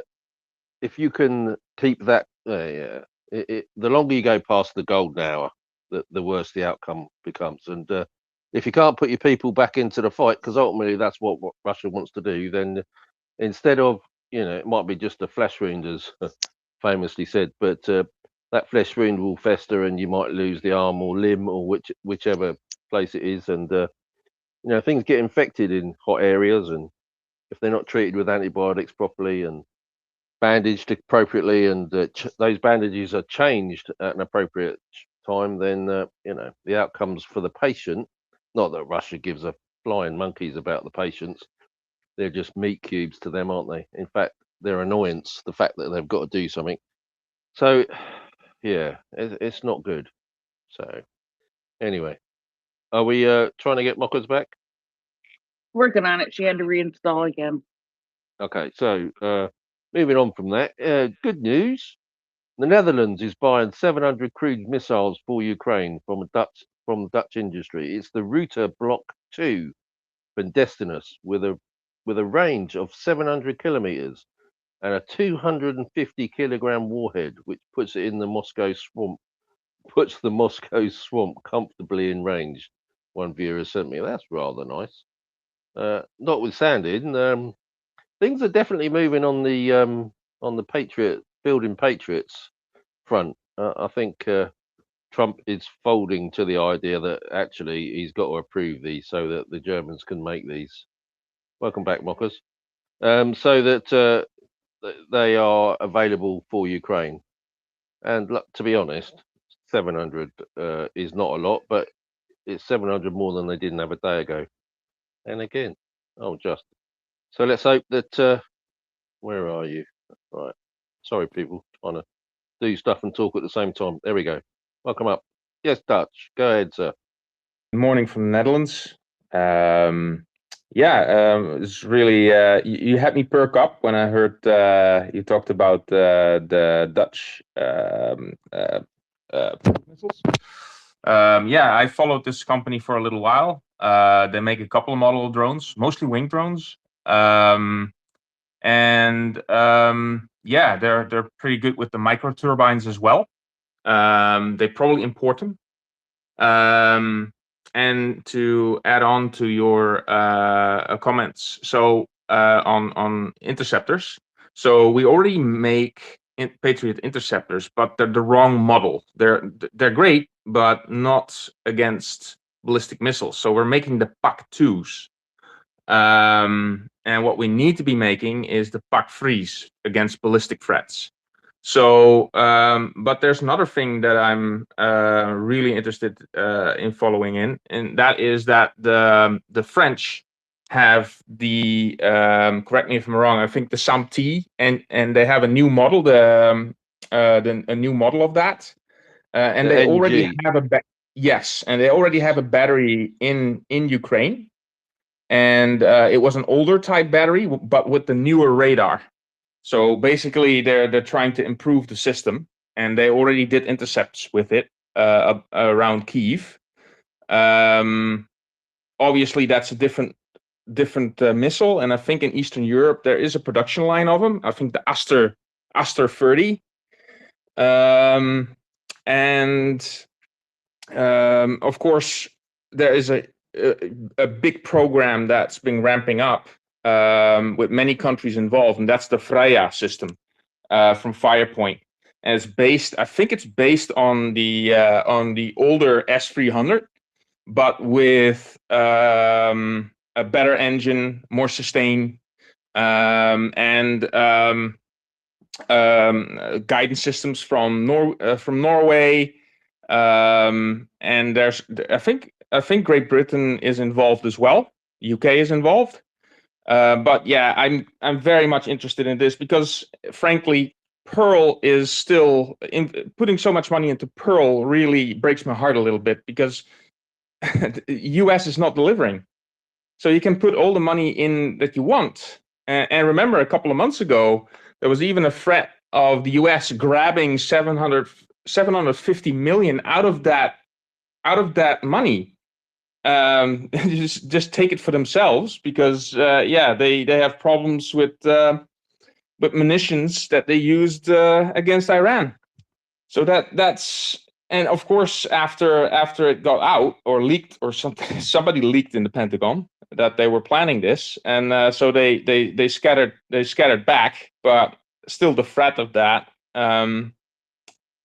Pearl is a problem, and we need, in Europe, we need our own production. We need our own production of this stuff. We can't rely on the US.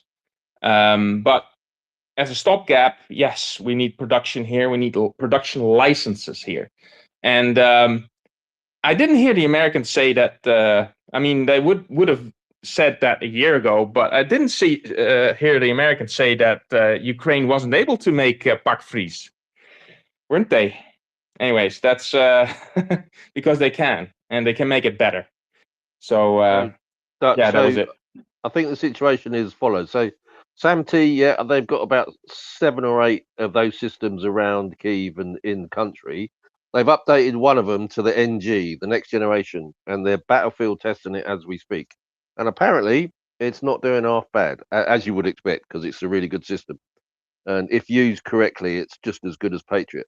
But the problem, you're right, is making the PAC-3s. And President Zelenskyy has been slowly but surely chipping away at the Americans about giving Germany the right to do it. And I don't think it's officially been announced, but like you say, he hasn't said no yet, which is always good.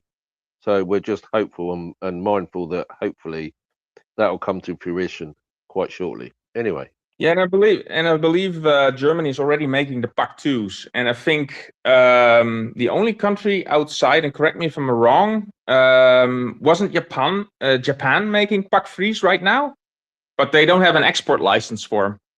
No, I think the Americans are being quite choosy about what they do with their stuff at the moment, because they've emptied their store cupboard, like you quite rightly said, in an absolutely futile and stupid and irrelevant war in Iran. But anyway, Mockers, you back, Sweet?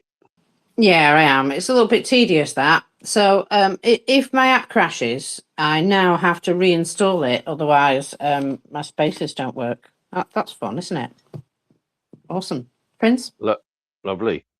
Yeah, I just had something come up on my Facebook. It's actually a story from the AP, and I'll tell you, I sent it to Mockers because it sort of pissed me off at first. Because there is a picture of a house that has been severely damaged with emergency workers behind it, and a woman clutching an animal, obviously, distraught. And the headline, this is the part that is pissing me off. The headline says, Russia reports one of the biggest Ukrainian drone attacks on its soil in annexed Crimea, with that picture. Okay. That immediately makes me think that that's a Russian woman who's had her house damaged, right? But if you open it and you read what it says, it very specifically says that it is a Ukrainian woman. A Ukrainian woman holds her cat after being found during a search and rescue works in the damaged residential building following Russia's missile attack in Kharkiv on Saturday, June 20th. So it's even an old picture. But that picture with that headline gives me the wrong impression. And it just really kind of has me pissed off. Sorry, it does. I will see if I can find a tweet of this and put it in the nest. The story overall isn't terrible because they do talk about things that Ukraine definitely hit last night in Russia, and talked about Ukrainian deaths. But yeah, but the way that was, because didn't you think the same thing when you looked at that, Mockers? Well, it's just typical framing of the narrative, isn't it? Exactly. So that I had to say something. That's all. I had to say something because it pissed me off. And I don't like being pissed off 1:45 in the morning, but I've gotten Fair. used to it. Yeah, I was going to say, well, like every other day. Mm. So yeah, that is not surprising to me that the press frames something as though, you know, Ukraine's at fault, and only clear up, you know, the issue in the body of the text, because, you know, there's a lot of people who don't read past the headlines because they can't be faffed these days because an article is just too much to read for them. And so, you know, they will all think now that Ukraine was the perpetrator of that particular building being destroyed. Yeah, this is the way media works, unfortunately. Assholes. So, where were we? I am sorry. I'm all off my game now because of Yeah. having to reinstall the app. Nothing works like it was supposed to. Well, gone.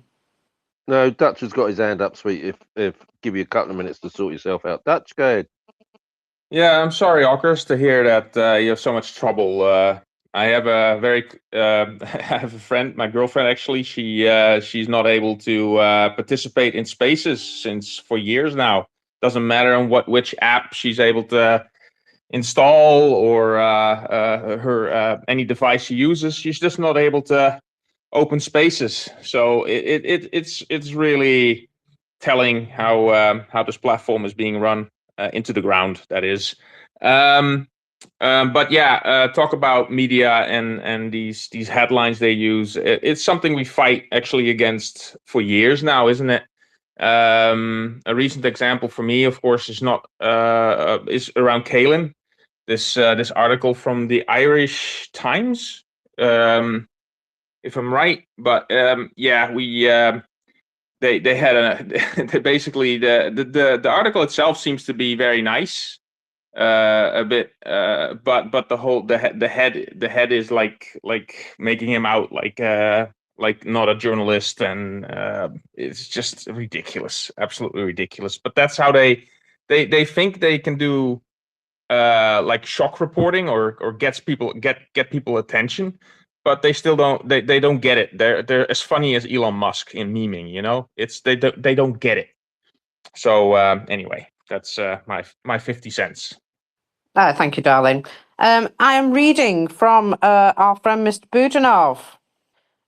He's been taking some questions, and he said there's going to be an exchange of prisoners of war coming in the next few days. So I tend to believe him. He also, Yeah. go on. Great news. Absolutely great. Yeah. I also note that he gave a very cryptic answer to a question. So somebody asked him to explain why the Ukrainian icebreaker, the Noosphere, is depicted in the photograph with his military operations. And he said, I can't. And that's all he said. And he gave a little smile when he said it, which suggests to me that he's up to something. I like that. I like that. But Mockers, if there's ever a bloke that's always up to something, it's Budanov, isn't he?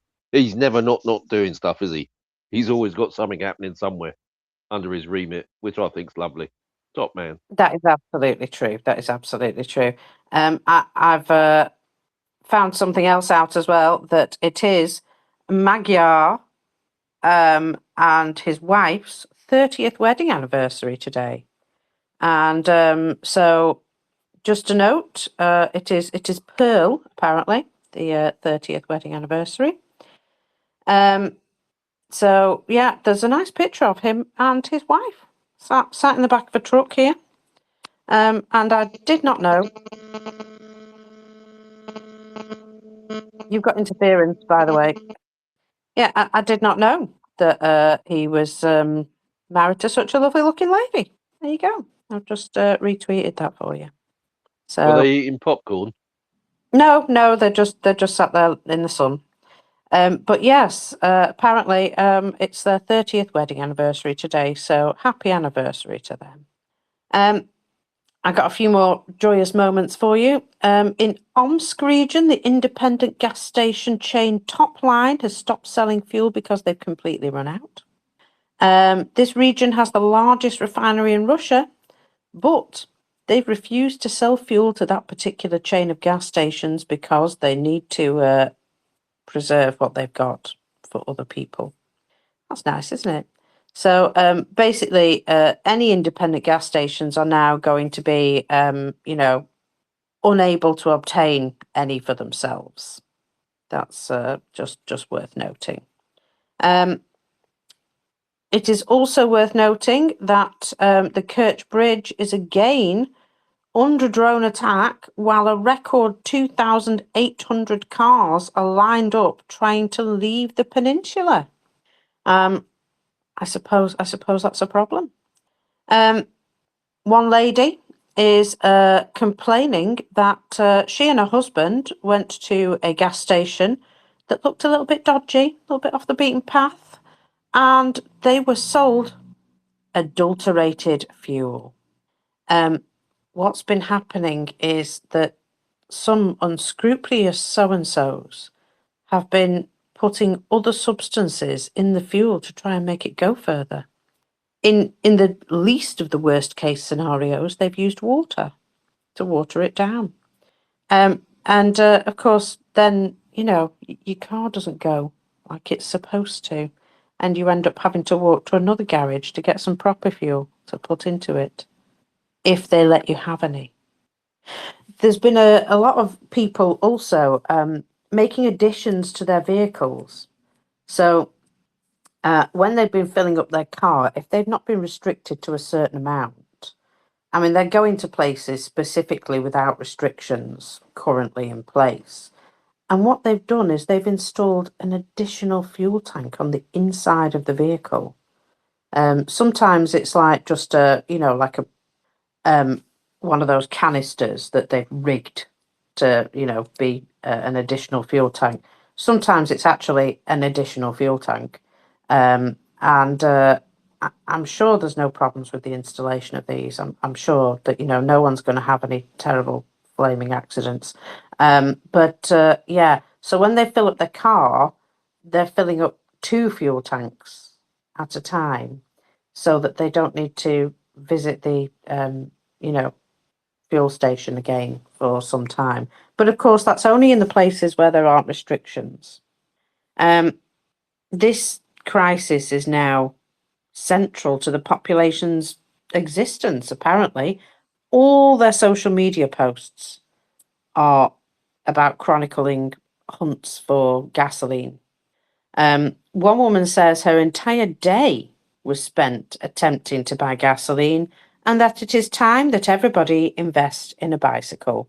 And well, I'm with her. Yeah, invest in a bicycle, darling. It's a wise choice. However, they will have all been stolen some long time ago, won't they? And there'll be somebody selling them on the black market. So, me. These things are going to be, much more expensive these days, aren't they? Now, they could introduce a ban on the export of gasoline, which they've done for diesel, I think. They've done it for diesel, but they haven't for gasoline yet. And either they've been surprised by how quickly they've been paralysed, or this is no longer just a gasoline shortage and a general fuel shortage instead. It could also be a supply chain issue. Some refineries have no means to get their fuel to Russian gas stations, so they can only export because of their location and the logistics. Also money, they still need to provide themselves with some money, don't they? One woman in Tiva is very, very upset that she sees other customers filling up extra gas cans. And she says this is one of the issues that are causing fuel shortages for everyone, because people are just being selfish and taking all the fuel for themselves and leaving everybody else with just drops. This is, I would say, this is a contributing factor to their problem, that people are indeed selfish MFers. And one of the things they've been doing is, making sure that they are all right, Jack. And you can understand in a time of need, people are literally now fighting in gas stations. And I've seen it, actual fights in gas stations, because somebody pulled in front of another person at the pump when it was their turn. When they run out as well, the last person in line, they're going to be fighting to be that person, aren't they? The situation is just so amusing to me because I remember when there was issues with supply in the UK and everybody ran to the gas station because panic buying is, it's a real problem. A bit like when everybody bought toilet roll during COVID and you were like, are you eating it? Do you really need that much? I mean, come on. If you run out of toilet roll, you just wash. Surely. It's not that difficult to figure it out. But yeah, the selfishness that is, ingrained into these people. You look after yourself and your family and everybody else can get behind you. That they're going to keep doing this to themselves on everything. Food, fuel, a place in the queue. It's going to keep happening. One guy is turned up at a gas station here with a horse. Now, I guess he's figured out the issue with, fuel problems. And he's just walking his horse around, taking the piss out of people. And I just think that's really funny. So if you got a horse, you're 10 steps ahead, quite literally. Just to leave you with the highest diesel price we've ever seen so far, 200 rubles per litre in Zabaikalsky Krai. Nice. They do, they're starting to get the impression that they're at war, When it affects you personally, that's when you realise you're at war. I've got one more thing now because I've just seen it. So here's just a little roundup of the booms for today. Defence forces did indeed hit the Azot chemical plant in Novomoskovsk in the Tula region. And people can smell the fact that the chemical plant was hit. A fire was recorded on the territory of the local gas power plant as well, gas turbine power plant. In Kerch, there is now a fire burning where you would normally find air defence equipment. And the Kerch airfield is also on fire on the runway. Wonder what that was. A secondary detonation is still continuing in Donetsk area in occupied Yevgeniyevo. I don't know. It's a YEVO. Well, I've given up trying to pronounce it. In Ozori, in the Moscow region, air defences have flattened a private sector home. It is now obvious that they're at war. It's becoming much more obvious to people, even in Moscow, that they're at war. And this is exactly what needed to happen. I like it. There should be more of this sort of thing. Bye, fella. I need to go to work, unfortunately. All right, sweetheart. Well done today, even though you installed the app midstream. Well done. Anyway, people, don't forget, support the fundraisers. Every dollar, pound, yen is going to be one more towards Russian demise and ultimately Ukraine's victory, which is coming, people. And if you can't see it now, you're never going to see it because it is absolutely coming. And as President Zelenskyy said, the next 40 days are going to be hell for Russia. And I, for one, am looking forward to it. So with that, Slava Ukrainian mockers. Herom Slava. Slava Nazi. Smert Valham. Red for with some idiot cutting stuff outside my front door. And Thank you all for joining us tonight. And Mockers, you sound tired. Go to work. Sorry. Yeah, I've had 4 hours sleep and I'm not happy about it at all. I I'm couldn't taking the afternoon off. I couldn't tell from the sound of your voice. I had no clue from the sound of your voice.